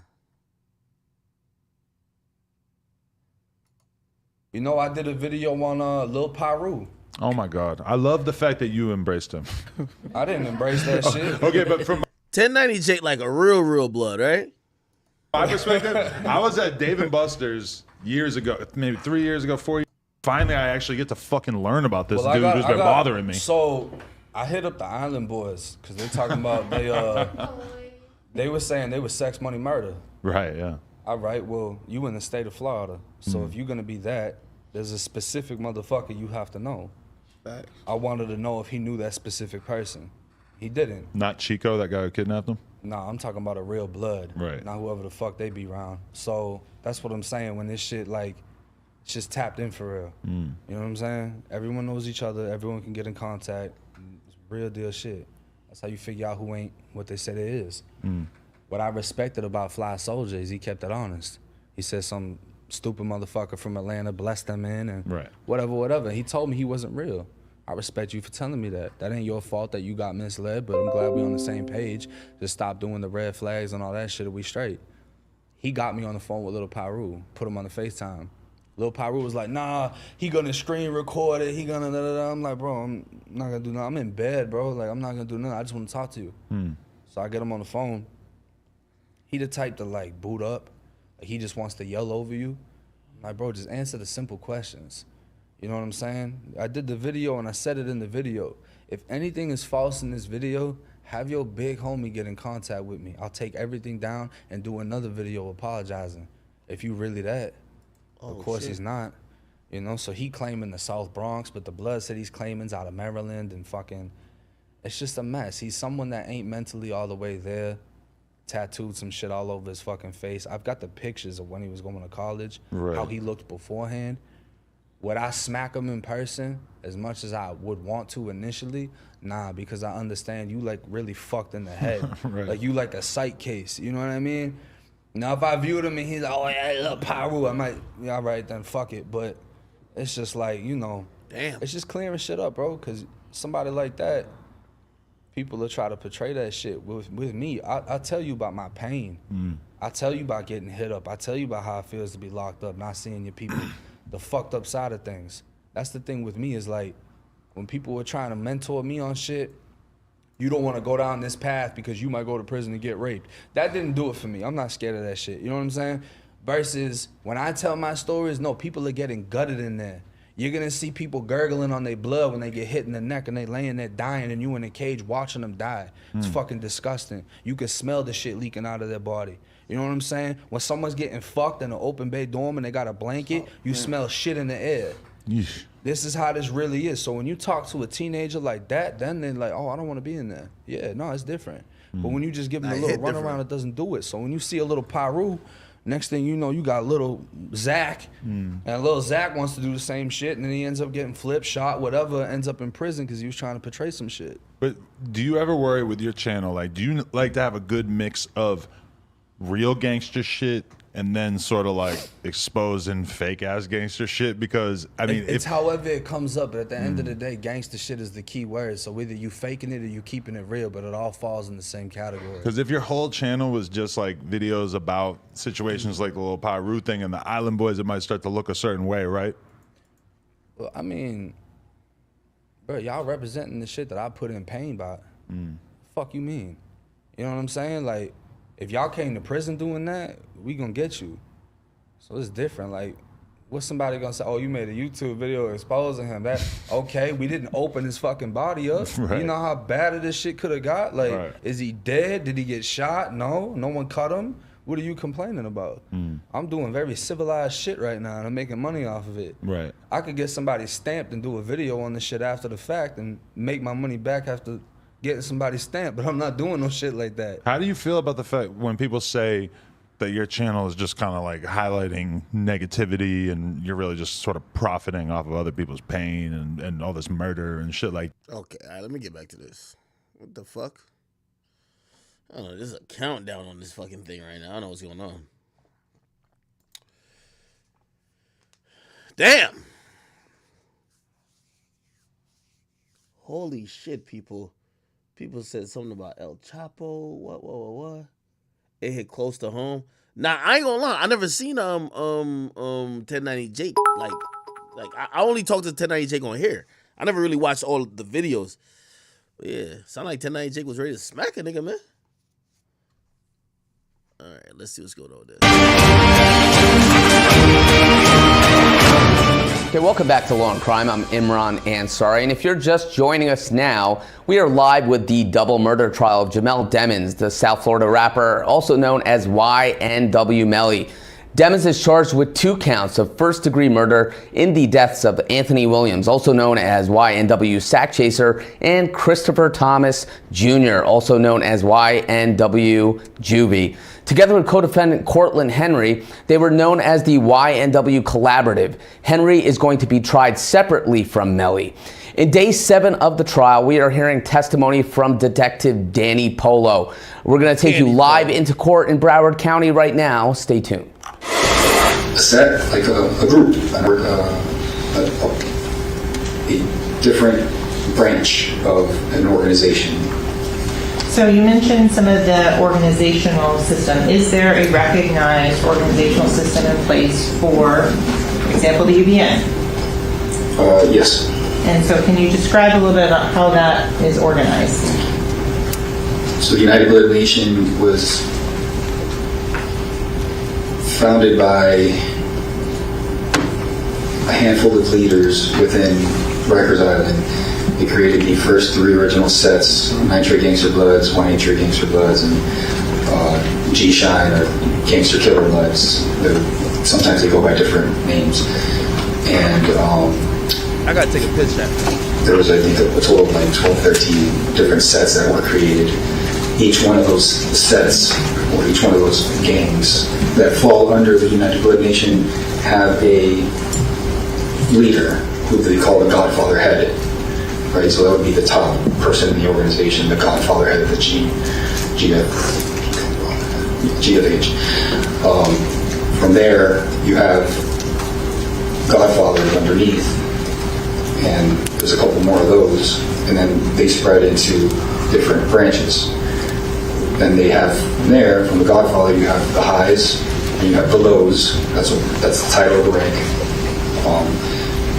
And sometimes they'll give those titles, the high and the low, they'll give it a separate title. So they might give it an associated title, like it could be anything. Whatever set could call it whatever they want for their group. You have the highs and lows, then you have the 5th floor. The 5th floor is a rank. They call it 5th floor or 5-star, or you're a 5-star general. Then the 4th floor, 3rd floor, 2nd floor, 1st floor, and you have foot soldiers. And that doesn't mean there's one person per position. There could be hundreds of people in one position, and then a little bit less in the next one, a little bit less in the next one, until you get all the way to the top. Like most organizations, there's only one CEO, there's only one big boss, and then there's assistant managers and associate managers and supervisors, floor supervisors. It's the same thing. You can only run an organization a certain amount of one way. So in terms of your experience in training and dealing with gangs, is there a financial component to those? A huge financial component. Could you describe a little bit more about that? Other than protection inside the prison system, once they spread out into the streets, one of the main focuses of the gang is to financially support the gang. And to financially support the gang, you have to make money. To make money, you have to sometimes commit crimes. It could be, and they don't have a rule on how to get this money, right? You can, some of the Bibles say, get it how you live, right? So pick a trade, make money. If it's rapping, it's rapping. If it's selling drugs, it's selling drugs. If it's selling guns, it's selling guns. If it's killing, it's killing. If it's doing home invasions, it's doing home invasions. And then that money in most gangs that report back to a prison system, they pay dues. Not all gangs do it, but Of the defendant. Just call it the 9807 number. Yeah. Or suspect? What did you say? Purported to be the defendant? Yes. We object to that. Okay. 9807 phone. Just the phone number. Sure. Okay, can I just call it the phone? Yes. Please. All right, we're all set? Yes, Your Honor? Let's bring the jury in. You still have state triple U? Sorry. Okay.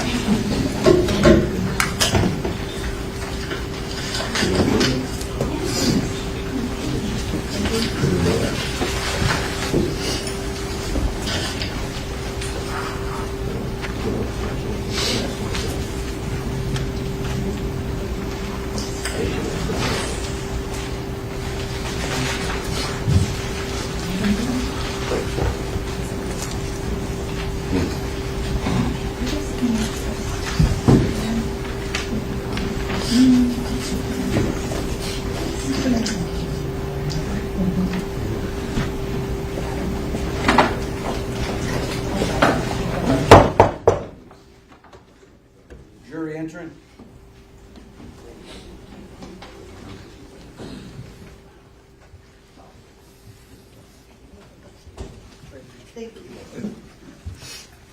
I'm gonna talk about it a little bit. I see what y'all talking about. Don't worry, I see what you're talking about.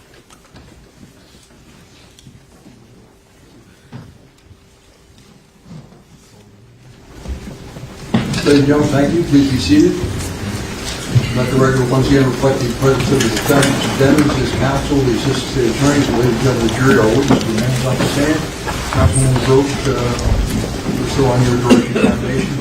Proceed. I sustain the last objection. Repeat your question, please. Yes, Your Honor. So, Detective Polo, the item that has been presented to you is straight state triple U. You recognize it? Yes, ma'am. How do you recognize it? It is the email chain addressed to YNW Melly booking at gmail.com. Is this the same email that is referenced in the 772-713-9807 phone extraction you reviewed? Yes. Is that the same or substantially same condition as when it was retrieved from Google via a search warrant? Yes. Here at this time, the state would request that the state's triple U into evidence and published to the jury. Any objection not previously raised? We object to it coming in toto, and we request that any individual exchange be authenticated. Conviction be laid. Objection is overruled. It'll be admitted. States triple U will be marked states number 68.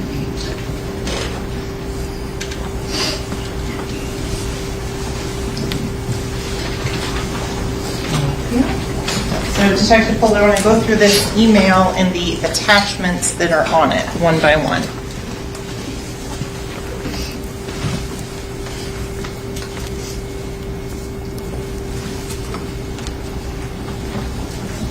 The September 16th, 2018 sent date.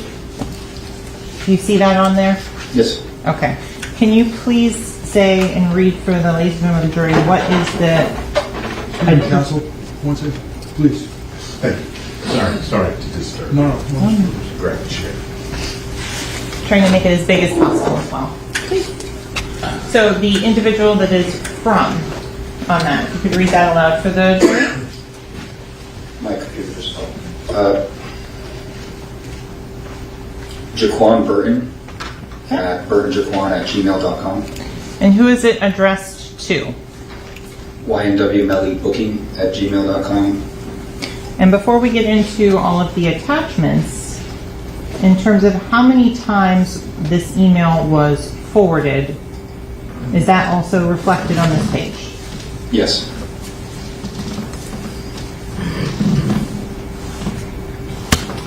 This third entry down, the Jaquan Burton again is the sender. Who is it going to? The subject named Derek Dixon was identified as Gino. Okay. Street name Gino. And we'll come back to Gino in just a little bit.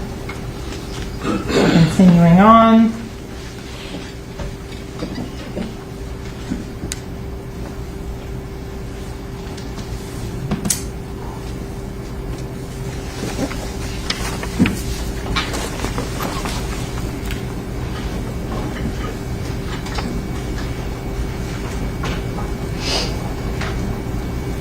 Were you able to identify all of the individual email addresses and associate them with a known person? So we went through some of them and were able to identify. Earlier on, there was a Jamon Mitchell. He's in a photograph with Mr. Demons. That was on the first page. Okay.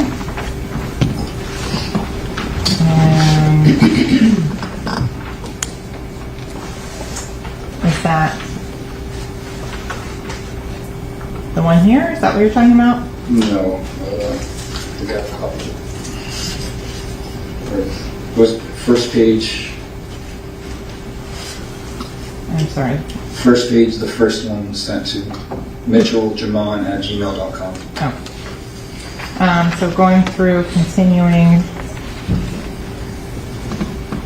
to this last, the first forwarded one on this particular email chain. Can you read the from email? Bang Bang is the name, and then the email is bangbangascari@gmail.com. Does the term Ascari mean anything particular or special in relation to the G-Shine floods? Ascari is a step above the foot soldier in G-Shine. It's like their second rank above a foot soldier. Okay. So continuing on, the information that we're here, and I'm sorry I have to make it a little bit smaller to fit on the page. Is this some of the history you were talking about? Yes.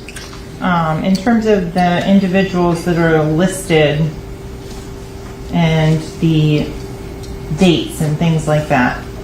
For example, if you look here, the 199BIX. Can you explain or translate that?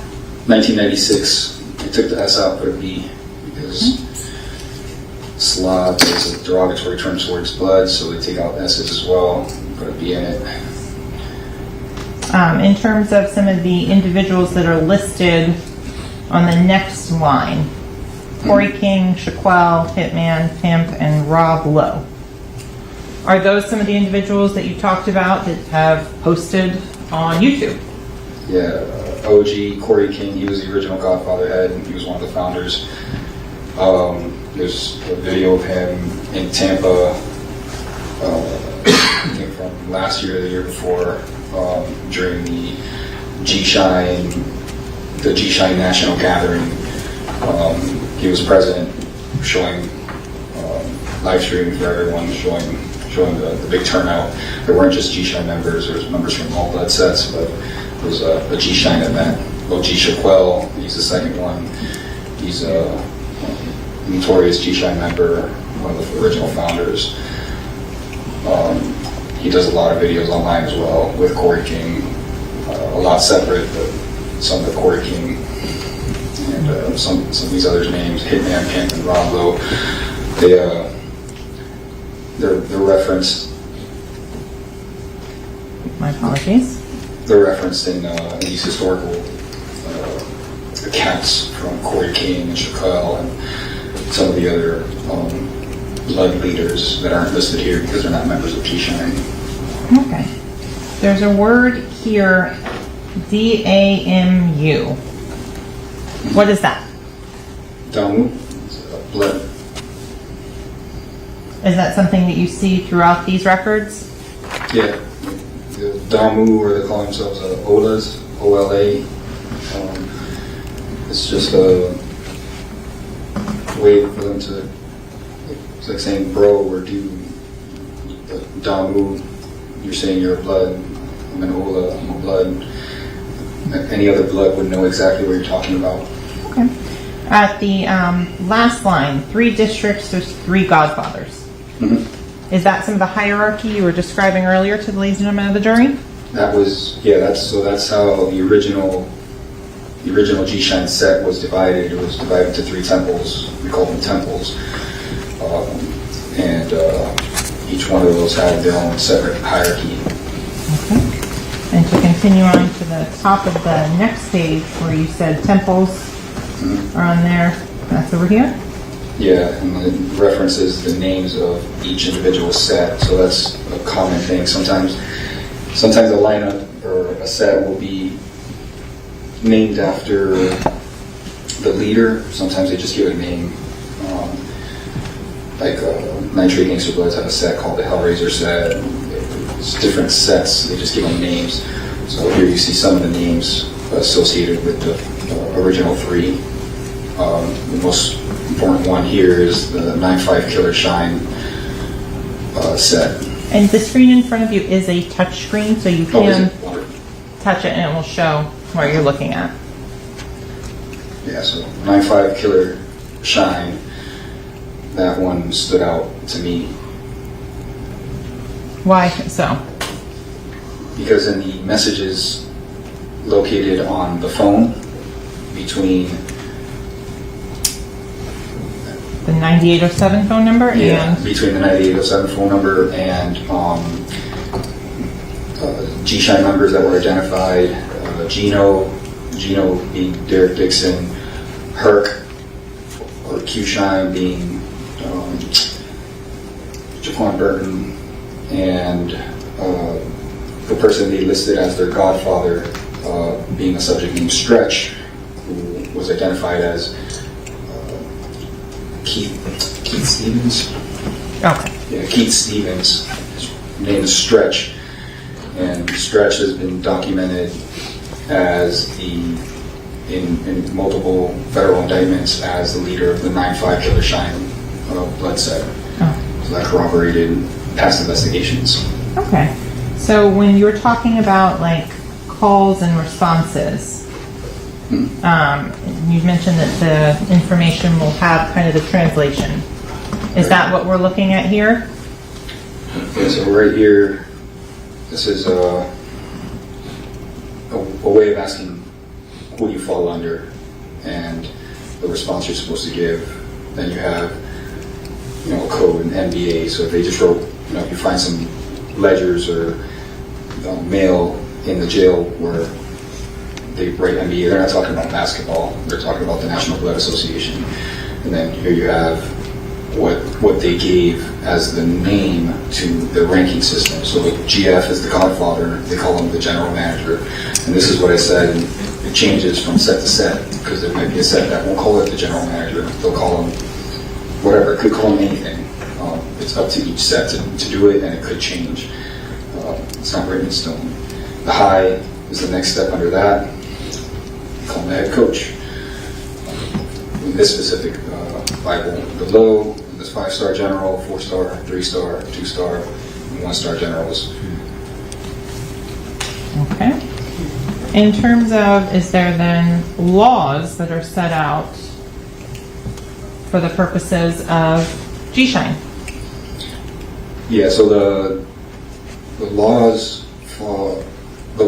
original laws were written for the UPN. G-Shine adopted the same laws. Those are the original 30 laws. Blood in, blood out, you get jumped in. Sometimes, and like I said, there's exceptions to every rule. Sometimes you get blessed in. So voted in by committee. You're putting in work, that's another way of getting in. No snitching, that's an important rule. No punking out. No backing down from a fight, basically. No homosexuality is very common in the gang world. Can you translate, you made a comment about being blessed in. Can you just explain that? Because I don't think you've defined that yet. So blessed in is when you didn't really put in any work and someone within the organization is just vouching for you. And just saying, hey, this guy's going to be one of us. They bring you in, you don't get jumped in, you don't have to put in, you didn't put any work in, you didn't do anything. They just brought you in, they brought you home. That's terms that they would use. But the most commonly used term is blessed in. Okay. On some of them, like no flu wearing or yellow back. I don't know. I have no idea. So there are some things that even law enforcement has yet to decipher. Yeah, there's certain. I said that I think earlier that there's certain codes that just don't make any sense to me. There's certain tattoos that don't make any sense. I just see them over and over and over again on bloods, and I know it means something to them. I just haven't figured out yet what it means, and sometimes they don't answer. Number 11 that's indicated here, cross out all C's and replace with B's, K's, or X's. Did you see evidence of that in the phone belonging to the phone number 772-713-9807? Yes. Oh, was that in private communications? Private communications and public posts that were posted from that phone. Okay. And items number 16 and 17. Is that a common rule to basically don't admit anything? This is what I was talking about, where the Bibles are held in secrecy, right? So that's why I send them through email, because typically you can't just find someone's email laying on the floor, right? That's not a thing. You can find documents laying on the floor at a search warrant, but to get an email, you would have to write a search warrant for Gmail or iCloud or whoever. So that's why they send out these Bibles a lot in email form. Okay. So keep it secret. The last one on this page, never take another person's side over your homie. What is a homie? Homie is a member of your set, a member of your blood set. So just because it wouldn't just be any blood. It would just be a blood within your organization, within your lineup, within your set. Okay.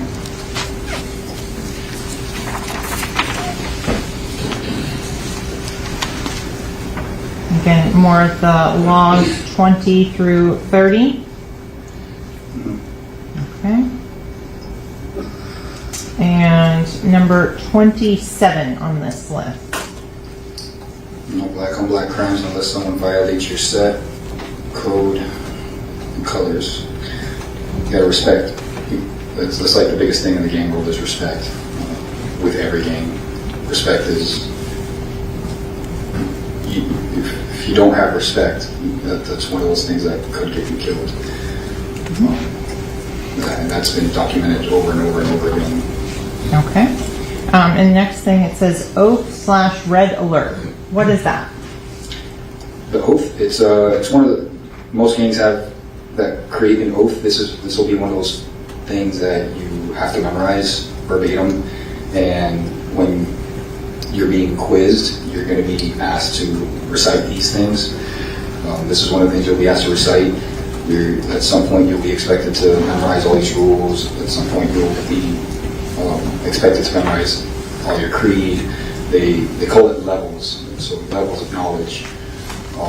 And if you assert that you're, let's say, at a certain level of knowledge, and you get tested up to that level of knowledge, and you failed, then you're going to get violated. Now, if you say you're at a certain level of knowledge and they test you and you get quizzed and you answer everything correct, then you're doing just fine. Okay, so you had mentioned that there were other different sections and hoods. Are those some of the ones that you had previously mentioned? The 9 tray? Yeah, so the original founders of the UBN, OG Mac and Leonard Jedi McKenzie, they created all these. Well, these gangs existed within the system, within the prison system. They just didn't have these names. Little by little, like it happened in California, where the neighborhood gangs started joining into the Bloods. They then changed their names for something that aligned with the Bloods. So these are the original sets. The dates, they're as accurate as I can tell based on not just interviews, but all the other documents that we've ever recovered have the dates are pretty consistent. So that these are things that you'll almost never get wrong unless you find a Bible from a jail from a brand new member of the Bloods who's trying to learn, and he's just writing it down, trying to memorize his stuff, because the easiest way to memorize stuff is just keep writing it down, especially if you're sitting in jail. In terms of, it says greeting and replies, are those some of the types of knowledge an individual could be quizzed on? Yeah, you could, and you won't even know you're being quizzed on it. This is something that happened in one of our undercover cases. Our undercover was his first time being a Blood, so he didn't answer some of these greetings correctly. Okay, so going down to almost the bottom of the page where it says on there, rise and shine. What is the proper response if someone says rise and shine? I shine, you shine, we shine, G shine. It's a very popular G shine saying. Okay. And it doesn't have to be exact, right? So if it could be like a variation of it, like right there, I shine, you shine, right? It's not exactly like the other one. Okay. And in terms of, it says these are meanings, not replies. So if someone says this, is this kind of more the dictionary part of it? Yeah, sometimes it doesn't make sense. Like some of these dictionaries, it just, the answers, or the definitions to the word, to the codes is other codes. And it's just, unless you have the person in front of you that wrote that, you probably won't be able to decipher it. Okay. And this continues on in this with different codes. Okay. In reviewing these codes, are they consistent with some of the other gang knowledge that's been recovered and that you have learned about? Yeah, it's, except for some of the, obviously some of the codes are different because codes are updated periodically. For the most part, a lot of these have continued to be used. Okay. And so there's some of the terms you've already defined, like set tripping. Is 1965 on that list. Is this something that they continue to evolve over the years? The code? Yes. It could if you know, big indictments come down and a lot of people, you know, if a big indictment comes down, like recently sex, money, murder got indicted, and I think there was a lot of people got arrested on that indictment. We have an active investigation where we know they completely restructured everything. They're restructuring their Bibles, they're restructuring their chain of command, they're restructuring all the rules. So it's how they evolve. And so after the law enforcement has gotten hip to whatever is already out. And so on the bottom of this, it says G slang. What is that translated to? Speaking codes.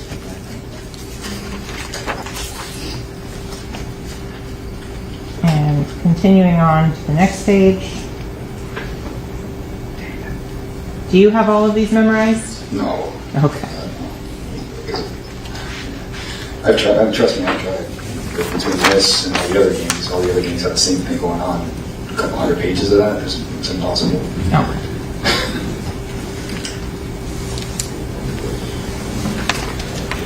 So that's the end of the first email, the forwarded email. May we approach for a thing? Yes.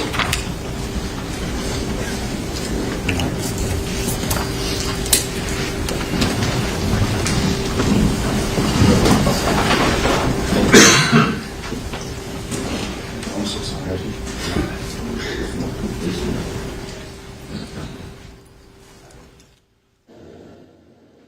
I guess it's a sidebar again.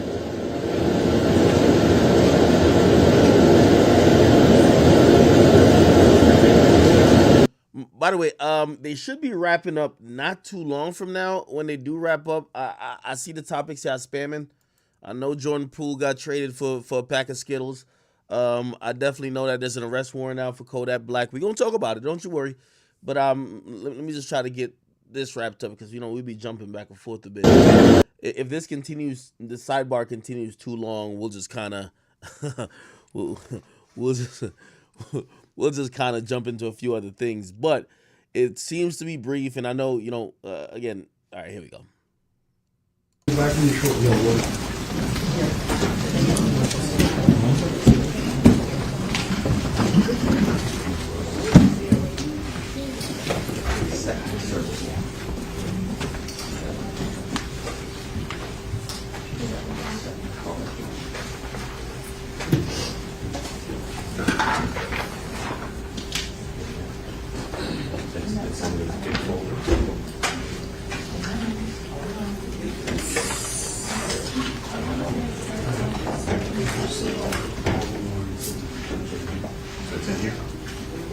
Returns, 3/15/2022. This was discussed in the second and third depots, and the third and fourth depots. Just found it. It's not in there, that's the search warrant is in there. So you have that. Counsel? Yes. Let the record reflect that you stepped out. Counsel remain will with defendant. You're suggesting you don't have this record? I heard, that's what I heard you say. Now you want time to look for it, so you need some time to see if you have it or you don't? Yes, sir. All right, we're in recess for a few minutes. Thank you, Judge. We'll see if you have enough that you're going to give us a little. All right, cool. I guess we should probably just talk about the obvious. If you guys don't know, let's see. After catching a concussion during practice, you know, by his own teammate, Jordan Poole he got snuffed by Draymond Green. It was pretty much impossible for him to be on that team with that nigga. Like, you know what I mean? You could tell he don't fuck with that nigga. You could tell he also got no squabbles because there's no get back in sight.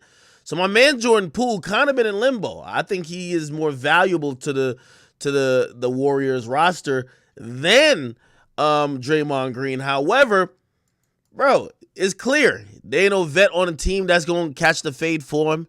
That gonna make him feel all right about getting punched out by Draymond. And essentially, you know, after an unsuccessful season, they got beat up on by the Lakers. The Warriors are indeed trading Jordan Poole. Okay, they apparently traded Jordan Poole to the Wizards for a pack of Skittles and Chris Paul. Well, Chris Paul at this damn point in his career is a pack of Skittles. And essentially, the Warriors are sending Jordan Poole and 2 future draft picks. And future draft picks to the Wizards. And, of course, in return, they will get Jordan Poole, okay? They're saying that Golden State Warriors don't have any plans of waiving Chris Paul. Chris Paul was just traded from, like, the Suns. So people thought that, like, you know, he's going to end up back on the Suns because everybody's going to waive him. But it looks like maybe he's going to be on the Warriors and he's going to have to run back up to Curry, obviously, okay? They say, according to somebody, the Warriors will also send Ryan Rollins. I don't even know who the fuck that is. That nigga on the team? And a second-round pick. Oh, it's a second-round pick last year to Washington.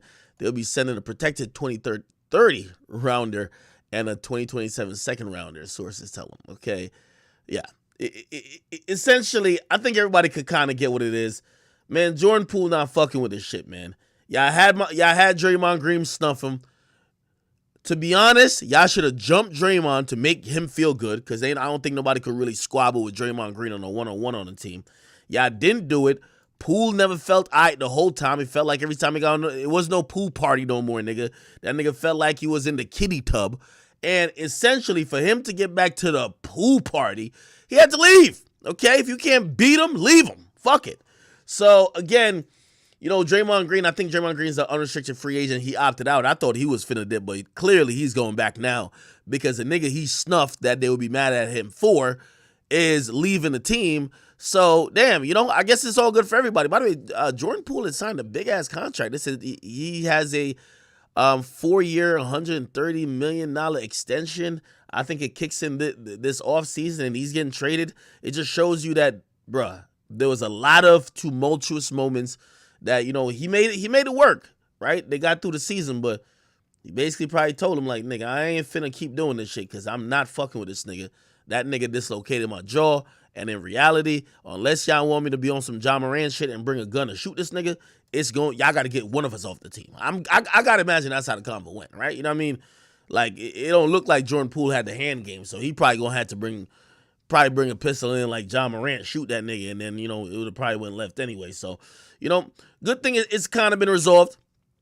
Do I think this makes the Warriors better? Fuck no. Fuck no. You know what I mean? But again, a lot of people believe the Warriors are in rebuilding mode. They believe that they're trying to just rebuild and just trying to figure out some new shit. You know, obviously Curry's getting older, but if you watch him play, you can't tell that. You know, he's a finesse shooter. So he's a finesse type player and a shooter. You know, LeBron's more athletic and physical, so you could see it clearer with LeBron than I would imagine you would be able to see with Steph Curry going on. So it is what it is, man. Jordan Poole, hopefully the Wizards treat you how you should be treated. I think he's a young star. He has a really bright future ahead of him. And I'm gonna be honest too, man. If a nigga snuff me and then y'all leak the tape of him snuffing me and I'm on the team and I'm way more important in my mind than he is, either if I can't squabble him and I can't give him a leg eyes or some shit like that, you got to trade me, dog. That's just what it is. So it is what it is. All right.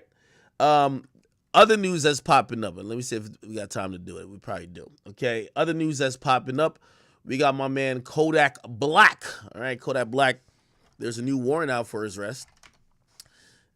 Kodak warranty, no warrant, and it's coming out of Broward County after Kodak supposedly missed a hearing he missed a drug test. So again, you know, Kodak has been really jacking publicly or whenever he speaks, he say he's drug free, this and third. So I'm not gonna automatically assume that he's back on that, you know what I mean, whatever drugs he was on before. But if you don't know, that he was arrested last year after he got shot, and they charged him with trafficking Oxycontin and possession of a controlled substance without a prescription. Essentially, his whole like defense is, yo, why would y'all charge me with this? I just got shot. These are painkillers. I'm prescribed painkillers. Maybe I had a little bit more than, you know, the law allows me to have, but shit, I was shot. Y'all are tweaking.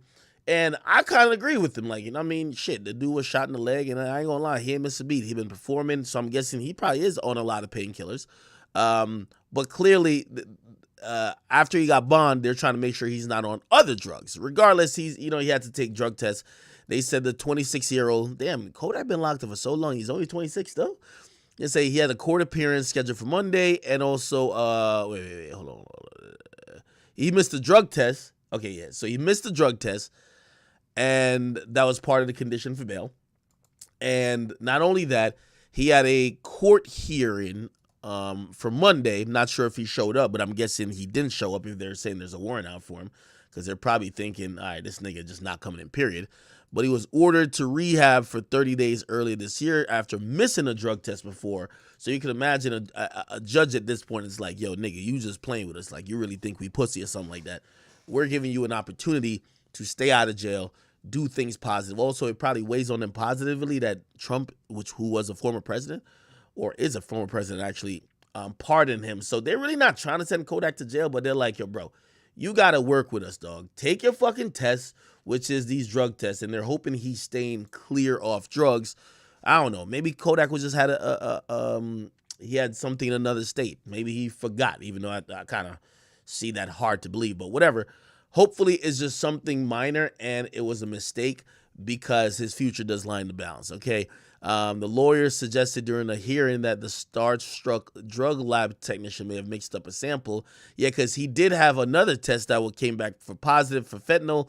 And I ain't gonna lie, his lawyer that he calls daddy did some genius shit where the guy who took the test basically just damn near admitted, like, yeah, I fucked up. Like, the guy admitted they fucked up. And Kodak pretty much got out. However, people usually think that when it comes to like people like Kodak or people with a lot of money, when you have a lot of money and influence, you kind of evade law enforcement and the authorities, and laws don't apply to you. So I could see the judge kind of being a little tight at Kodak, like, yo, what the fuck are you doing, gang? What are you doing? We're trying not to send you to jail. By the way, the case ain't happened yet. So again, it's not about guilty or innocent. You're on bail, right? So you caught a charge, right? You're innocent until proven guilty, but you caught a charge. They're telling you the stipulation of your release, you shouldn't catch no more charges. This is going to be damn near, what is it, like maybe the second one? What I believe is going to happen from here on out is that there might be house arrest instituted, or let me not even say that, because his lawyer goes so hard. They're probably going to just dismiss whatever this is. They're going to have some good excuse. Yo, Kodak actually called his doctor. His doctor forgot to send the note to the... Yeah, Kodak's been... Like, trust me, they're going to have some really good excuse, I'm thinking. So, I don't know. We'll see, though. Anyway, let's get back to this thing real quick. Still not back yet? Holy shit. Let me see. All right, anyway. Yeah, that's pretty much it on the Kodak thing. So I'm pretty sure he'll turn himself in, or what'll probably happen, his lawyer is going to approach the court with probably a really good excuse for why, he didn't comply with the court's orders. And if you ask me, they're probably going to hope that the court dismisses the warrant so he never gets locked up. And after that, pretty much just allows him another chance to kind of get right, almost, right? So hopefully that's the case. We love Kodak Black. We don't want to hear like none of our artists or nobody that we like getting arrested. But Kodak, man, you got to get right, dog. Like, Kodak, you've had a lot of chances. Kodak is one of them people, I got to be honest, he's had a lot of chances at this thing called life. A lot of chances, my guy. Like, trust me, you've not had more chances than Kodak. A lot of these entertainers do. And it's crazy when a lot of times they're like, yo, yo, they're mistreating me. And it's like, dog, to be honest, if you're getting mistreated, what's the regular person getting? Because y'all are getting every opportunity to stay out of jail. Y'all are coming back with a dirty piss test, and the person who administered the piss or the piss test is saying that they fucked up instead of you were motherfucking high. And you're getting off of these things, but you're taking them for granted because you're not learning, right? You get pardoned by the president of the United States. Dog, you get pardoned by the president of the motherfucking United States. Come on. We gotta we gotta start realizing that, you know, at a point, I remember even with Meek Mill or shit to a certain extent, NBA Youngboy. There's a lot of people who ain't getting out on bail. There's people just sitting and stuck in jail. And a lot of times some of these artists, they take it for granted, right? They take it for granted.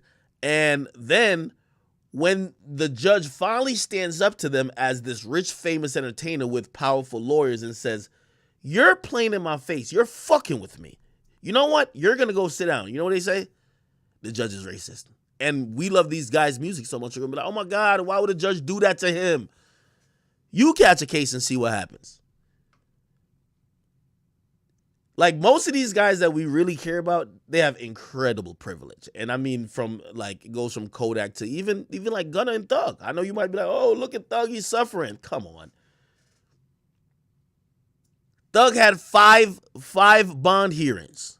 Gunna had 4.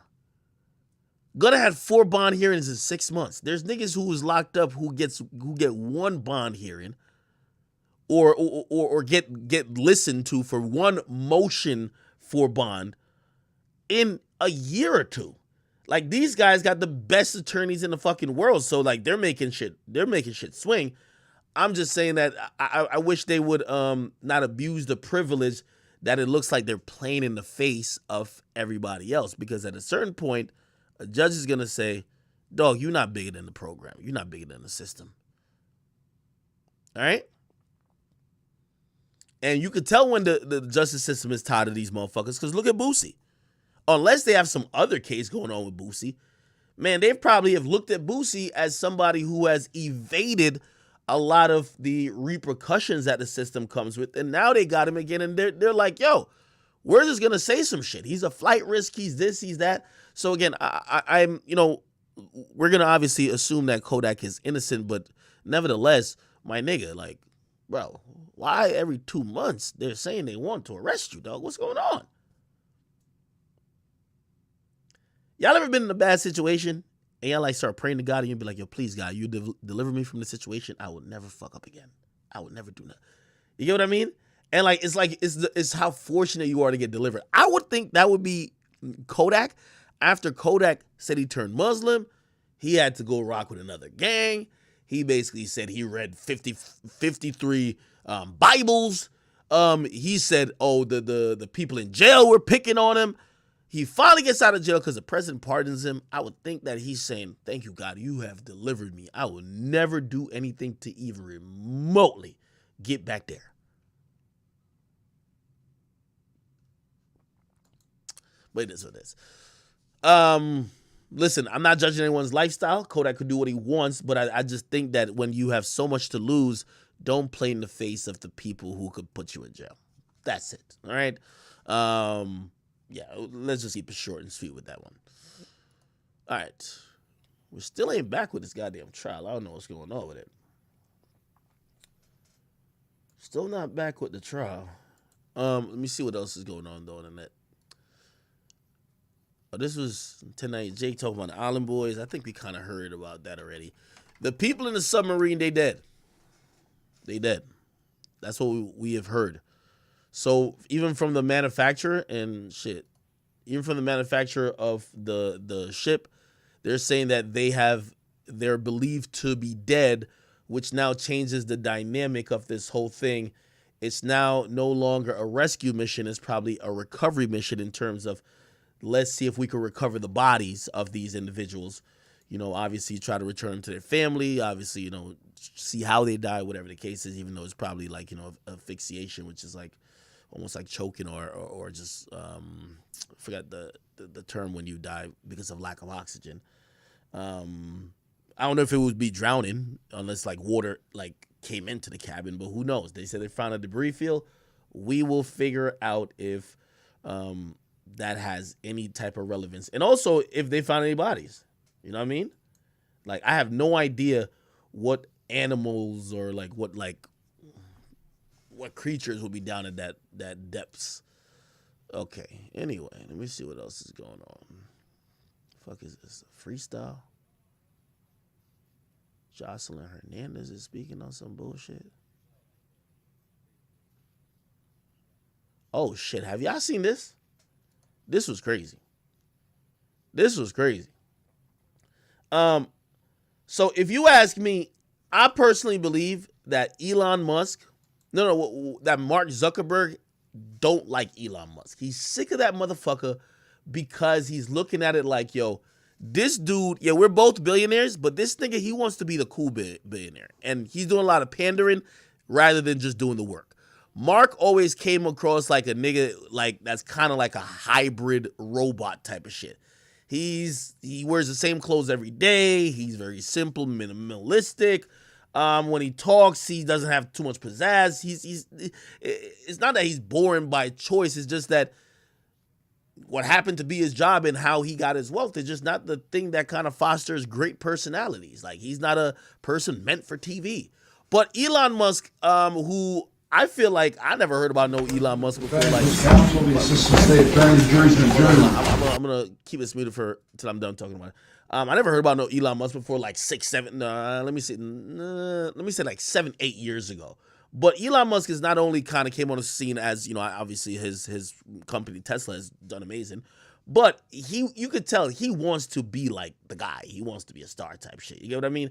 And I don't think there's nothing necessarily wrong with that, but I do think that probably gains a lot of envy and fucking people who are his peers who are also worth as much as him. They fucking hate him.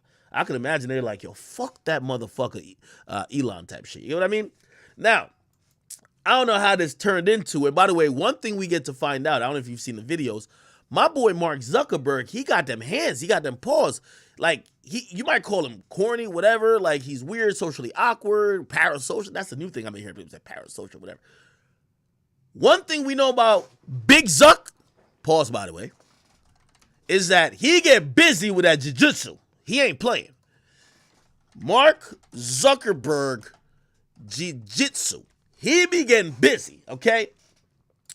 Now, this is some videos of him. He be beating ass. How do if you had to go across the street and be like, this is wild. Come on now.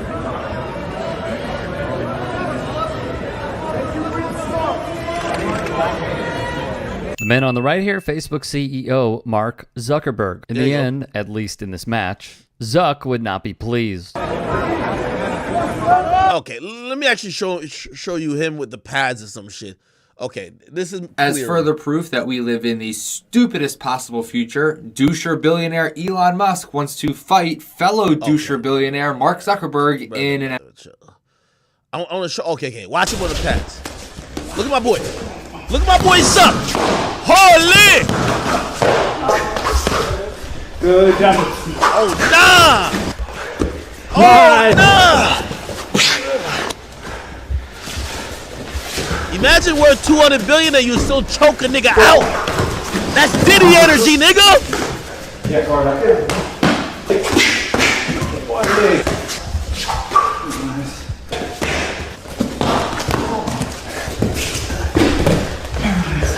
You getting it in type shit. I ain't gonna hold you. You getting it in. Wrestling is fun. Jiu-jitsu is even more fun. Because did you get introduced to martial arts training? Like, how long ago was this? It was in the last 12 months, actually. Really? Yeah, from the very first session that I did, like 5 minutes in, I was like, where has this been my whole life? There's also, like, a lot of good parallels. All right. Anyway. And you were saying that you were... Did you see Mark? You had Mark Zuckerberg. Anyway, like, he's been putting in some work. My boy actually, look, even this little highlight shit.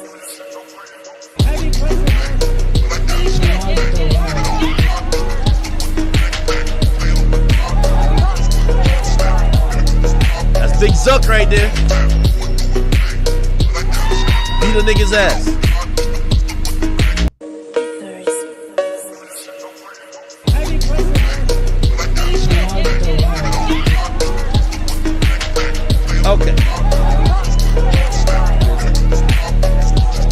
right, peace. So essentially, he bought that life. And what happened was, here's this. Some nigga, Mario Narfall, he says, not making this up, Meta, the same company that copied Snapchat, TikTok, Stumble Upon, Foursquare, Be Real, and Clubhouse, is now beginning to code Project 92, which 3 months after Elon acquired Twitter. Now, apparently this Project 92 thing is going to be like a replacement or like a replica for Twitter. A lot of people, obviously Elon kind of leans one way, even though he says he doesn't lean one way. Twitter right now is supposed to be like the best social media that you could have free speech on, even though it's still kind of regulated. But the liberals are mad because they're like, yo, you let niggas like Andrew Tate back on. The fuck you doing? Like, yo, bro, we need this shit to be censored. Elections coming up. Y'all gonna have niggas on Trump spreading misinformation, blah, blah, blah. So Elon been winning in that realm. But the people who want this shit to be like, yo, no, I'm seeing too much spam. I'm seeing too much, like, people are saying anything, misinformation, blah, blah. They want these social media platforms to be more policed, misinformation, all that shit. So, what's policed? Instagram, Facebook. Who owns that? Big Zuck. So Big Zuck basically says, yo, listen, I'm going to create my Twitter alternative because I see some of y'all ain't rocking with Big Elon. I got y'all. I'm going to create my own motherfucking version of this whole shit. Now, obviously this guy's talking about it here, and listen to the some other random comment says, better be careful, Elon. I heard he does jujitsu now, right? Basically saying that my boy Zuck fucking niggas up. Elon gonna say, I'm up for a cage match if he is, LOL. Now, I'm gonna be honest. I think Elon is talking about a cage match in terms of like, yo, let's try to make the best product type of shit, right? I don't think this nigga want no smoke. Trust me. Elon built weird and he a billionaire. You're like, come on, like Elon got one of them funny shaped bodies. Like, you get what I mean? Like, he one of them niggas got no muscle definition, period. Weak as shit, you could tell. That's my boy, though. But still, check this out. After he said that, chat, ain't your biggest fear in life challenging a nigga to a fight that you think won't take it? And the nigga said, oh, what's up? Let's get it. Let's get it, nigga. Let's get it right now. What's up? You're like, oh, shit, nigga. I ain't even, nigga, I was bluffing. Big Zuck puts this on a story, nigga, on Instagram and basically said, send me location. Elon ain't respond yet. I ain't gonna hold you. Elon ain't respond yet, man. He said he want to beat the brakes off of that nigga, man. Yo, Elon ain't respond yet, man. Elon. Yo, we see Andrew Tate try to jump in. Andrew Tate was like, yo, nah, Elon, I'm gonna train you. I ain't gonna lie to you. Listen. I'm gonna keep it a beat with you, Andrew Tate. The way how Zuckerberg, is that his name? Zuckerberg moving, nigga. I think Zuckerberg beat your ass, like, and Tate my nigga. But still, nigga, I think you get the beats from that nigga Zuckerberg. That nigga not playing. You gonna see he gonna at Elon type shit. I think he be tweeting a lot. That boy Tate, he be tweeting a lot. Yeah, man, free my boy though. Free my boy. I fuck with him. I ain't gonna lie. I see why niggas be thinking he on steroids. This nigga got mad muscle definition. For a nigga that don't lift a lot or don't take, he claims he don't take no supplements, but holy. Oh, this is what he said though. He says Meta banned me everywhere for telling the truth about vaccines, but now we can restore honor with a strike at the enemy's clan's leader. I will train you, Elon Musk. You will not lose. Elon know better than that, nigga. Nigga, when you getting them elbows to the fucking nose and your nose dislocated, nigga, and your ears swell up like a cauliflower, nigga, that ain't no Matrix attack, nigga. You're getting your ass beat. Hell no, that nigga Elon don't want to be in no ring. You think, what the fuck is Tate about to teach him? My unmatched perspicacity and my sheer hell no, nigga, you're getting your ass beat. Fuck that. Hell to the no. So I get him. I wouldn't fight that nigga either. That nigga look like he on timing. First of all, I don't even like. This is why you can't even fuck with quiet niggas. Like Zuckerberg a little bit too quiet. Like he a little bit too quiet. Like that's a nigga who look like he been waiting to fuck a nigga up. Might have got bullied back in high school. Always took some ancient martial arts shit. You fight that nigga fuck you all the way up, nigga. Elon is not responding. That nigga don't know what's going on right now.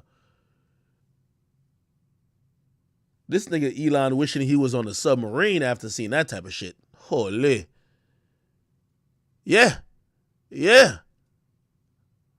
Let me see. Oh, never mind. He says it. He said, I almost never work out except for picking my kids up and throwing them in the air. Oh, man. Oh, man. Yeah, he don't want to smoke. Yeah. What's that? Which I used on a friend of mine who's... Nah, he don't want to smoke. He don't want to smoke. And Elon love these little social media confrontations, but he acting like he didn't even see the fucking tweet. That's my type of nigga. Somebody be like, yo, bro, you don't see the tweet? What tweet? What are you talking about, nigga? We're working with the niggas to triangulate how we could put Twitter in the middle of the ocean where the submarine disappeared, that we could get some more connectivity. The fuck is you talking about a fight, nigga? Like, we're over here doing high-level shit. We're doing high-level shit. Yeah, he don't want no type of beat. Squabble with no fucking. Oh yeah, look. He said, I've confirmed that he's serious about fighting Elon Musk, and he's now awaiting the details. Let me see what this nigga said. He said, yup, that's me 100%. Oh, you trying to laugh it off? Yeah, yeah, I ain't gonna lie. Remember when? Yeah, remember when niggas was like, yo, remember I was like, yo, yeah, I'll squabble with Lil Baby. And niggas said, why you ain't squabbling with the other niggas that didn't like you? I ain't gonna lie. I remember I told y'all when I went to Casanova, I was like, fuck. I said, let's go outside and talk. Let's go by the police cars outside to talk. Like we could resolve this bitch in a more constructive manner. I'm like, Mr. Casanova, could we just go outside? No, he said, let's talk over there.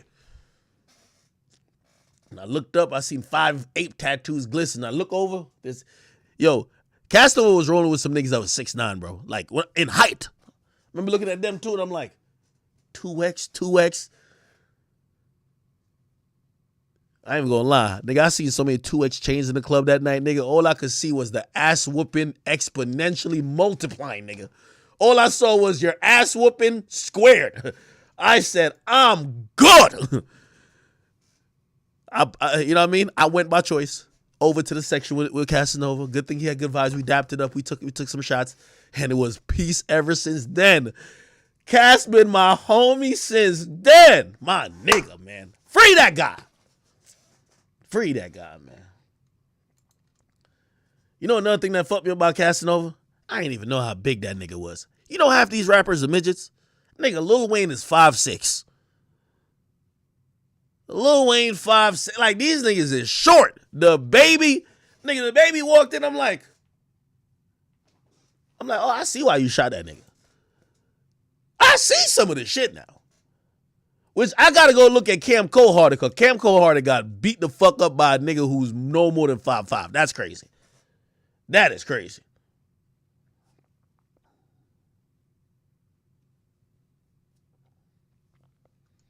But when I seen Casanova, I said, oh, fuck. Nigga, that nigga look like Ray Lewis, nigga, in his prime. I'm like, whoa. Yo, that nigga, Casanova looked like Brock Lesnar, nigga. I'm like.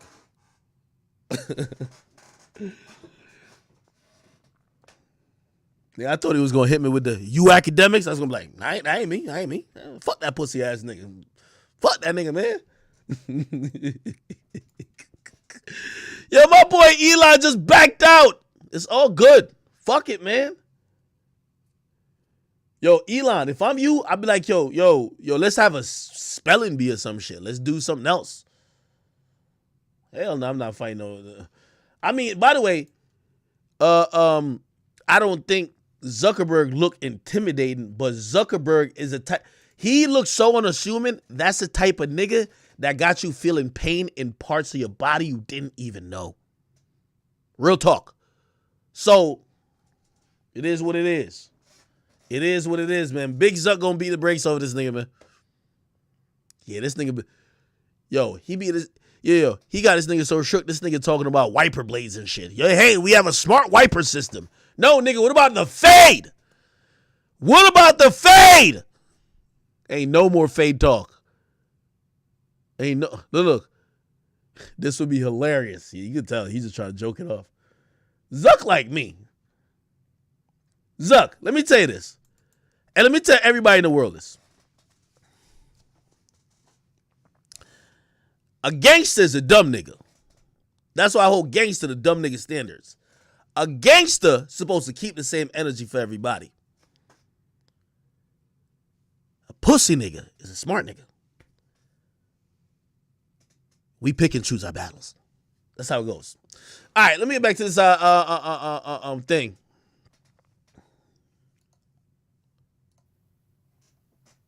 Damn, this shit's still muted, bro. Hold on. This judge likes that. It was sent on March 22nd of 2022 and provided that information to counsel. I'm going to try and pull up the email confirmation and provided them another copy of it as well. I'm going to try and verify that. Yes, someone on the team, yes. All right, we're in recess.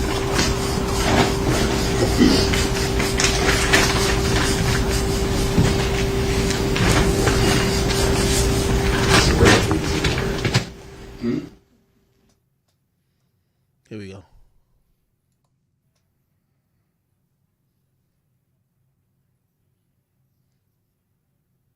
Are you alleging there's discovery? Here we go. What the fuck?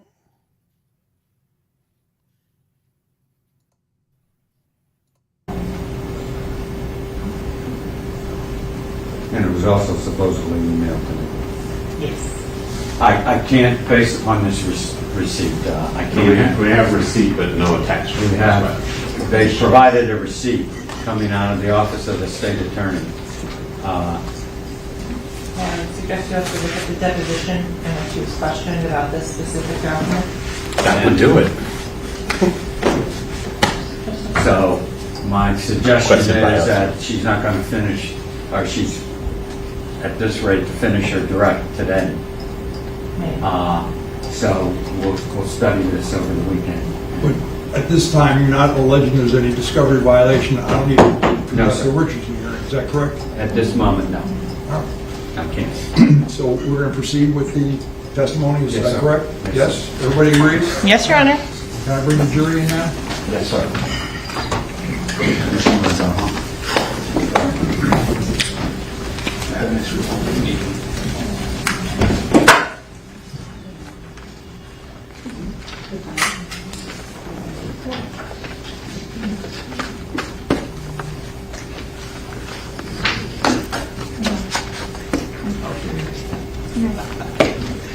I couldn't resist. I couldn't. Huh?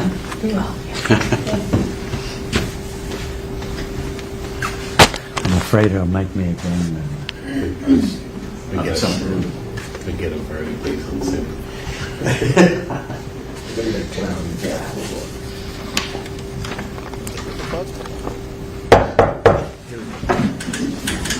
Jury entering.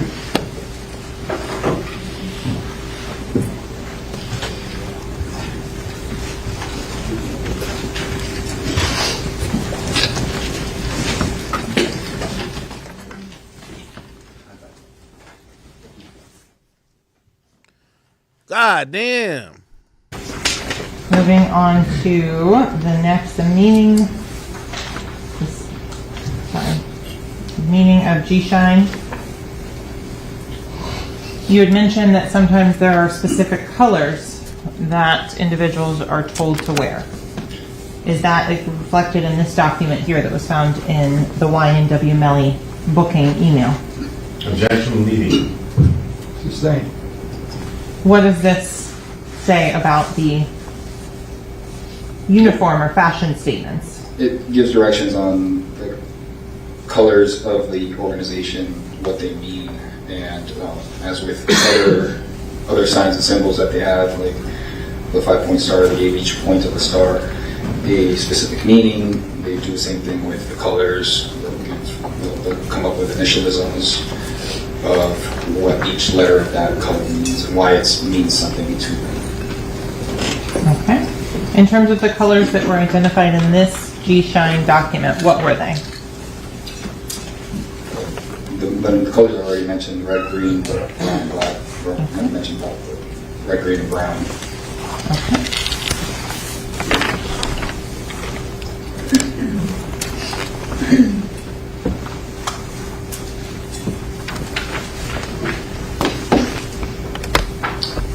The next page here, what is it titled?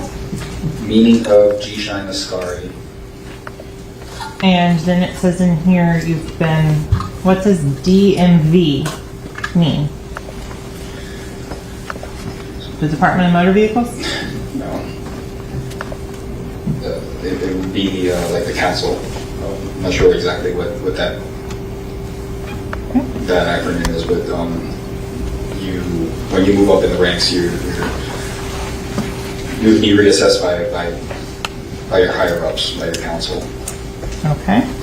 Is there a specific uniform that you talked about with previously that's mentioned in this document? Yeah, wearing brown and with a white T-shirt underneath, untucked. So it says it in there to signify that you're always ready for battle. In terms of the email address that we had looked at previously, the one, the Bang Bang Ascari, is that consistent with what was said to be done in this last paragraph? Yes, that's typical with the gang name in general. A lot of members will just put the gang name at the end of their moniker, their Instagram handle, Facebook handle, whatever it is. Okay. Going on to the next document in this. What is this titled? The oath. That's one of the oaths you have to memorize. Okay. United Blood Nation oath. And now this photo here. What is this illustrating? Make it a little bit bigger. I know it's. This is when they restructured. They were talking about the grass has been cut low and the snake's heads have popped up. So when they restructured, it was for, like I said, when there's indictments, stuff like that, they need to restructure and change the rules up so that way they can weed out people that they might think are cooperating with law enforcement or just people who aren't being true to the organization. So this is talking about that basically. There's a line that says it talks about a memo. Is that something you've seen in your training and experience, that there are memos that are issued to update policy? Yeah, anytime it looks like a directive, anytime things are going to change within the organization, they usually will close the books, so no new members. They'll freeze everything, no movement, and they'll reassess what they have to do within the organization so that they can continue to reorganize and move forward. Okay. In terms of, you said the books, what are the books? To turn to mean literally the books, like the ledgers where they would write the members' names. So when the books are closed, you're not going to put new members into the books. Most well-organized gangs will have a national ledger where all the sets will be outlined with all the members and what ranks they currently hold. Okay. And in terms of this last email here, an image, that's the close-up, or I'm sorry, the last image was a close-up of this email header. Who was this email sent to? Isaiah Aberhart. He was identified as a subject named Goon on the phone. Then I forgot the phone number. 772-713-9807, that phone? That phone. Okay. And who was it sent to? YNW Melly booking at Gmail. Imagine sending the gang rules to the booking email. It's kind of crazy. The items in the phone that you reviewed. Yes.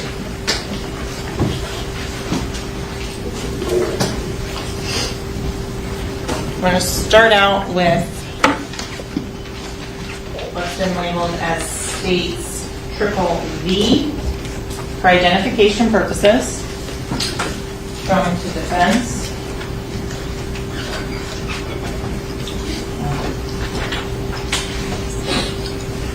Detectives, you recognize what's been labeled as states triple V.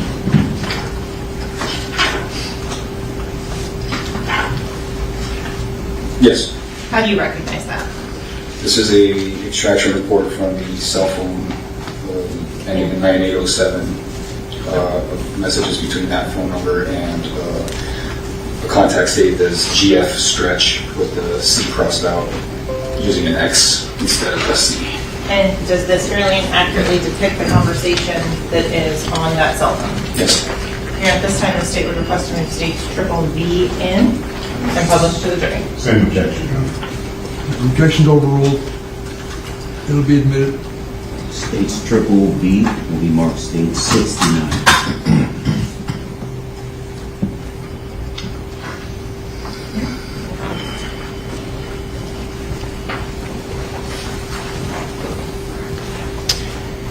Okay, detective, on this particular phone and this messages, there's the term rise up and beloved. Is that something based on your training and experience you can offer an opinion on? Yeah, it's mentioned throughout multiple G-Shine Bibles, the term rise up. Beloved's just a term of endearment that they're using between each other. On its own doesn't really mean anything, but knowing that these guys are members of G-Shine, it does. Objection, Your Honor. Sustained. Okay. Raise your question. So in terms of the term HURK, H-U-R-K, on this particular message, is that something you've seen before? Yes. And what does HURK mean? HURK is a term used by members of G-Shine to refer to each other. It's like calling each other bro or dude, same thing. Members of G-Shine call each other HURK. That's one of the terms they use. And on the December 1st, 2018, this particular message, is there another term that would indicate G-Shine affiliation? The rank designation is Scary.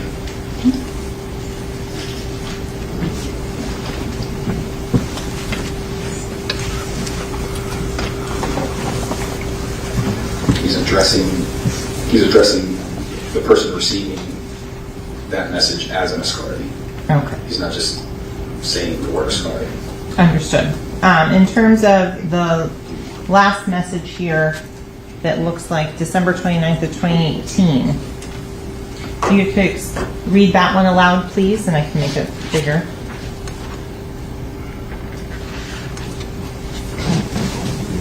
You have many other hoods that have productible aspects in motion, and it's time for us to put a form of some businesses into existence so we can grow as a family. We are already established financially, so we want to combine with you in the form of growth and development and endure prosperous ventures as a collective. Yo, these messages just sound like indictments. Going on to January 27th of 2019, is it the same use of the term beloved? Yes. Then it says line up some venues. Detective Fuller, I want to ask you, if someone is a member in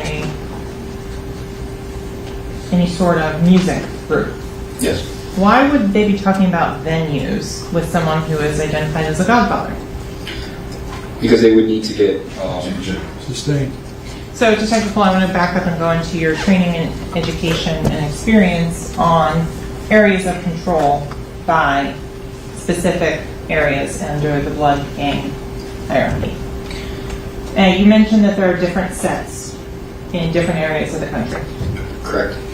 In terms of the various neighborhoods and various businesses within that neighborhood, do you have training and experience as to how access to those businesses are controlled. So if you're in a neighborhood that is predominantly controlled by a specific gang, whether it be the Bloods, the Crips, whoever, and you are trying to go to that neighborhood, you need to have almost like an approval to be there. If not, you might, if you're in the wrong neighborhood, you might get approached, and the repercussions could be different for every person, but the point is you'll probably get confronted.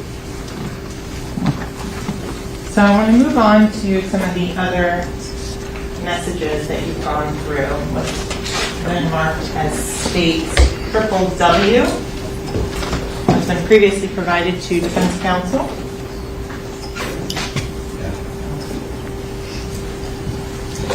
I'm showing you states W. Prior to coming into court today, did you have an opportunity to review this document? Yes. Does that document fully and accurately depict 5 different chat conversations between the individual using the 9807 phone number and some of the individuals you talked about previously? Gino, Perk, Jaquan Burton, etc. Objection. Objection. That this witness is not in a position to attest to whether that accurately reflects conversations between two people that he was not a party to. Stay. Does that accurately reflect the conversations that were captured on the 9807 cell phone extraction? Yes. In terms of, is there any additions or deletions from the cell phone extraction?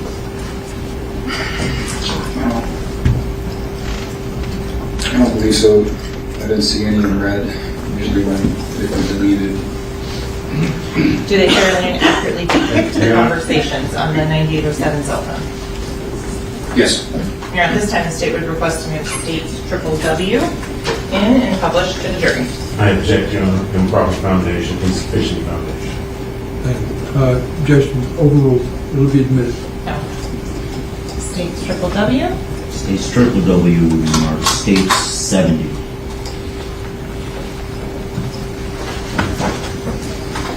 So, Detective, I want to go through and start with some of the pictures that are in this exhibit.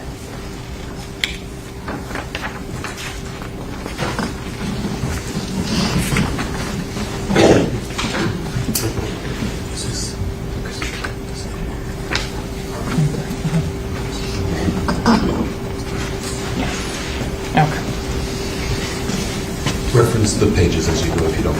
Will do. So starting and going on, which is labeled as page 6, and this is a conversation that starts out with an individual named Foley and the 9807 cell phone number. Are there pictures that are sent back and forth between these individuals? Yes. So, and with Your Honor's permission, I'm going to switch over so I can pull up the pictures from the digital version.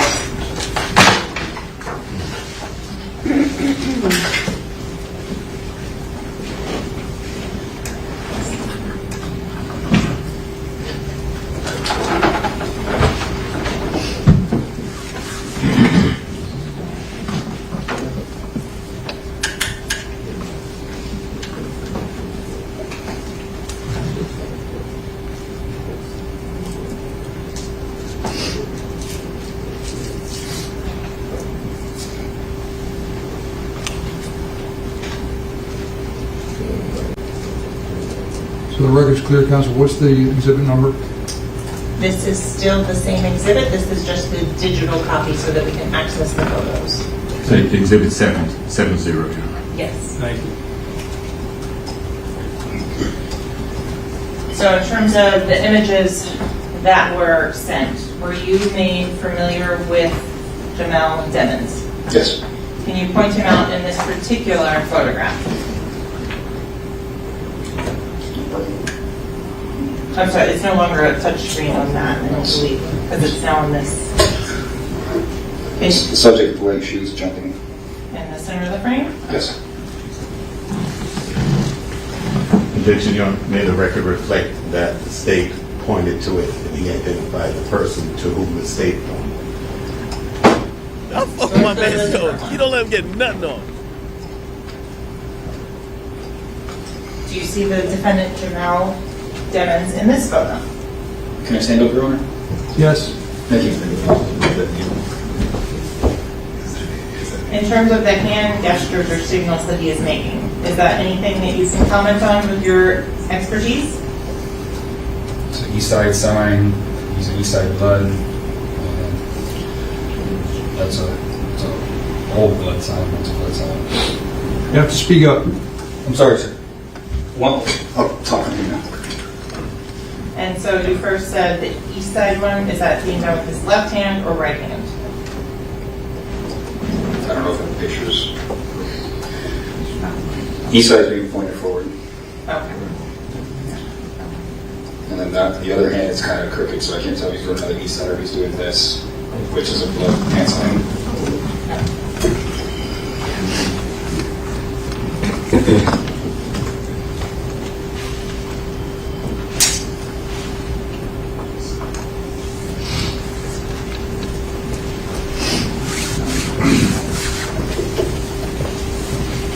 Those are both from page 6 of State 70.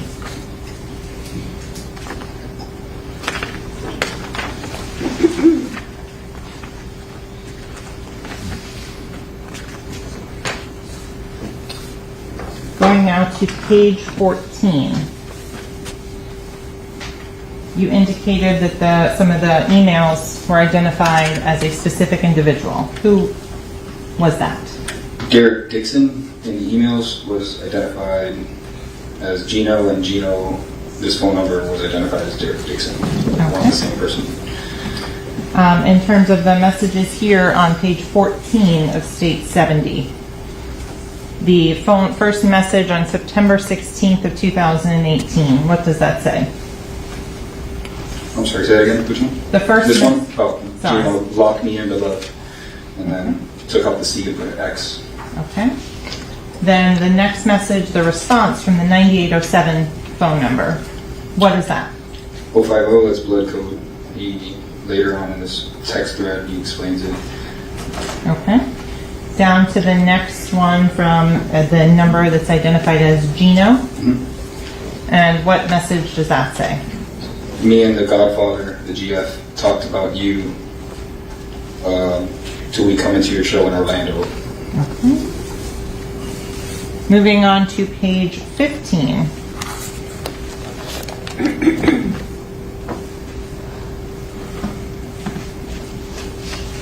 In this second message here on page 15, what are we looking at? The 050 means on point. Could you translate that, please? Gino's, the subject saved as Gino is explaining what the code means so that the recipient doesn't mess up when the Godfather questions him. It says it down below. Just a few things the Godfather might hit you with, I'm making sure you're on point. So he's saying 050 means on point, DL means I got you. And he proceeds to give other definitions. SL means shine above, greetings and responses are rise and shine, I shine, you shine, rise up and pop, and shine right, shine bright, I shine, time to gold. So these are all things that were written in that original document we went over. And that original document, in terms of the date on that, do you recall for the set date? September something. I think I have it here. September 16th, 2018. September 16th.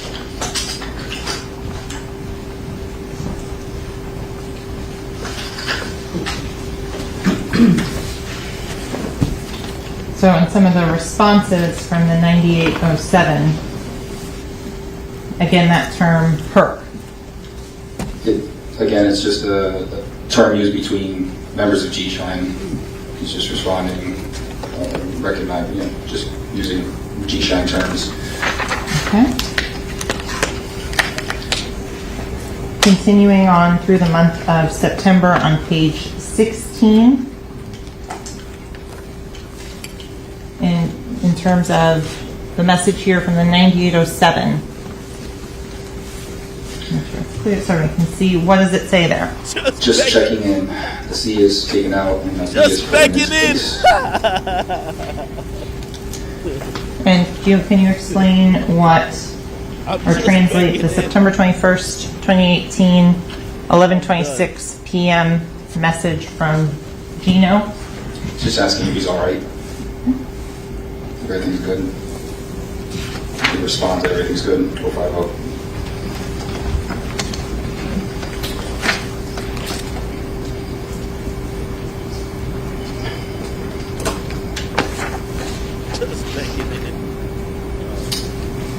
Can you explain what is a square?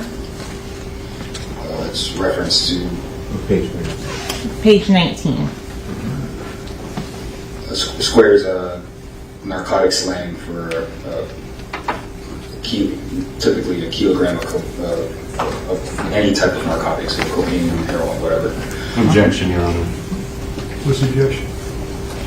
404B, 403. Watch from side.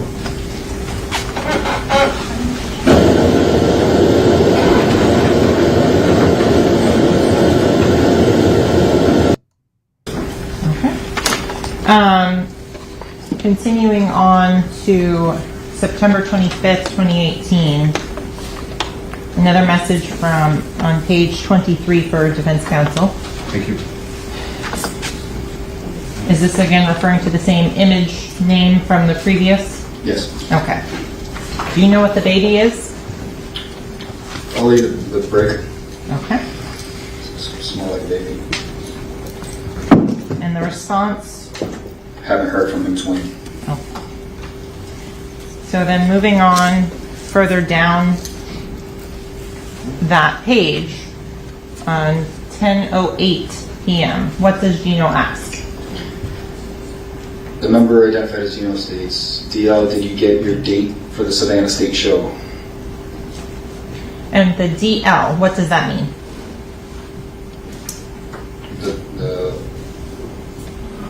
Do you get I'm sorry? It's the DL. Does that have a specific connotation or meaning?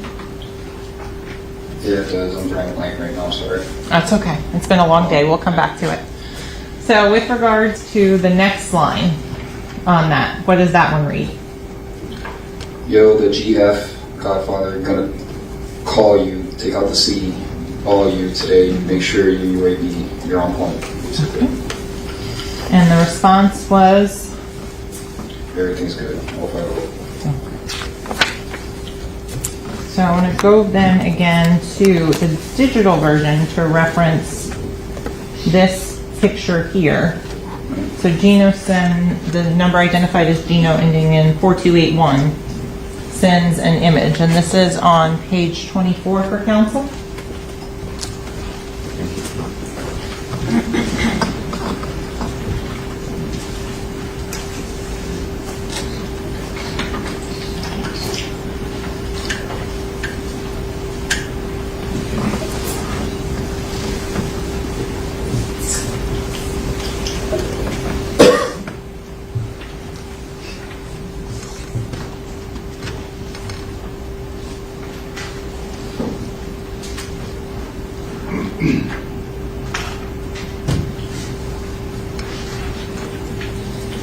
In terms of this message, and can you translate as to what it's talking about? Looks like it's a picture of another phone, taken with a phone. Contact name tall. The person holding the phone writes, did you ever skyline with him? So did you ever connect with him or talk to him? He's dying to talk to you. Melly, that is. And then he says he's going to have to hit him up today. So I didn't hear that. He's going to have to hit him up today. So then continuing on to the DL line, that what? Tell him they'll be expecting him. Okay, and then the next response? Want you to groom him, show them the meaning of the chain of command, safety and security, show dudes something different. And the response? I got you. I just know that by him talking to you. Object to the hearsay. This is an image of a conversation between two other people. Why don't you come for a second? Conversation between two parties is not being offered for the truth of the matter asserted in the conversation. It's being offered to show the effect on the listener. All right? That's the purpose of it. So we're going to pick it up in a minute. Right now I need to take a short restroom break, so we're going to be in recess. Do not discuss the case. Don't form any opinion about the case. Don't allow anyone to discuss the case with the president. And no research. Thank you. I swear they take more rest. The day should be done pretty much soon.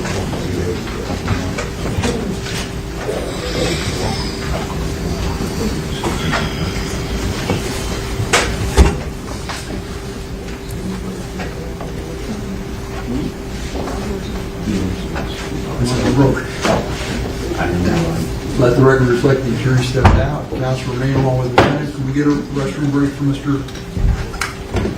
Devins? You got a couple more. Can we talk about scheduling? Off the record, we don't need to be on the record. Judge wants to discuss scheduling. Yes. Oh, I'm sorry. There are laws. They don't know that they're instructing you to love each other and to read. Okay, what the fuck?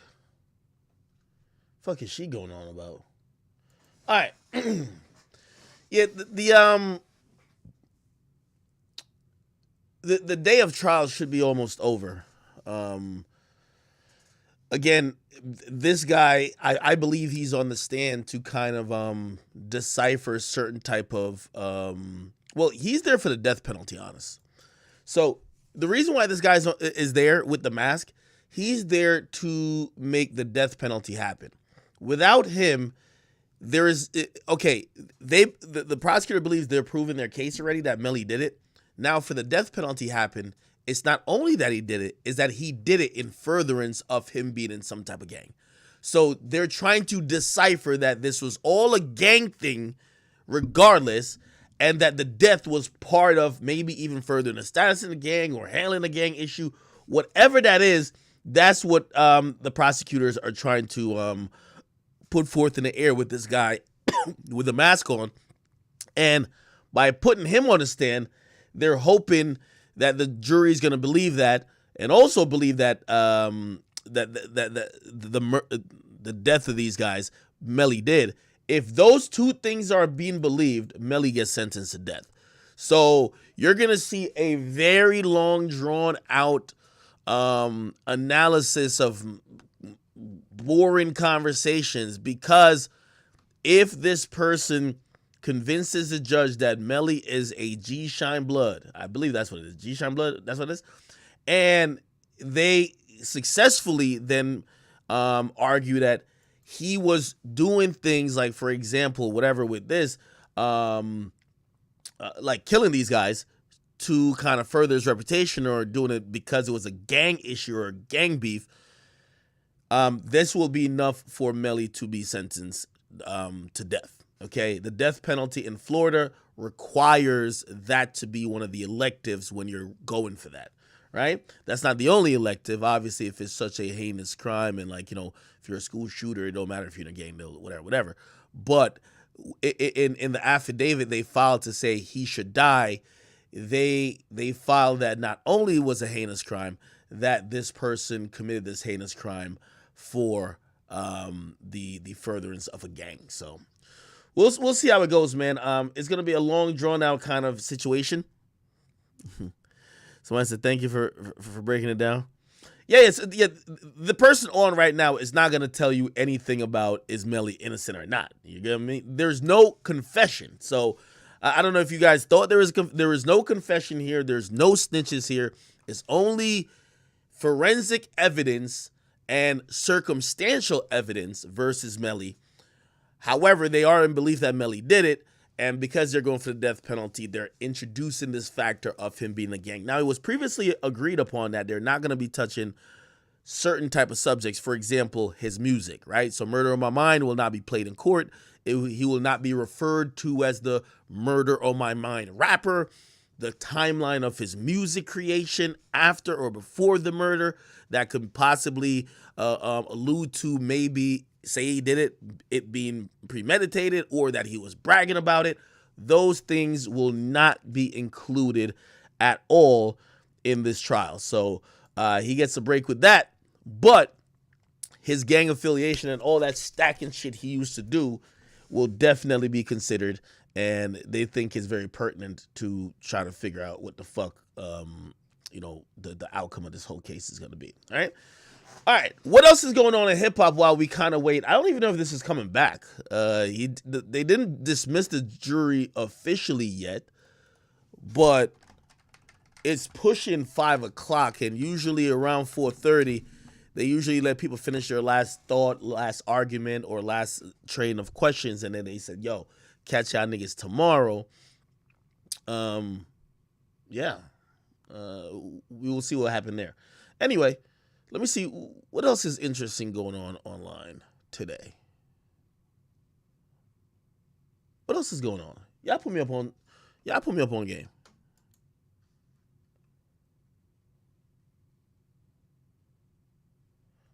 Joe Budden speaking on Kylie Jenner viral video. What did Joe say? Let me see.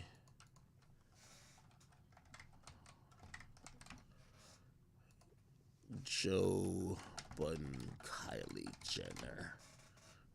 Wait, did Vlad just drop a Boosie clip 2 hours ago? Yo, Vlad is devious. Yo, Boosie in jail. My man Vlad just dropped 2 hours ago. Yo. Hey, it is what it is, man. It is what it is, right? Okay.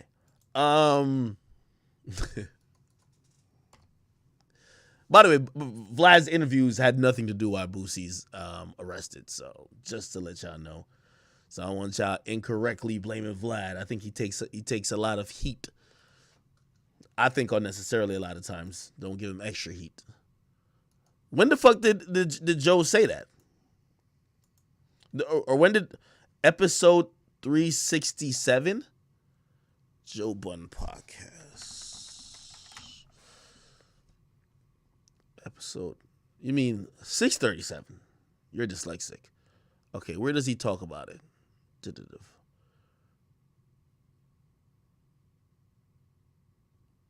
Where the fuck did he talk about it?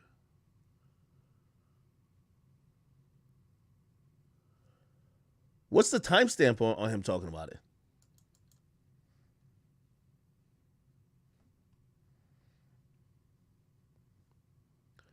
Boosie gets paid up front, so it doesn't matter if Vlad puts it out. He gets paid up front. And Vlad pays him, so it's not like they're waiting for YouTube to pay. Vlad pays him directly. It's at 1:16. Let's see. An hour and 16 minutes. Is it this? Alone at prom. Is it the shit that the Jenner chick was playing on her? Yeah. Oh, okay. Yeah, when y'all tried to bully the Jenner girl, mean ass fucking black girls. She in the car playing Tory. The black girls don't play. And she can't sit in the car and play Tory.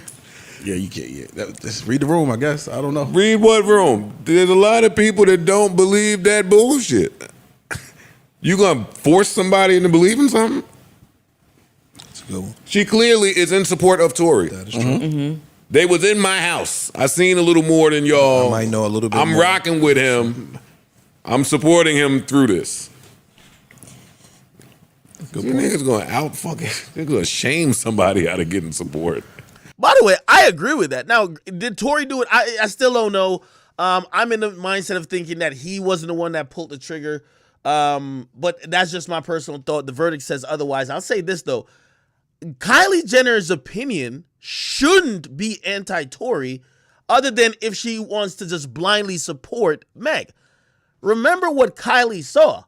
Kylie saw a belligerent Meg who's acting the fuck up that she asked her security to escort to leave, right? We have to be aware of these things, right? So oh, damn, this bitch is acting up. Please, could you kick her and her ratchet friends out? Also, she sees the other girl, which is Kelsey, pass the fuck out in a room. So y'all are belligerently drunk. At least Tori is sober. Tori was just having a good time with us. Y'all left the party, came back saying y'all not leaving without Tori. Then we have to be like, all right, Tori, you got to go because these chicks won't leave without you. In her mind, Tori was good fun. Megan them was probably like not to use like no crazy term, but they was acting like the B word. Like, yo, they're fucking up the mood. Tori's cool. They're fucking up the mood. So I could imagine why she's like, all right, I'm not even gonna really associate with Meg, but also like I kind of fuck with Tori. Tori's cool. And maybe she's not trying to send a message that she was trying to fuck him, but she's like, nah, like from all I know that happened that night, that nigga was keeping it cool and keeping it peaceful, and they were the ones who seemed aggressive.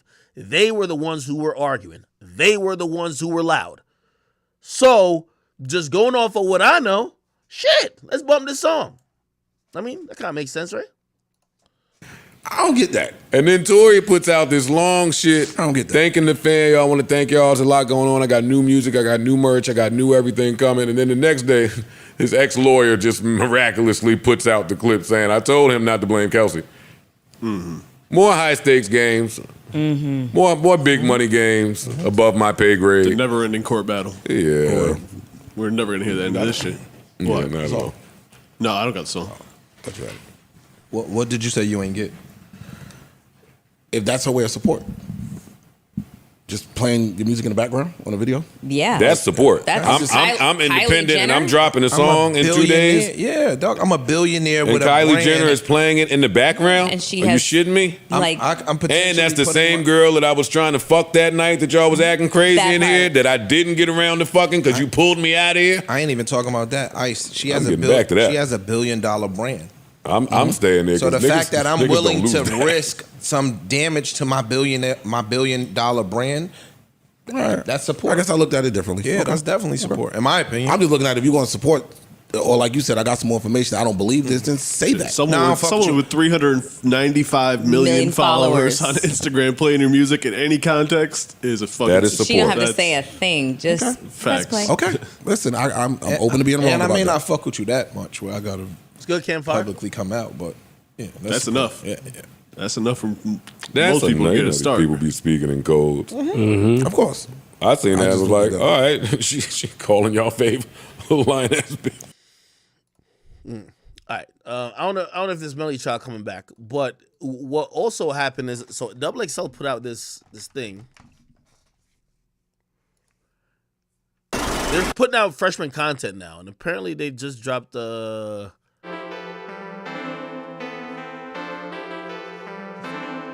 This is the freshman class reading meme comments. Yo, Pierre, you want to come out here? Apparently Pierre picked Holy all the beats Versace. and curated all this. I skipped every Glorilla song. She lasted 1 week in my library. Sound is too manly for me.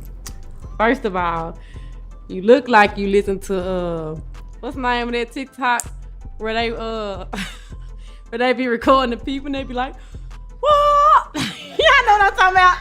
Y'all know what I'm talking about, that TikTok where they be putting the sound on there. Drewski did it before, like it's like a gothic sound. Y'all gotta know what I'm talking about. Next, we got Slim from. I ain't gonna lie.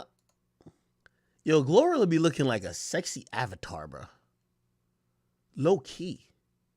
I think Glorilla's sexy nowadays. And by the way she rap is not how she talk. It's not like she talk like a nigga. She talk like a woman. First of all, you look like She you just listen talk to like a ratchet chick. She goes, Underscore purple kisses 3 underscore. That how you feel? Good. Fuck you niggas. So we got 444777 at underscore purple kisses 3 underscore. Finesse sex tape boring as hell. Nigga pulled his titties out.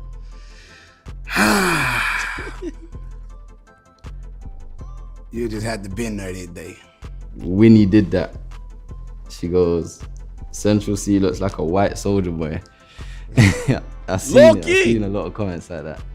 I don't know. I don't see the resemblance too tough, but CLS Benz. You gotta have a Sounds sense of like humor. you never drunk water before. These niggas is crazy. Hey, yo, that's the reason I'm winning, though. I'm different. All day y'all hear singers that sound like somebody. My voice is different, and that's why my fans love me. I love my fans. Y'all gonna hear a different... Nah, this nigga gotta open his eyes up, though. What the fuck? Damn. But that's funny as shit, though. I ain't gonna lie. He ain't drink water before. Super ski. Since I learned that Rod 49 a Pisces makes sense why he looked like a fucking fish. But I fuck with his raw energy. Man, that poor ass bob you got in this profile picture. Let me see. And your MUA tore up for what she did you. Coco Numb. Lola That's Brooke Lola Brooke announces right here. herself on the track like a French man about to laugh.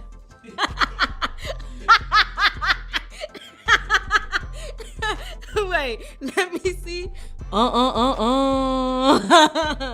Coco, I fuck with that one. That was cute. That was cute. I ain't even mad at you, Coco. I could take a joke. All right, J. I don't know how to pronounce that, but it's JBXNO Joe. He say, why did you have to snitch? Why did you have to snitch though, folks? Why KMT? Whatever that means, suck your teeth or whatever. I don't know. But shit, you know these niggas be hanging. You know these niggas don't be knowing what going on. Whatever these niggas see on the net, these niggas gonna run with it. So, you know, we ain't even reply back to no broke ass nigga, you know? All right, next we got Shelby Iker Bow. I don't even know why I bothered checking out. Laughed my ass off. Super toilet water.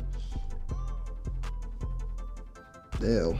I wonder if this is bro actually profile picture, because I be looking at some of you hating ass niggas. I be looking at your shit. I be like, bro, is this really you, bro? Is this really you talking shit? Shelby, you look like a cornball. What is that on your head, boy? You look stupid as fuck, bro. Fuck you. This one is, I remember her. I roasted her back. Matter of fact, we should have pulled that up. This is from T_Pink 1013. Everything be cute except them hairstyles. Girl, I went to your picture. That wig you had on. Who that? Who's this?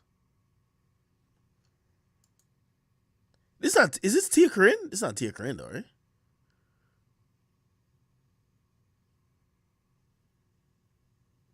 Oh, she looked very different here. I interviewed her. And she looked different here than how I remember her looking. Okay, it's probably the style. She do her little style. She has a very eccentric style. I don't got nothing to say. Just go to her page. You gonna see. I've done synthetic wigs, but you didn't even. Where was your part? Like, girl, please. Caden, 1984. Why is nobody speaking on how Sleazy got a whole statement on his mans for a murder charge? That's cap. Clickbait. Yo, you know if I did this, right? You know they'd be saying? Yo, act sparking beef. Why act asking these artists about this? He getting niggas in the street whacked. Why he cares so much? You know, if I had niggas read out tweets of other niggas and be like, why that's the tweet you picked? Yo, you always instigating. What the fuck? Like, am I lying? Chat, they be on my ass, wouldn't they be? Nigga, somebody said, because you got a platform, nigga, this is XXL, nigga. This is a freshman list, nigga. This is the first time sometimes we seen some of these guys' faces. Yo, Too Rare, you got to take this, like, chalk outline. Yo, who started this? Y'all got to take this chalk outline away from your head, bro. It look like your hairline is dead, bro. Like, y'all got to take this shit away. Y'all got to get the chalk back to the detectives who used to chalk out niggas' bodies when they got clapped. Why is this still on your head? Bro, that's crazy. Like, why is it on your head? Like, this is ridiculous right here. _Oshia World 99. I'ma say this one last time, gang. Chill on the chalk. That's not finna set a trend, if that's what you thinking. Bitch, it's already a trend. You see these niggas doing it, and you look like Booker T in the face. Nigga talking money gonna... Oh, he's doing this purposely. Oh, I thought like his barber just left it. Oh. I thought, okay, he's doing this purposely, so he's trying to like just set a trend type shit. Okay, I ain't knocking you. I fuck with you too, Ray. I ain't knocking you. I just thought that like every time you get a cut, you would just go right to the interviewer, right to the camera. Set a trend, stop hating, nigga. You probably want it for real. Mary Will 32. Lola Brooke is a bum. Like, stop dressing Bro, she really do look like she 19 right here. It's crazy. I told me she 30. yourself. Like, girl, stop dressing yourself. If you go to this band's icon, you get me? He has on a button-up jean, top, bottom, and a fit. I don't know if this motherfucker going to work, church, or he got to see his mother-in-law. Like, he don't know what the fuck he want to do, or he want that's that New York mouth to go play on the playground. That's that New York mouth We right don't there. pay attention to people like this. T-sharp 5. I think that's the number 5 in Roman numerals. fuck with Central this boy. C makes really bad rap. Fair enough. Young Pool Pack 82. Y'all niggas laughed at JJ Fish and let this nigga stole his sauce and doing the exact same shit. I ain't gonna lie. JJ Fish, I used to listen to you every day, bro. That's my man's right there. He nice as shit. And just like him, people fuck with him too. So they go fuck with me. I look up the bro. Nah, Friday, your voice sound good. France. JJ Fish. Nigga dressed like somebody grandma sofa set. Oh Lord, I just be putting it on. I don't be scared of what's not different. You know how I be, man. You know I just be whatever. I ain't gonna lie, I be fucking with I like Boston Richie's energy. He give me good vibes, my nigga. I like, you know me. I just wear it. You feel me? It Draco Billy said, Glorilla looks like. I tell you, Glorilla look cute as fuck these days, nigga. The front of a Toyota. First of all, I can't argue with nobody who got Goku and them. It's like fucking profile picture. Cause I just feel like you gonna use your superpower on me if I check you back and you think you got superpower. I ain't even play with you. At Magicton, Too Rare look like a creative player. He do. That's a fact. You do, Dan. You do. That's funny as shit. You do. You got that one. I can't even see your face. You hiding and you sitting and you not sitting on no money. Fuck is you talking about? Next we got Pelly_forever. You said, hold up, where's little Tyler eyebrows? Or am I tripping? They right here, cuz what you talking about, bro? You nigga tripping, bro. You must be talking about that was a filter, cuz you talking about TikTok. Dumb nigga. I think this is Ausere, AUSERE_9.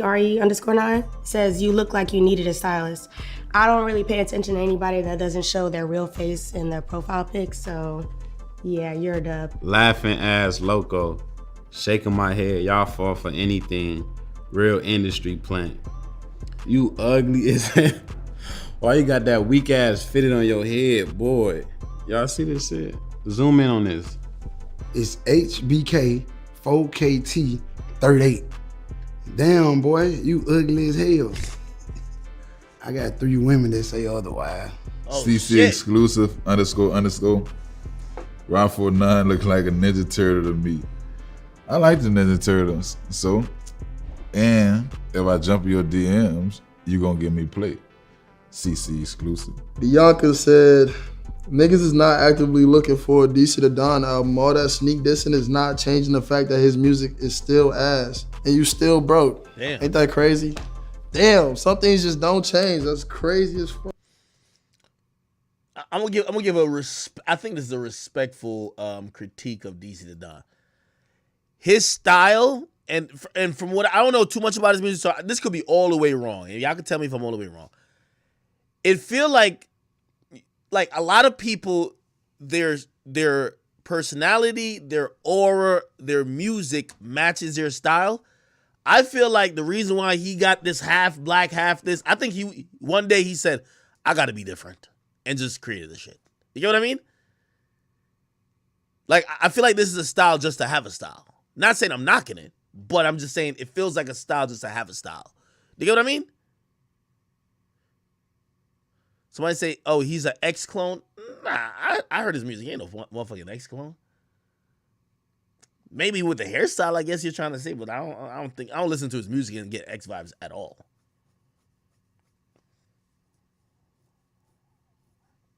Yeah, let me see. What?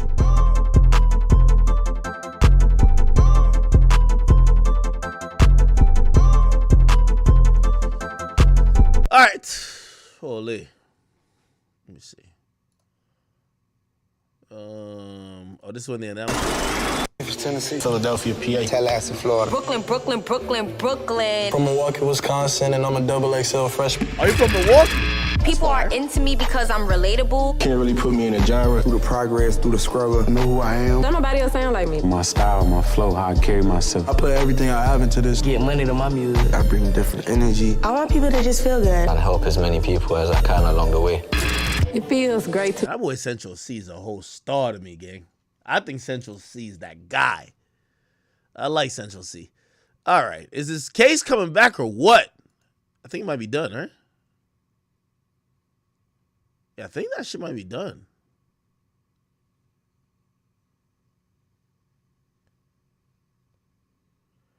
Somebody said Drake posted Thug. That's not a big deal. I guess we could just talk about Young Thug looking like he's about to drop. Let me see. Thugger. Look like he's about to drop some type of, like, I'm guessing it's music. So Young Thug changed his profile picture to this, which I don't know if it pops out. So this is Young Thug's new profile picture. I don't know if this was Young Thug as a little kid, but this looked like a young little kid. It looks a little odd, but whatever. He changed his profile picture to this, and then essentially he dropped a album cover that looked, I think it's an album cover, but it could be a single cover. And the single cover looks like this. It has 1, 2, 3, 4, 5, 6, 7, 8. 8 people with, so there's 8 people with him, and he's the 9th. I got to figure out how many people are on trial with him right now. Clearly, he's in a fight for his life. I don't know if this might be a CGI picture because, like, I can't imagine him having the foresight of taking this picture before he got locked up.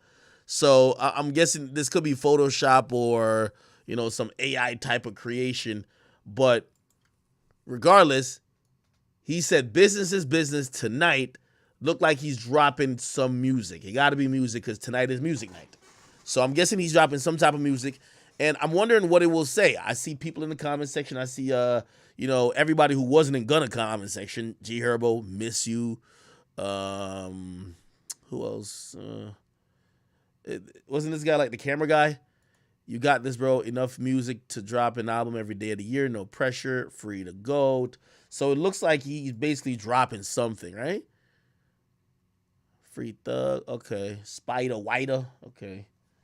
See what's going on here. So I see a lot of support for Young Thug, which is very positive. I think that's good.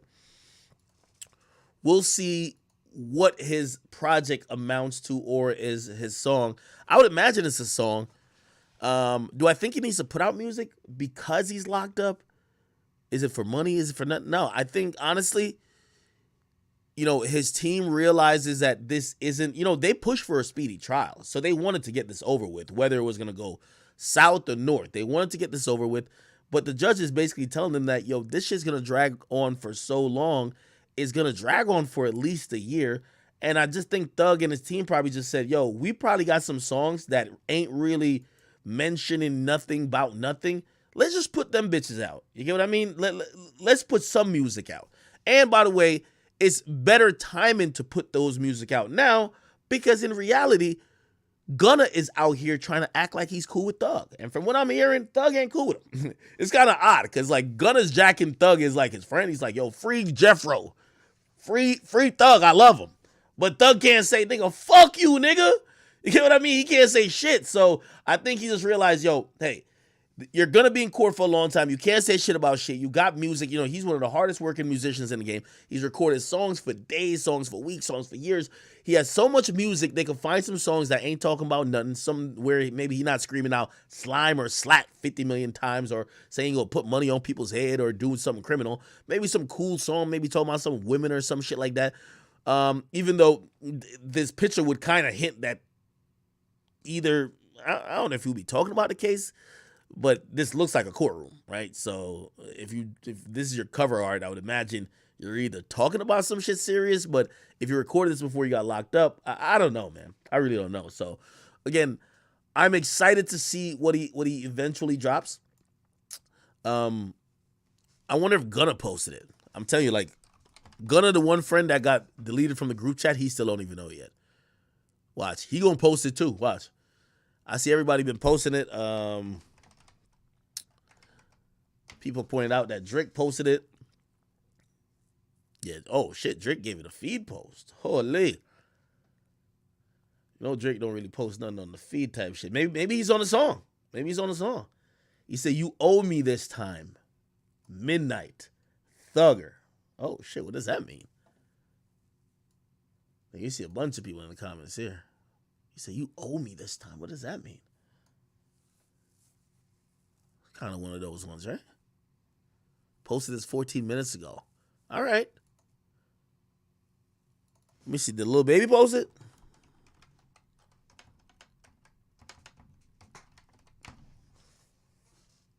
Lil Baby post it? Oh, he probably ain't see it yet. He gonna post it though. I know he gonna post it. Well, we gonna see, man. We gonna see. I'm excited for Young Thug dropping. Somebody said, yo, he's about to drop some clothes. Imagine if he dropped clothes. That would be, well, actually, that would be good. It would run up mad money.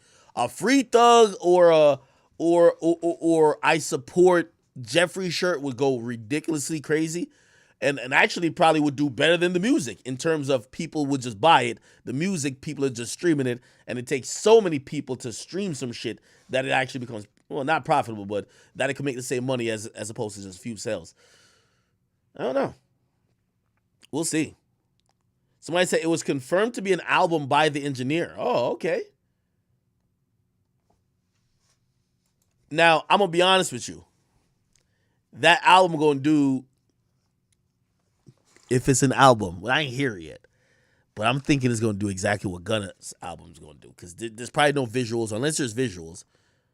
And that's going to be the thing. I think people are going to try to support the shit out of it, because if y'all claim y'all hate rats, and y'all let Gunna, which nobody supported, did like, what, 80K? Y'all got to have Thug do more than 80K, right? If you don't let Thug do more than 80K, y'all niggas fake as shit. And in reality, it's not about the industry, really. It's because fans love Gunna.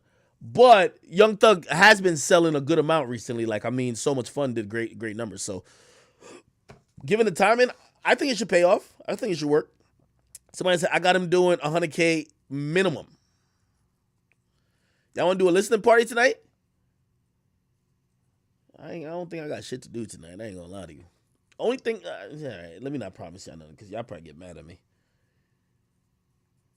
Probably could do a listening party.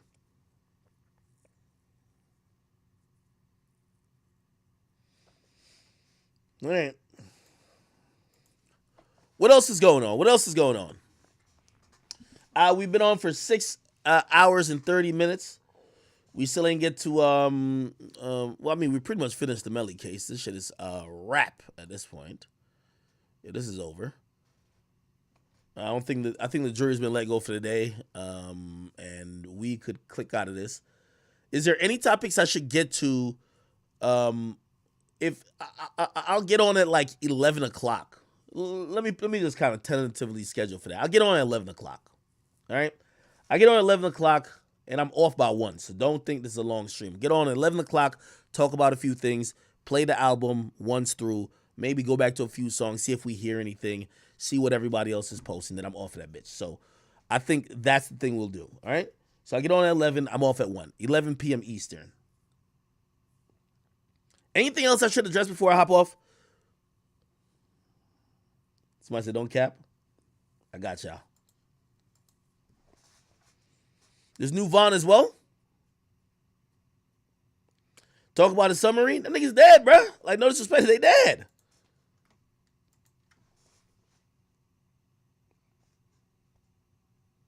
Somebody said that's how a listening party go. Nah, we been doing a lot with listening party. We do listening parties, topics. You know, I haven't streamed late night in a while because I'm on an early schedule, but still, like, the early schedule is kind of fucking me up still, because I've been meaning to go to the bank for like 10 days now. Like, it's kind of bad, but you know, it is what it is.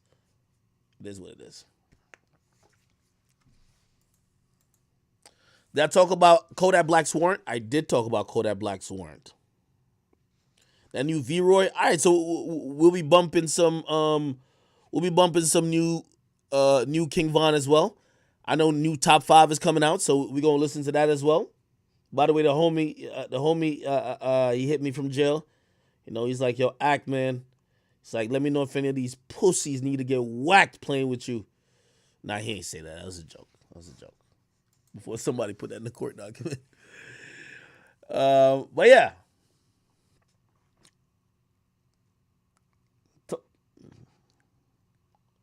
Quando Rondo stuff. Okay, I mean, there's not much on the Quando Rondo shit. It's just that what we figured out about the shit is that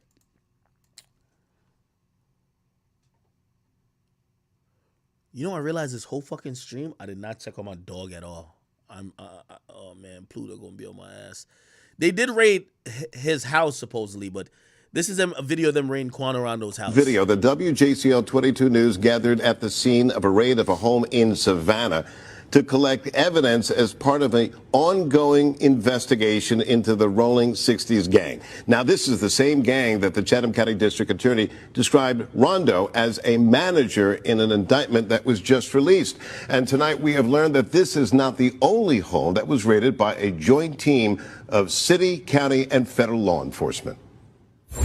Tyquain Terrell Bowman is a Savannah rapper indicted on gang and drug charges.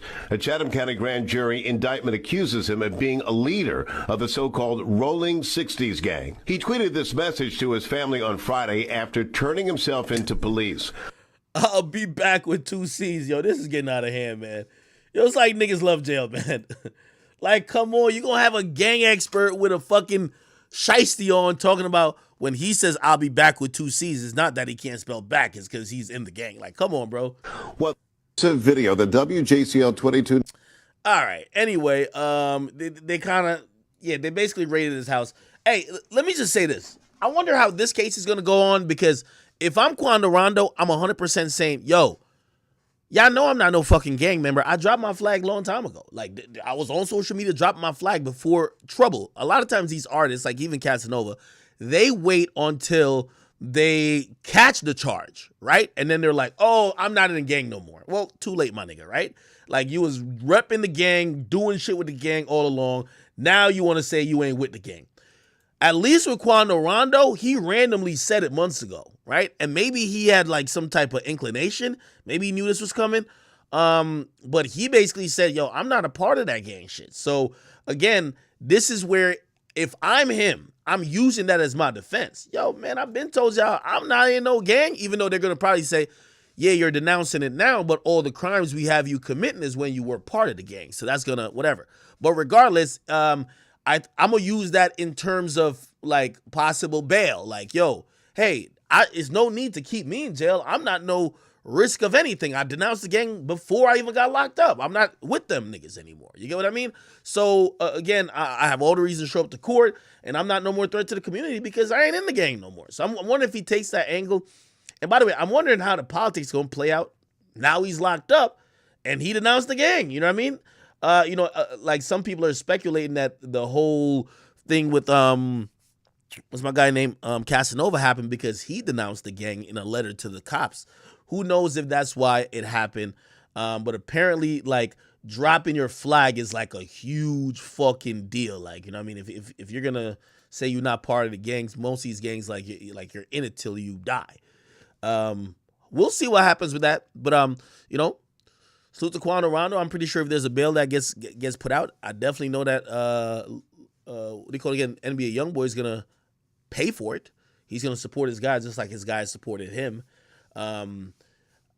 It's becoming a little bit increasingly worrisome though if I'm an artist when you start seeing that random like you see random police departments or counties, they're now weaponizing these gang laws to try to arrest artists, and they're all coming with the same story. You're the moneymaker. You're funneling these guys. You may have not done no crime that we know you did, but you basically are throwing up hieroglyphics and giving them money to do crimes to other people. And you're going to be held accountable because we believe you cognizantly know about this. We believe that you're the person ordering these hits. We believe they're doing these things on behalf of your career and to further these gangs. So we're going to see how much more counties use this, because I've never seen this much in recent time. Like, look how many artists that got RICO charges these days. It's a fucking shit ton. So we'll see what it is, man. But listen, chat. I will be back later on. Let me confirm that it's an actual album. I don't talk to Thug's team. I never did. So I'm gonna have to reach out to some people over, 300 is now under Warner. I'm gonna hit up my people at Warner and see if they'll send me the album early or give me the details early that I can know what the fuck to do later. All right, chat. Thank y'all for watching. I know today was it was a little bit of a drag if you ask me, because the dude with the fucking mask is on the stand, and y'all wanted the interesting shit. Like, it was very fun when that witness was on the stand and she was just kind of mouthing off, or not mouthing off, but they were trying to get her to say something that was an objection. This right now is about the technical details that really make this case. And unfortunately, I got to let y'all know, for the next few weeks, that's all we're going to have. It's going to be a bunch of this continuing for the next few weeks. So just hang in there with me, bear with me, and hopefully this will get more interesting hopefully in helping Melly, right? We're not trying to just watch a fucking soap opera while this nigga gets put to death. But we're hoping that all of this kind of turns into something that I've been learning a lot watching these prosecutors or experts testify, but at least a little some entertainment shit. You feel me? Not that necessarily that's the reason why we watch these joints for. All right. Anyway, thank y'all. I will be back later on.